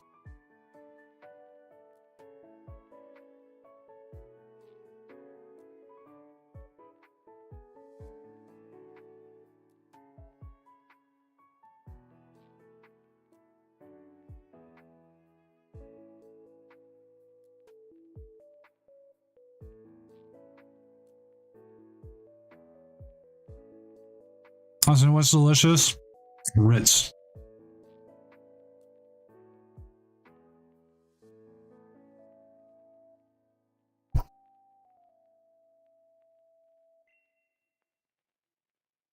I should have cut some cheese up with it. It would have been pretty good.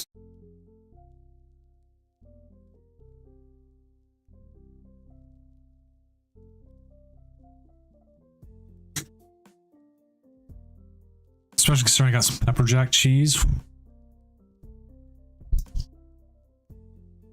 All right. He's got a couple options here. They've got a couple options. They got to be thinking about their sequencing here. They could go the evolution, get a whole bunch. You do have the Arven, so that gives you options.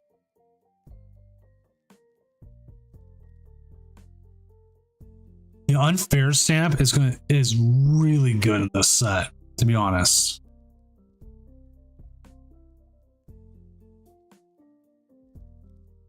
Because the Ogerpon has draw ability, but it needs the energy, and I've watched Ogerpons lose every time.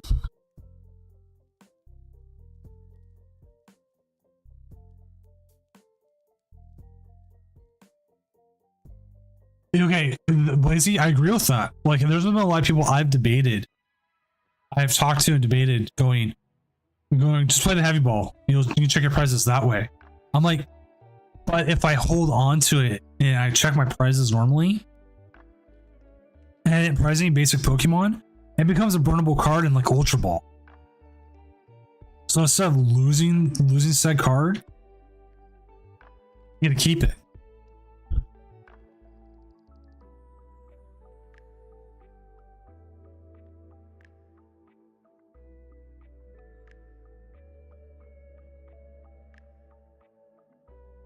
Because that's the worst thing you do is play heavy ball and not prize any basic Pokemon that you need. Because then the card just gets you nothing. And that's something like I'm working on is like the value in cards. Like what value do you get out of something?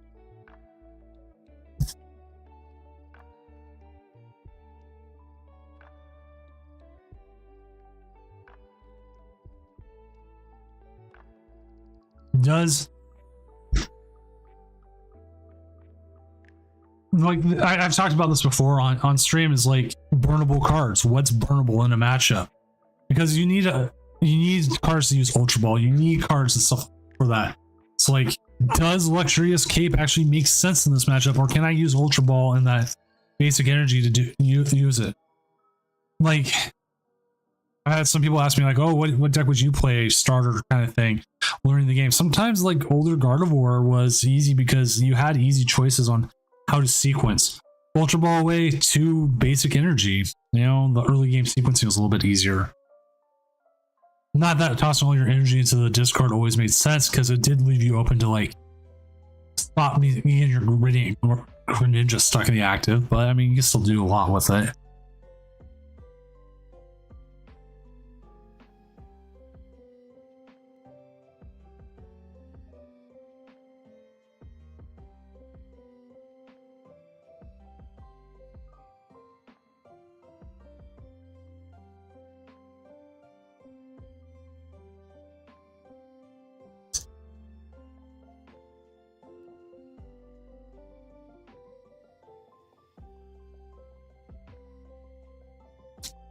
Do you see the loss on the routes there?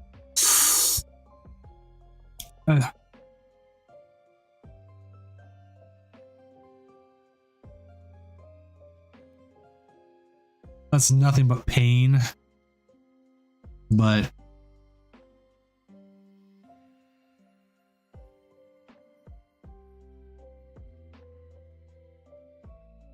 I'll definitely say sometimes it does feel like they always have their boss one of their bossing cards when they need it the most.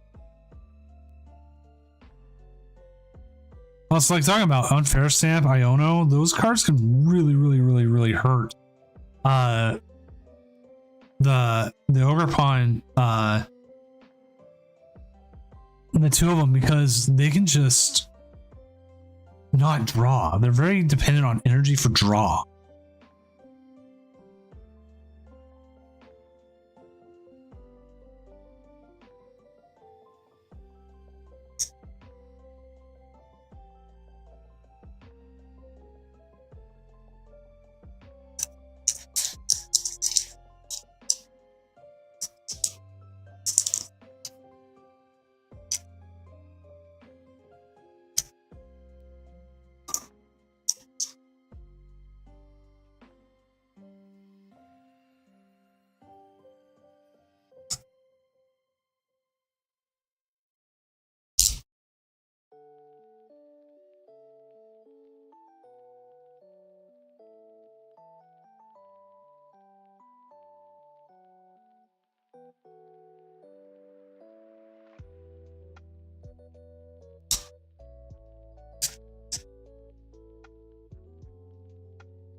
Alright, so we see the KO on the Squawk. I mean, Squawk's a huge liability there as it is.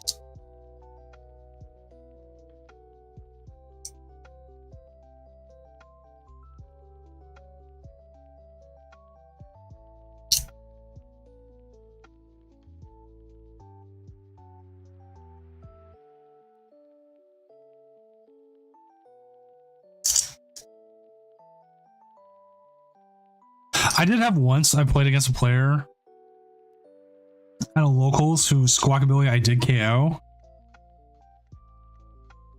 And their whole thing was like, nobody ever goes after Squawk. Why'd you go after Squawk? I'm like, because it's an easy target. I can hit it for 2 prizes for a lot less resources a lot of times.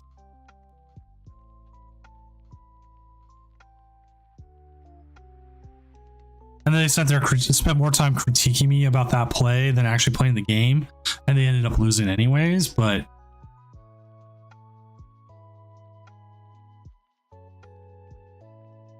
some people just have to critique your play the whole time, right? It's just like, dude, focus on your own game. It's like on last Saturday, where I had the person, or Saturday a week ago, because it is Saturday for me, who spent hours messaging me about hypotheticals and why they should be granted the win. I'm like, again, I don't change results based off hypotheticals.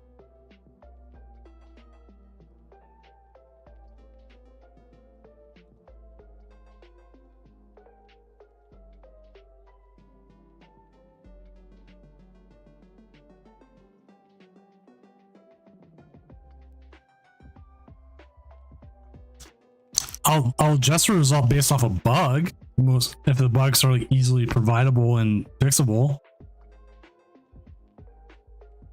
Like if you play the Great Test Mill and it doesn't mill the last 4 cards, even though you did everything correct, and you can check the game log and it's correct. Yeah, I'll change the effect on that. That's a bug. That's known. But like one of the worst things I can't do is like grant prizes or make sure people, like, if I say you get a prize penalty. Because I tried that once when I first started. I tried to do prize penalties. And it didn't work out. It didn't work out at all. Because people would sit there and contest it and go, look, but I have the victory screen. That means I won. And I'm like, oh god. You're gonna be that kind of petty.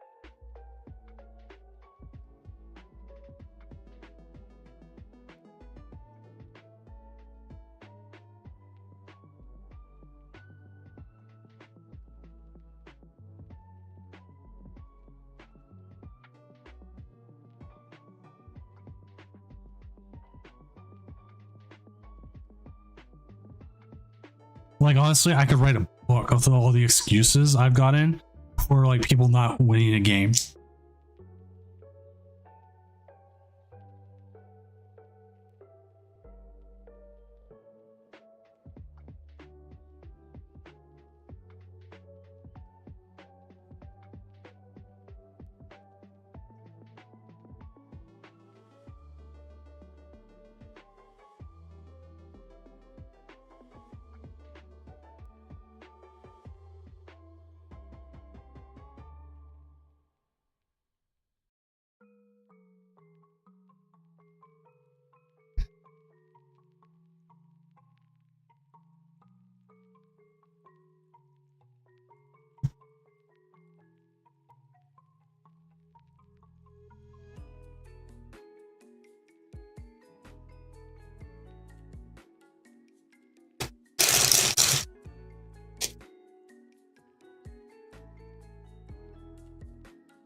Goodbye, Gardevoir.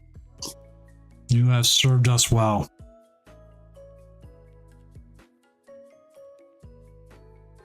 can see if they get out of this. Like, enhanced hammer's not going to do anything. You know, play of draw cards. You're just looking for the Guardy, right? There's more refinement. Don't you get it with the Arvin, or are you out of Ultra Balls?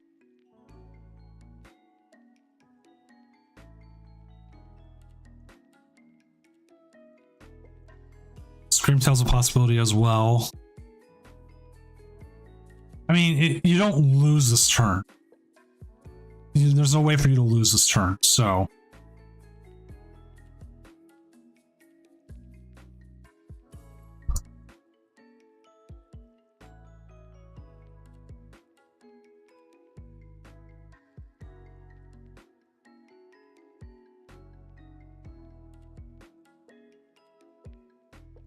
There we go. That will be game. We'll be going to game 2 here very shortly.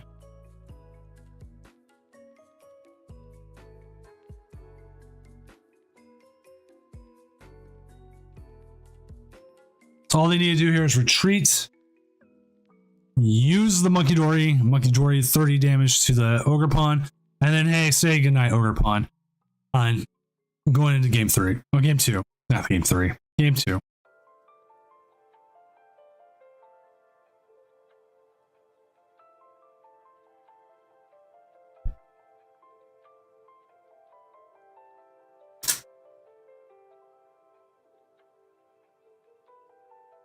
The Guardy player is really good, and it makes me like kind of rethink. Do I want to play Guardy right now?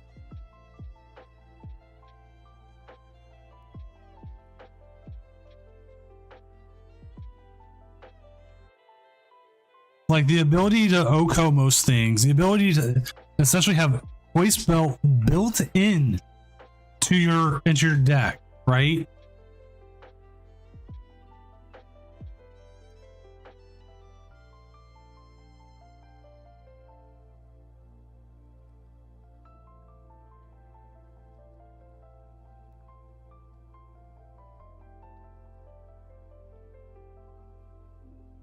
Like, just how many people would love to have Choice Belt built into your deck?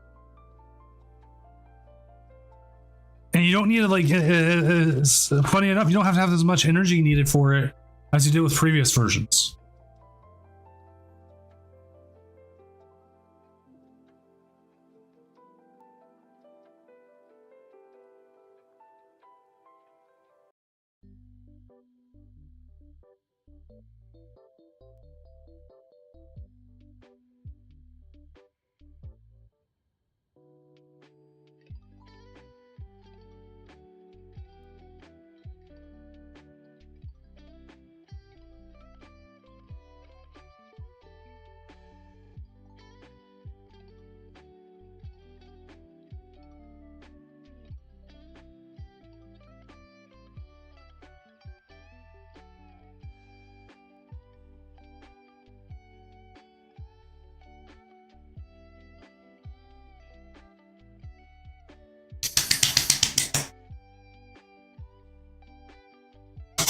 I definitely want to try out that Squawkabilly version that's out there.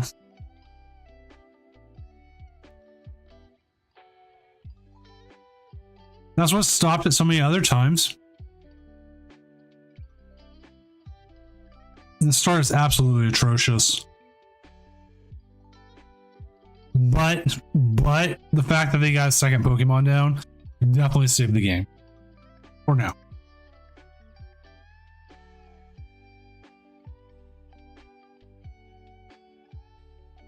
I will agree with that. I will agree that Lugia's biggest enemy is its Brick City. I've played against it where they never get one out, and I've played against it where it's the most consistent deck ever. We've seen the same thing here.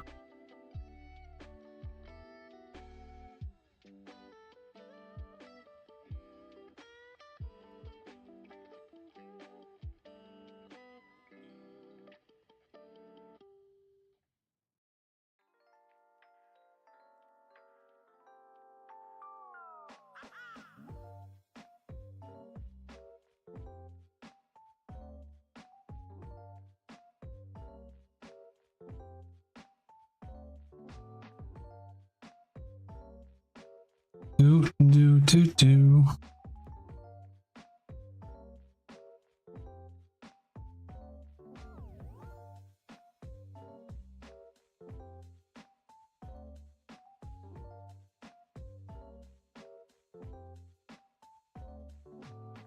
right, so we don't see the KO here.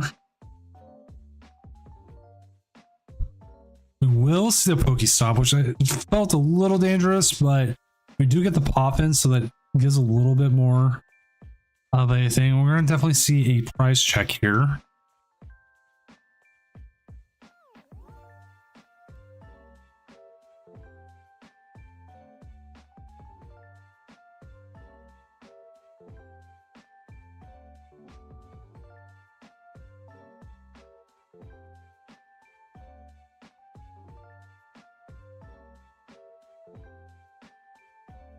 Which I'm in the thing like, do I want to price check anymore, or do I need to?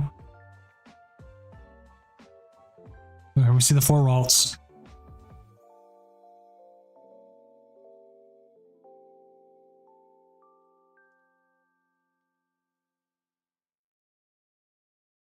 It's the double evolution. So Gardevoir here, even after that slow turn 1, was able to stay ahead, stay alive. Now we're seeing, well, now we're seeing if Raging Bolt can do much here. It felt like they didn't want to take the 1 prize last turn. I'm a little surprised they didn't.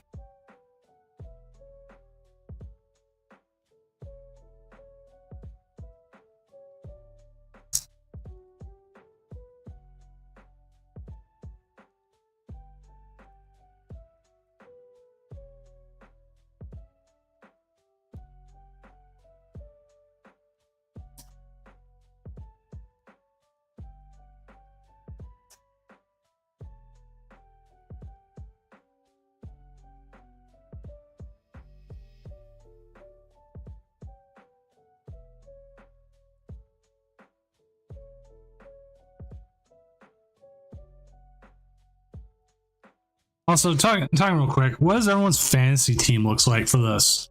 The Pokemon Fantasy. I'm trying to remember who IO had. I'm trying to double check. Let's see.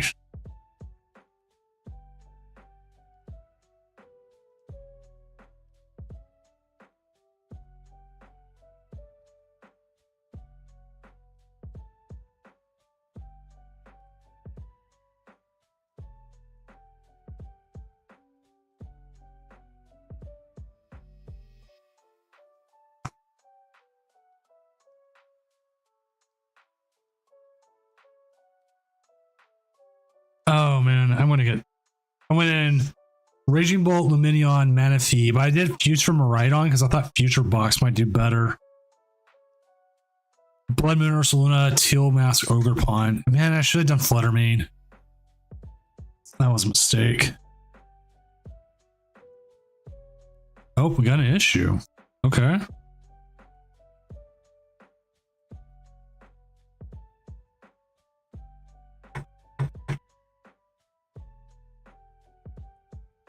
Rare, but we do.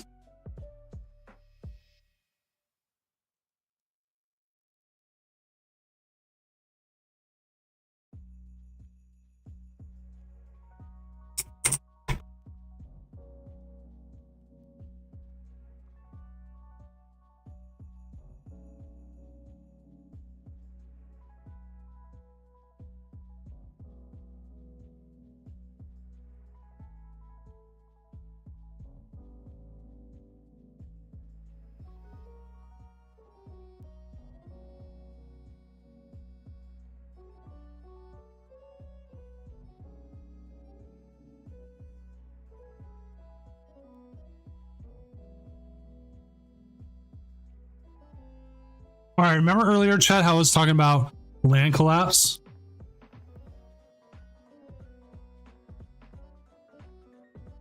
Is a bug. So we'll have to see.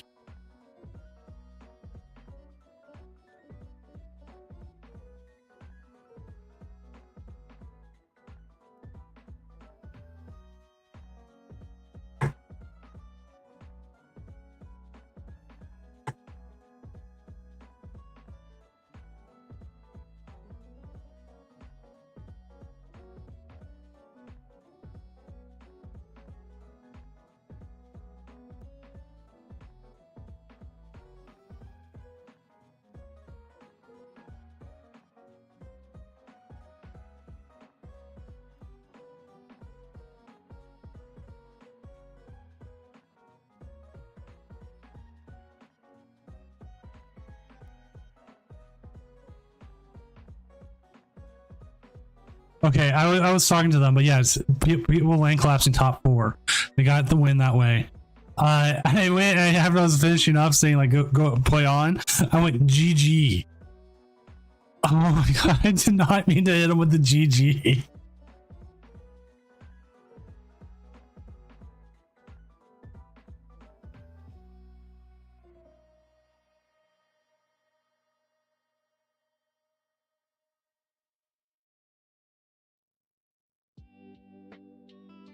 That Sandy Shocks is putting in some effort right now.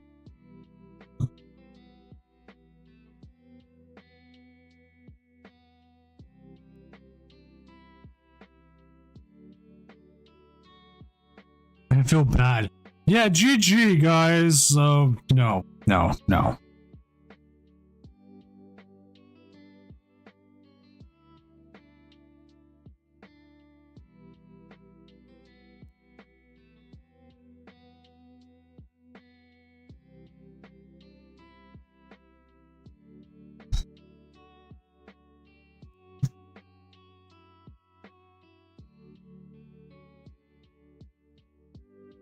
All right, so we're seeing them do their stuff.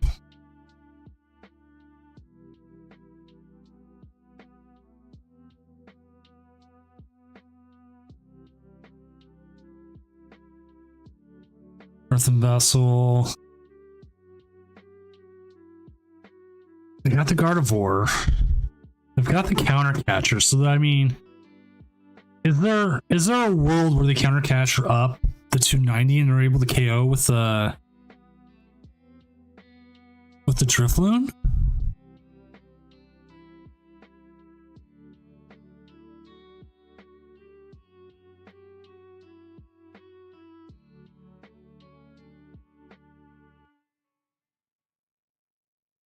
Surprisingly, Sandy Shocks doesn't get KO. You're never using Turos in this scenario ever.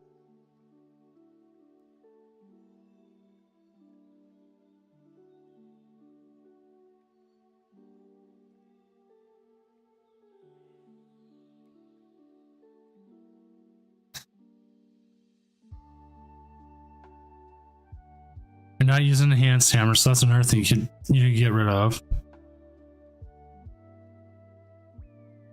Because like it definitely feels like if you can get the KO on that bolt in the back, 104 energy, you can prevent a lot.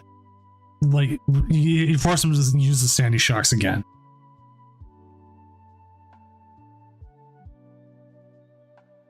Which I think is what we're seeing.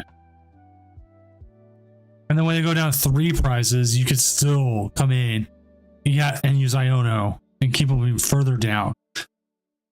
Like the hardest thing though is that Sandy Shocks is 120. And it's such a weird number for you to hit.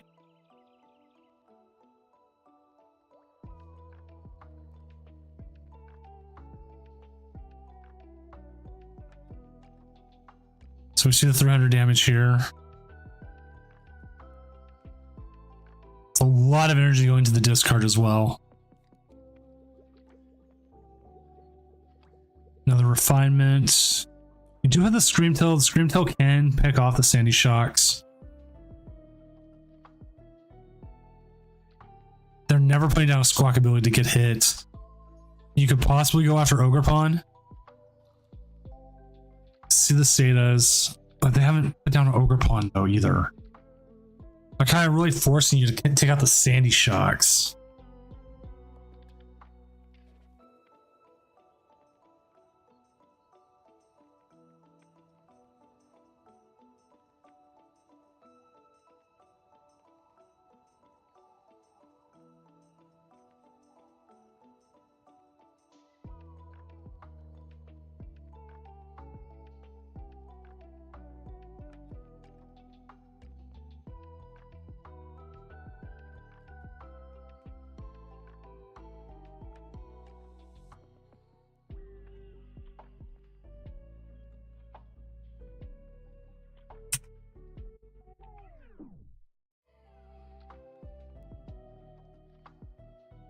Huh.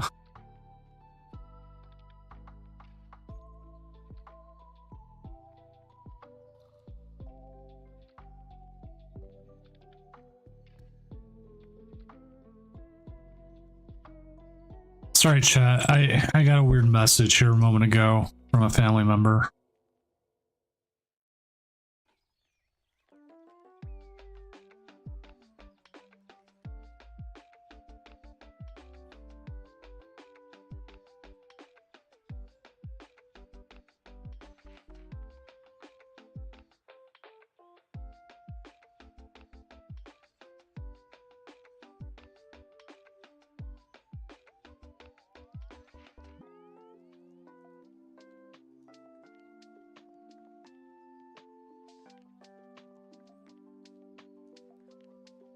Chat, can I borrow $2 million? Oh,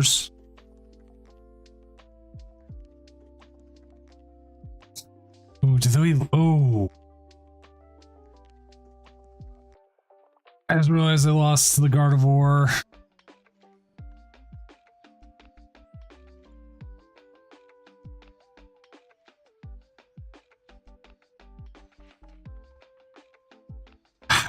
How does Olivia go about winning this one now?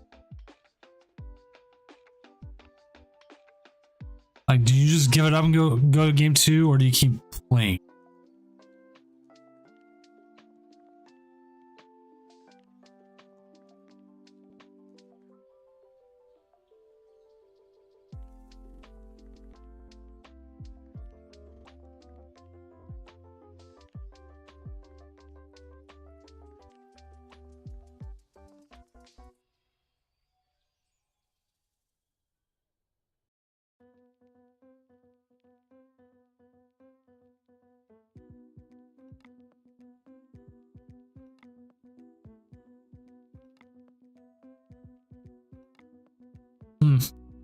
Again, apologies, chat. I went quiet on you.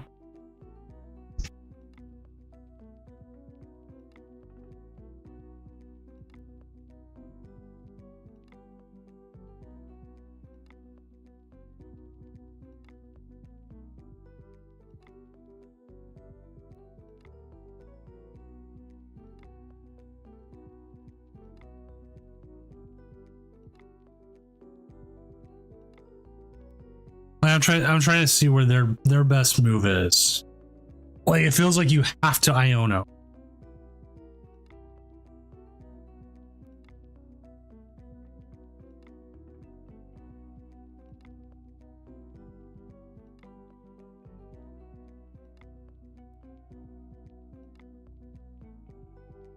Yeah, Sloth Bear, I'm kind of agree with you.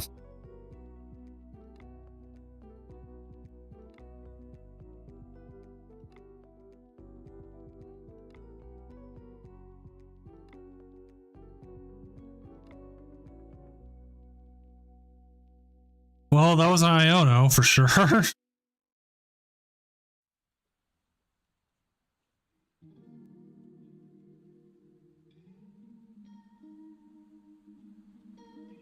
Because you could theoretically, it depends on what they top deck here.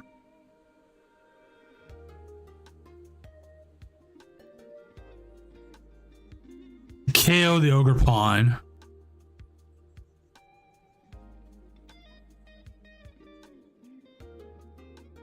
And then maybe theoretically, you can get the other Raging Bolt the next turn. So actually, you know what? No, they can still win. It depends on how well this Iono to 1 works.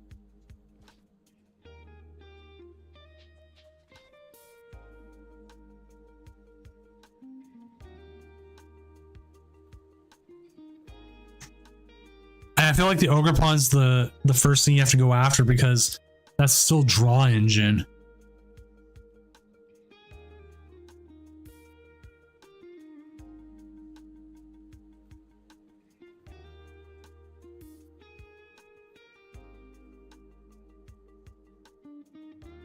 You can move the damage off the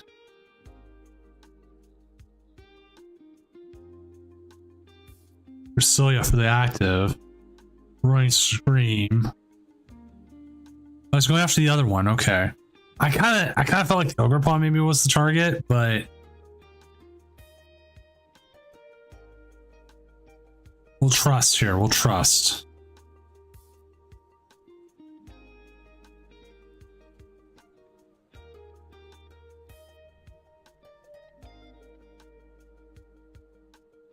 See, now they get the energy retrieval, right?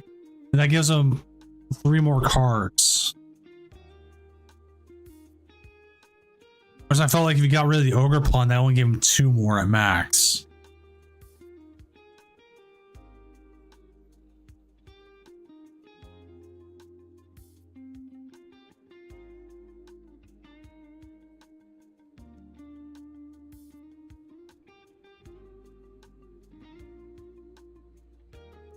And now that's 2 more because with that.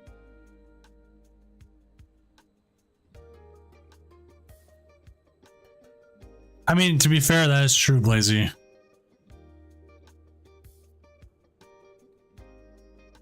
Because that is less you need for this turn, because now you can KO the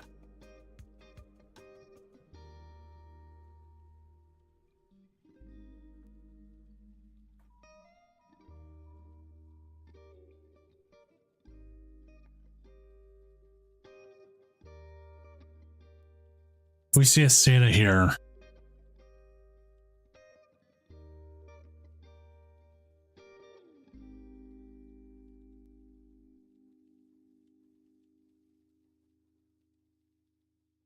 He's got to be debating. They've got to be debating.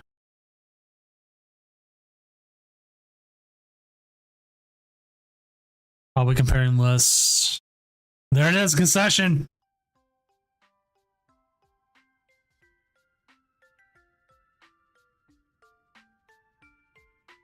We do see Gardevoir going into the finals. Now let's check out the other game. Still 1-0 Bavaldris. So we are just going to have to wait on them again, which is the hardest part.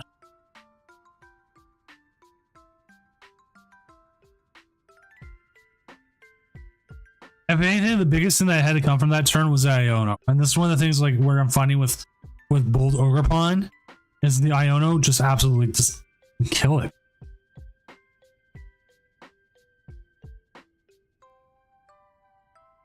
So then we're just waiting here. Oh yeah, Iono strong enough. Iono unfair stamp's been pretty good. Man, do I have to go out and buy an unfair stamp now?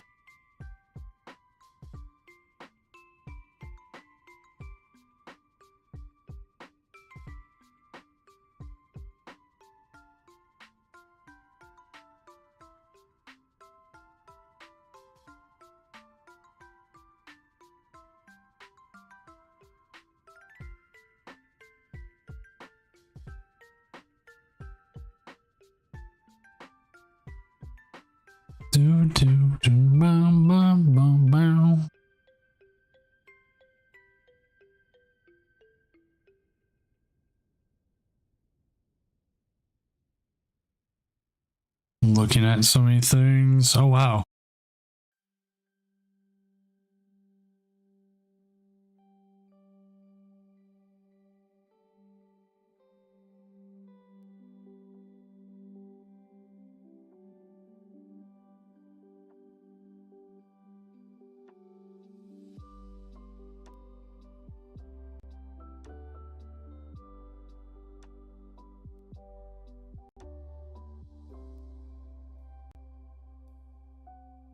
Oh my god. This is always the hard part. Always the hardest part is waiting. Usually we end up with the game that takes longer.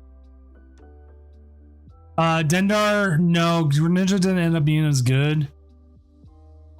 It is in some decks. Actually, I'm trying to see if we even have any that had it today. The surprise was Raging Bolt Ogerpon kind of came out of nowhere. Oh, there it is. Ah, that game finished fast. Cool. I don't even remember if I can search by cards. I think some Chin Pao Excalibur's been playing it, but Chin Pao isn't that good of a deck right now. All right, finals are live. We will get those going as soon as our players are ready. as we will have, of all things,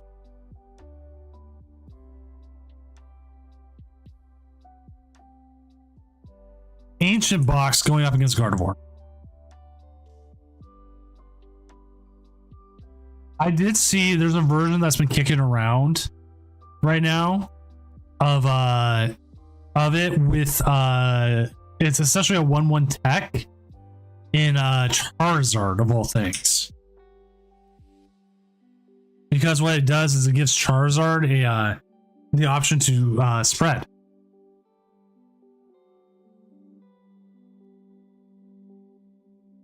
I'm trying to remember if there's a way to check if how much a card was just in the general use.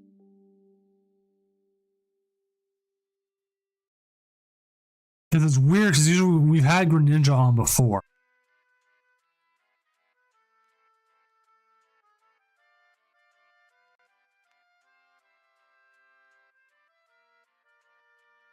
Oh, this is that Frostlass deck that's going around. This one's been kind of wild. It's not so much a control deck, it's more of a checkmate deck. But it's really good. It has, if your opponent actually honestly plays a lot of energy, it has different ways. Like you can come in with the Noivern and completely lock out decks like Raging Bolt. You got stuff like the Mawile, just trap something in the active while you just let the Frostlass do its job. It's like a spread deck. It really is. That's what it is. Spread deck.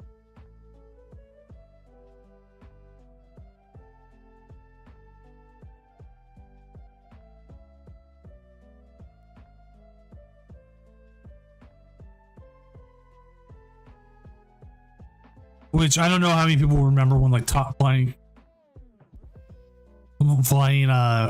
Tapu Koko with the flying flip was. How is this one taking KOs? Mostly it's trying to use Frostlass here with its Freezing Shroud to put 10 damage out, and then it's using stuff like Adrenabrain to move the damage around. That's what it's trying to do. Or it's using stuff like Ursaluna to finish the game, Meteor to do certain things. It's trying to play a long game and put it so your opponent doesn't have a way to, in the end, win.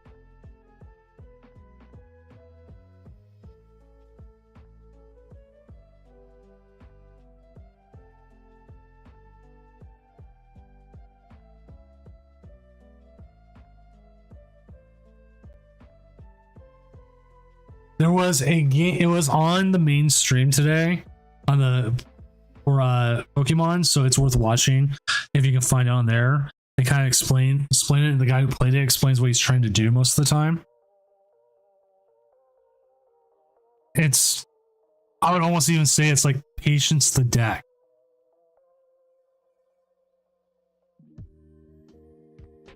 You're not trying to be aggressive. You're trying to wait for your opponent to really just not have to be put into a scenario that you want it to be.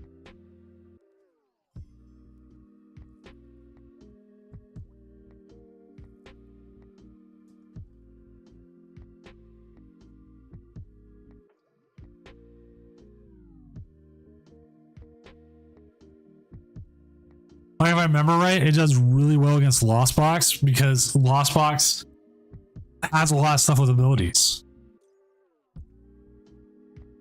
Well, we do get a double Ralts out. In a sense, it's like Blocklax. Except you don't want to play Blocklax in it because Blocklax gets damaged by its own stuff.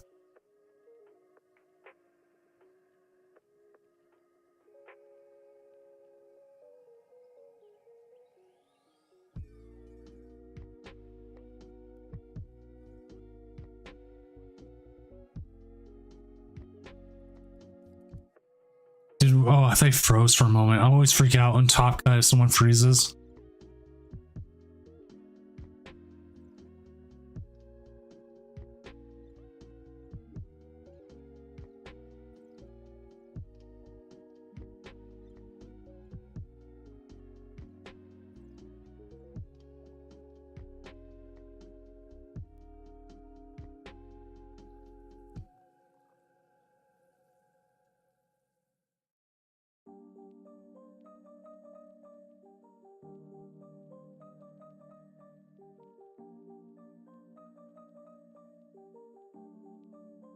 He's got a pretty good start here. His opponent does only have the single Pokemon with single energy. So going with the evolution feels like it guarantees a lot more. An unfair stamp could actually, again, I've said the word cripple a deck like 50 times, but they lack a lot of draw engine. We haven't seen Dun Dunsparce make an appearance back in this, so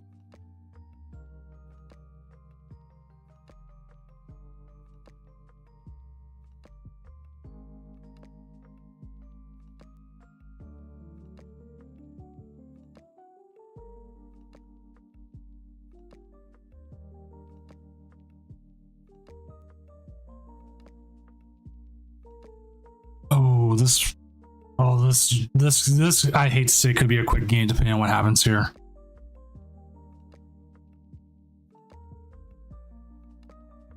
There's a Koraidon. That Koraidon feels like it's there to make sure they stay alive.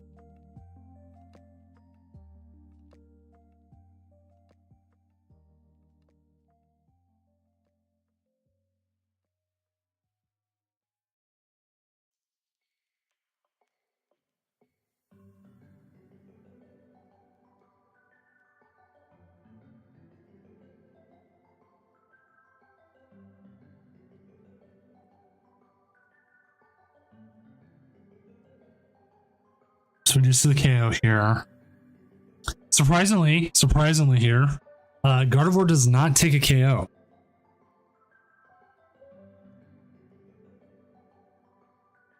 But you know what does? Drifloon.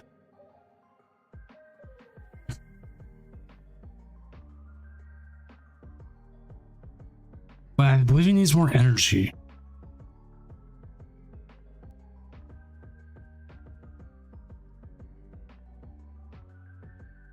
We're gonna see it, chat. We're gonna see it. Gonna see the unfair stamp.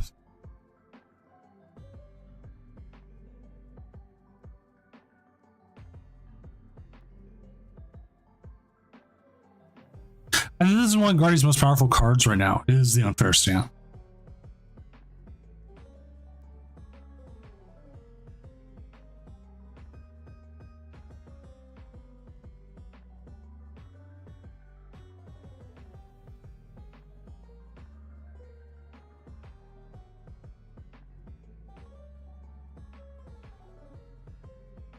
For Vessel Charm, it would have been reasonable, but by using the unfair stamp, you're really making them they have to find something off 3 cards.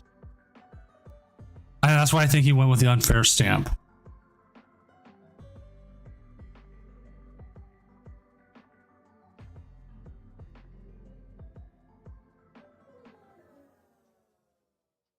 So now they have 3 cards to get something going here. Like hopefully our Pokemon, hopefully a Seda came off that unfair stamp. With a thick deck, they're going to have a hard time.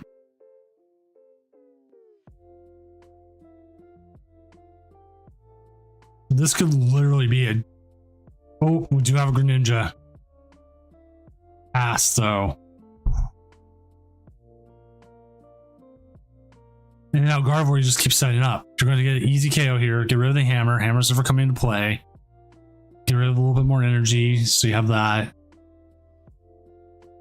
Arvin. I get the Ultra Ball, another Charm. It is, but it's also you have to have been KO'd the previous turn. So it's not just when you get a drop like Reset Stamp was. Even that Reset Stamp was a little bit like N without it, with it.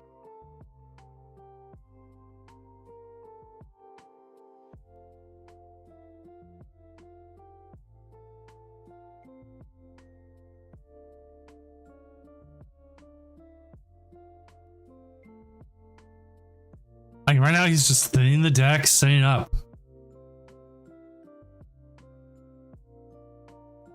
I debated about that too, Blazer. Maybe go with the Screamtail, but you're also pretty well set here with the Drifloon.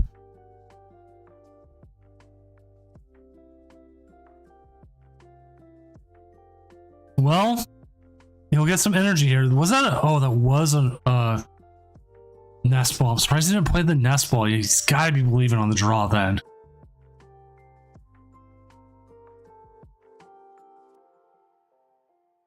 That doesn't look like, yeah, I was gonna say that did not look like a vote of confidence there, as Olivia will take game 1. Going into game 2 now. I was assume we're going to see Ancient Box go first. I mean second. I will find out. I will go sneak into their game. They are going to go first. Okay.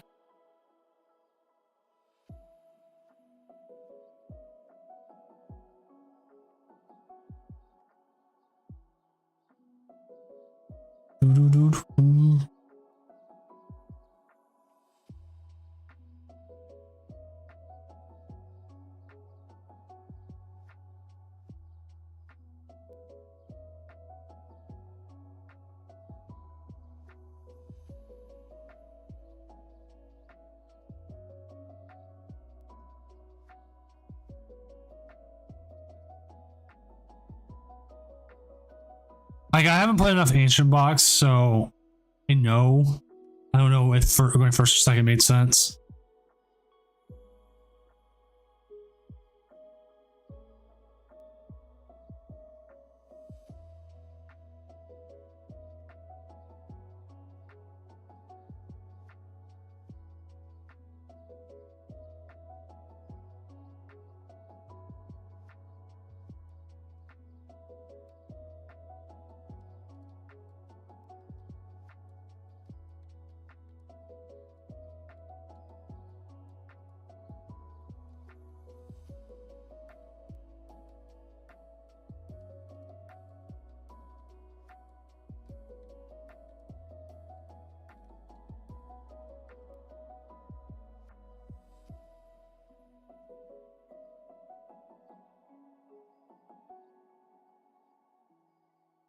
Alright, so funny enough, Mimikyu does nothing in this matchup.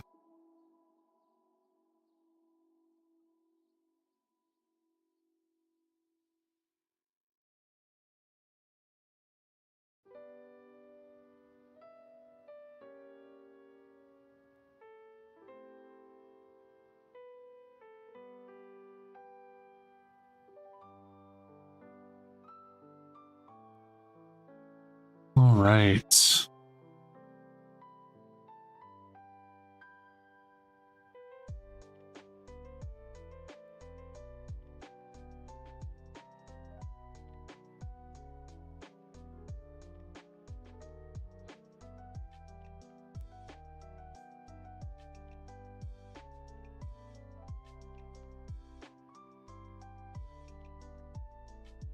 Sitting on some decent cards here. We do see the Greninja. We do have the Arven. Arven probably for the Poffin, the evolutions. Go ahead and start getting that set up. Double Poffin, actually.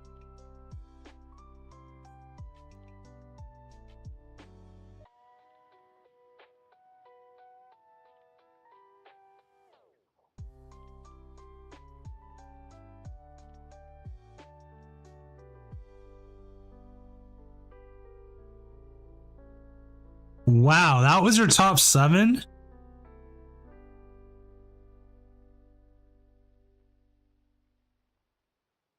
That's stellar fish, man. I think you go double Poffin right now, just set up more.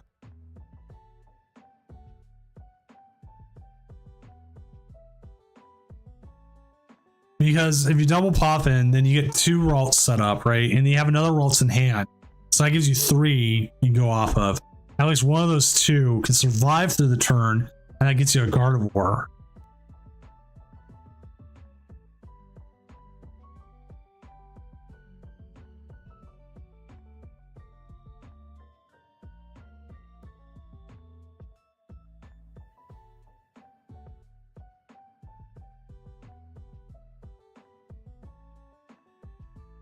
I do get the boss. I don't know if they're looking for the boss though. penny's been interesting that lost these decks have been adding. Okay, we see the Explorer's Guidance. That means we're not seeing boss. We are seeing a KO. It's going to that Tatsuguri.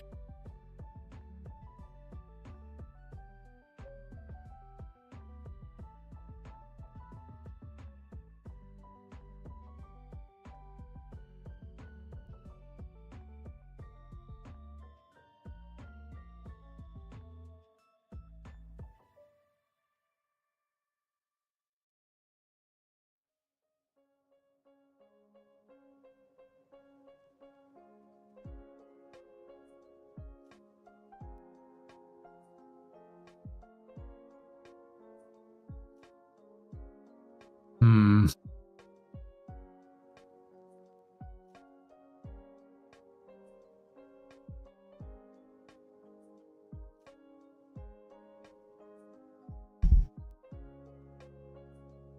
We'll definitely see the Iono here. Nothing hurts here. You put him down to 5.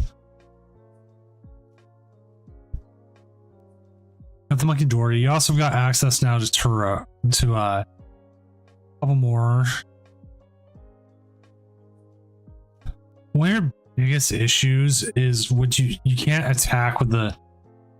You just can't attack with the big Gardevoir.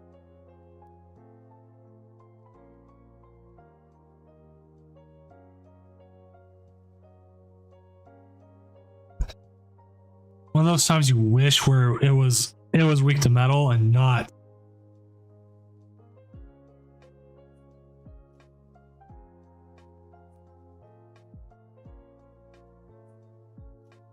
Dark.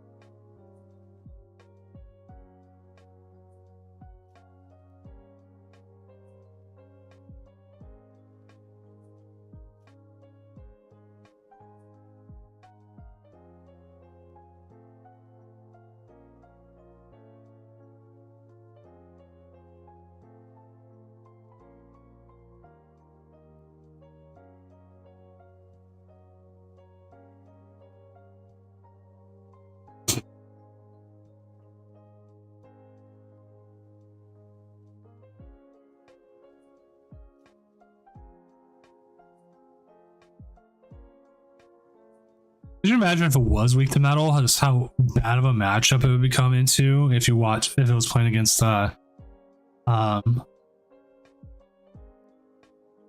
wherever it's called, Dialga? Like, does Dialga get better because of that?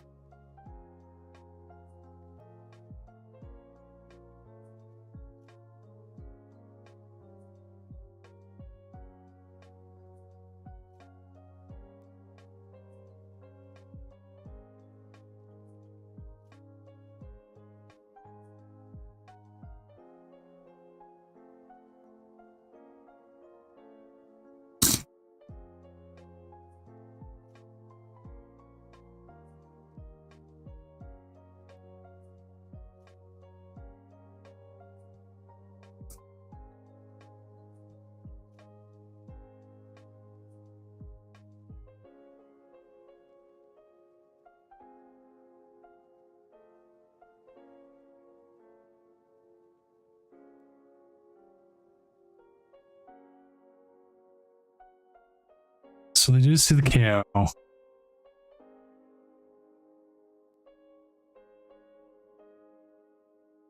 Like, you kind of wanted to get KO'd here, maybe use that unfair stamp.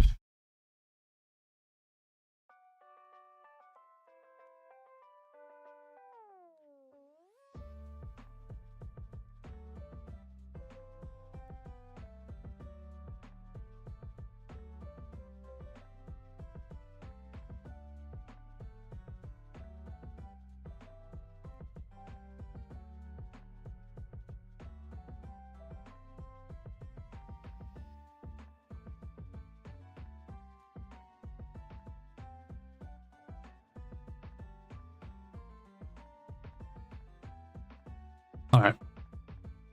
Now Calyrex, I agree. I've had that happen so many times.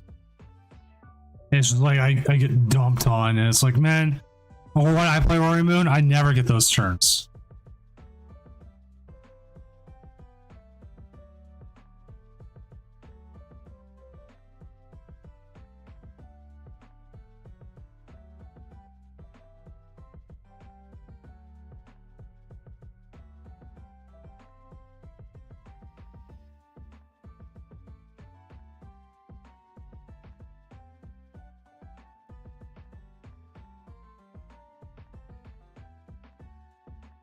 In time, hopefully. In time.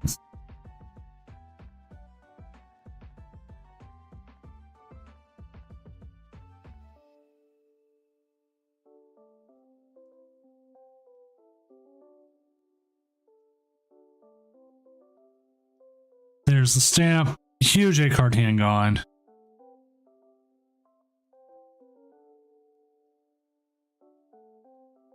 Really trying to get rid of that. That Greninja, which I don't blame him. Get rid of the Greninja. That's again huge draw engine gone.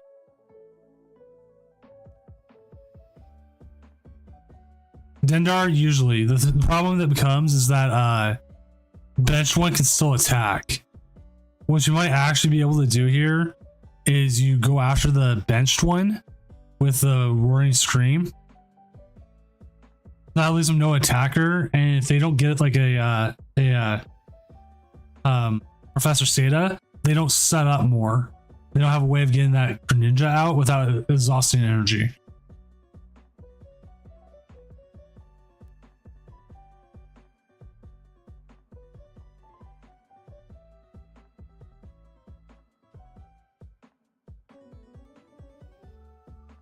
So you lost Tina Go Burr got it. I was like literally saying that. That's the worst thing about being on a 15-second delay. It's like I can say things and then it looks like chat said it before I did. I'm like, I'm stealing from chat. No, I swear I'm actually decently smart.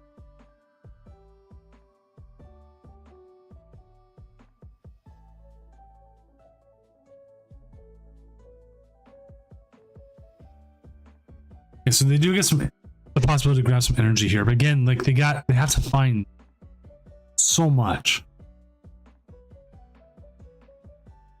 Like you can get energy with this, you can get rid of it, or you can get the Seda off the Poke here.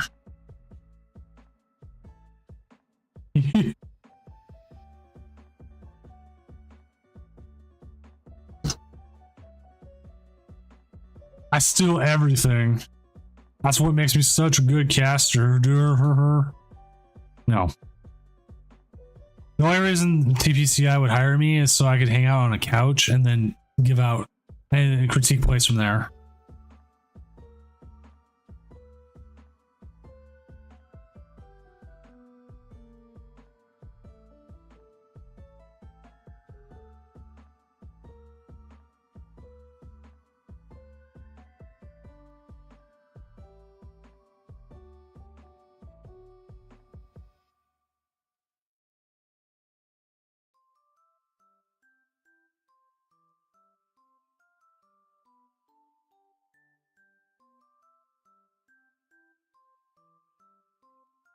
But yeah, I would love it if like it had a world stream where I just sat there and I got to eat Cheetos and like make bad jokes the whole time and get paid for it.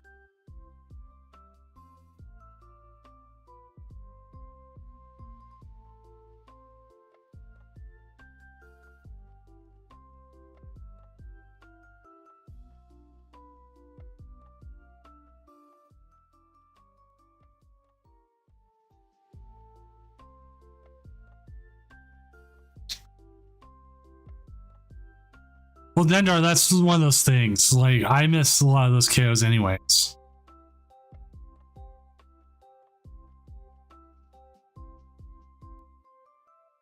And see, now they're trying to do the same thing, like stick the Greninja in the active.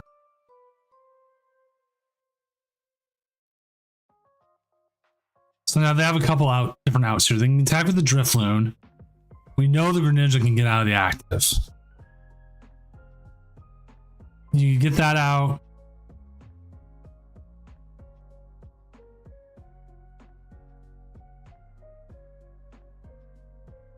You get that out, boss's orders, or you go again with the Screamtail. Screamtail doesn't hurt. Yeah, they needed to promote a Pokemon. They were trying to figure out what to do.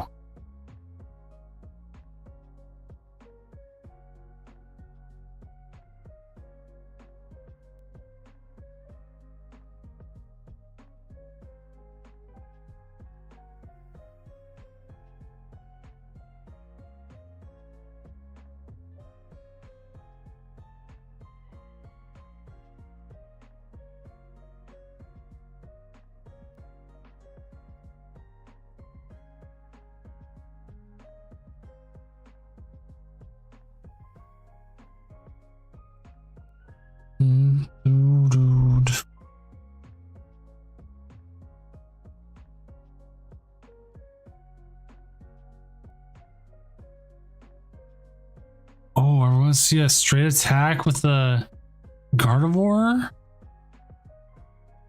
I mean, it does KO.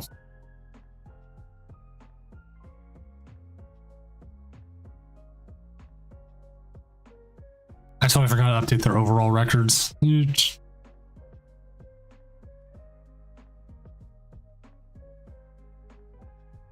Doesn't matter. It's too late for that now. Well, this is going to come down to what's that last card and what can they do? The unfair stamp has just been absolutely destroying this deck. It has been absolute.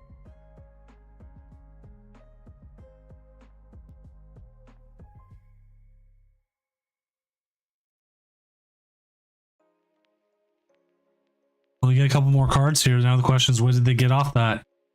Oh, they are still alive. Now the question is, did they get a Seta? Double Moon. Okay, they're not out of the game yet. Attach. Okay. There. But now you just bring back in the Scream Tail. You go after the energy one anyways.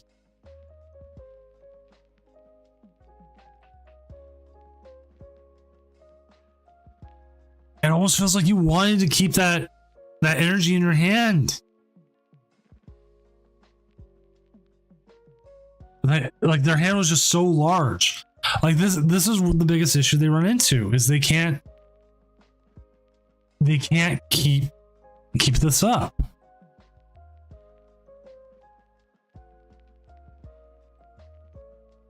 So they'll go back to one more card, whatever they get off Pokestop. They're not going to be active unless they can get like a Seta Dark Patch.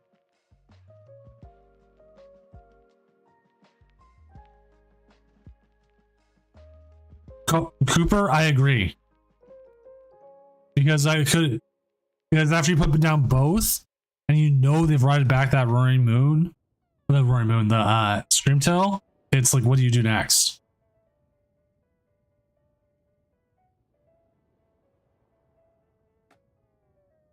Iono's interesting. Oh, yeah, Iono because he was going to deck out.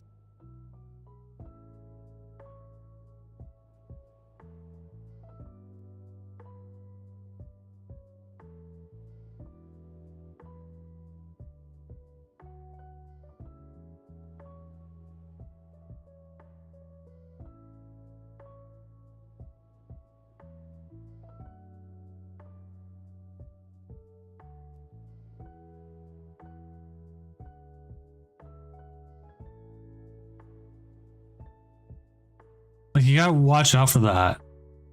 You like never realize, like, oh no, I'm gonna deck out. Like, there's been plenty of times.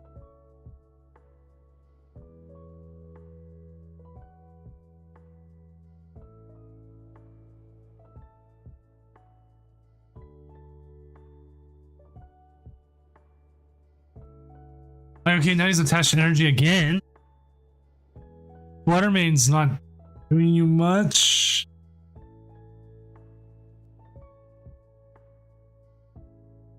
Okay, your Awakening Drum, okay.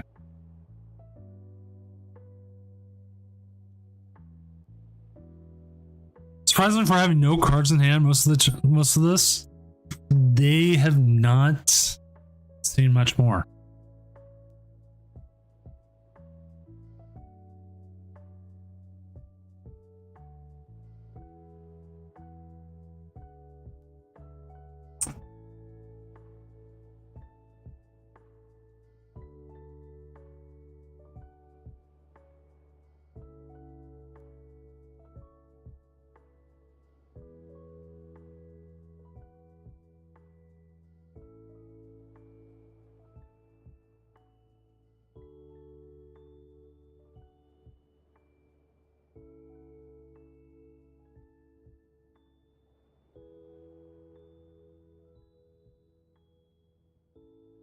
So again, we see the KO.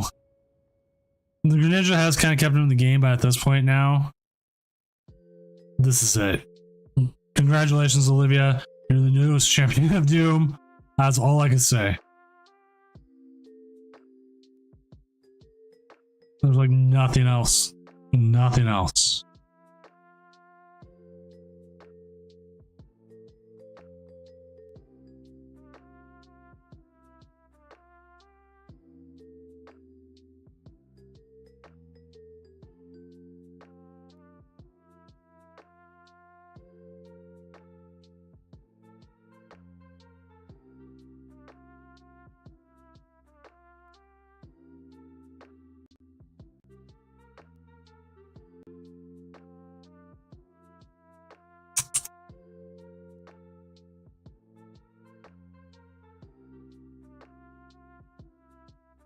Oh, you know what could happen?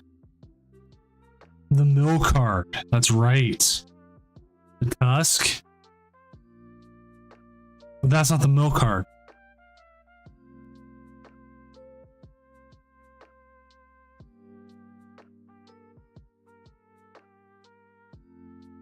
Yeah, this is pretty much GG. Unless, never mind.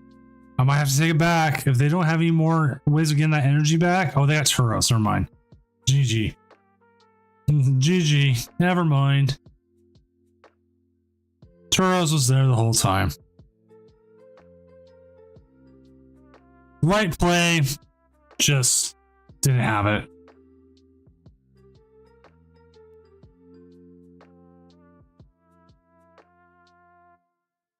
So with that, Gardevoir has become our latest champion of Doom deck. Congratulations, Olivia. Be proud, be happy. This was a very, very well played game. Here is that list, as we're going to see here. Here it is. Well, it's Gardevoir. I mean, what more can you ask for out of it, right? Like, if they were able to mill 4 there, or if, because we were watching, we would have been able, I could sit there and say, hey, yeah, no, that's a win. But it was the stomp off, not the other one. Happens. Well played by both our players.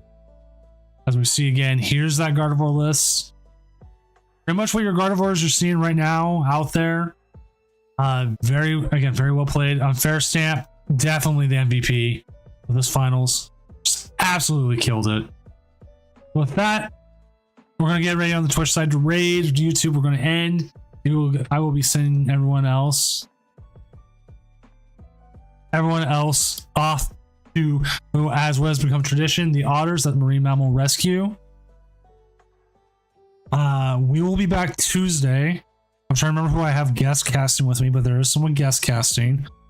And we'll have the challenge of Doom. So again, thank you for everyone coming out. Emmy, Alex, thank you for coming on and helping me cast for a while. And hopefully I will see you Tuesday.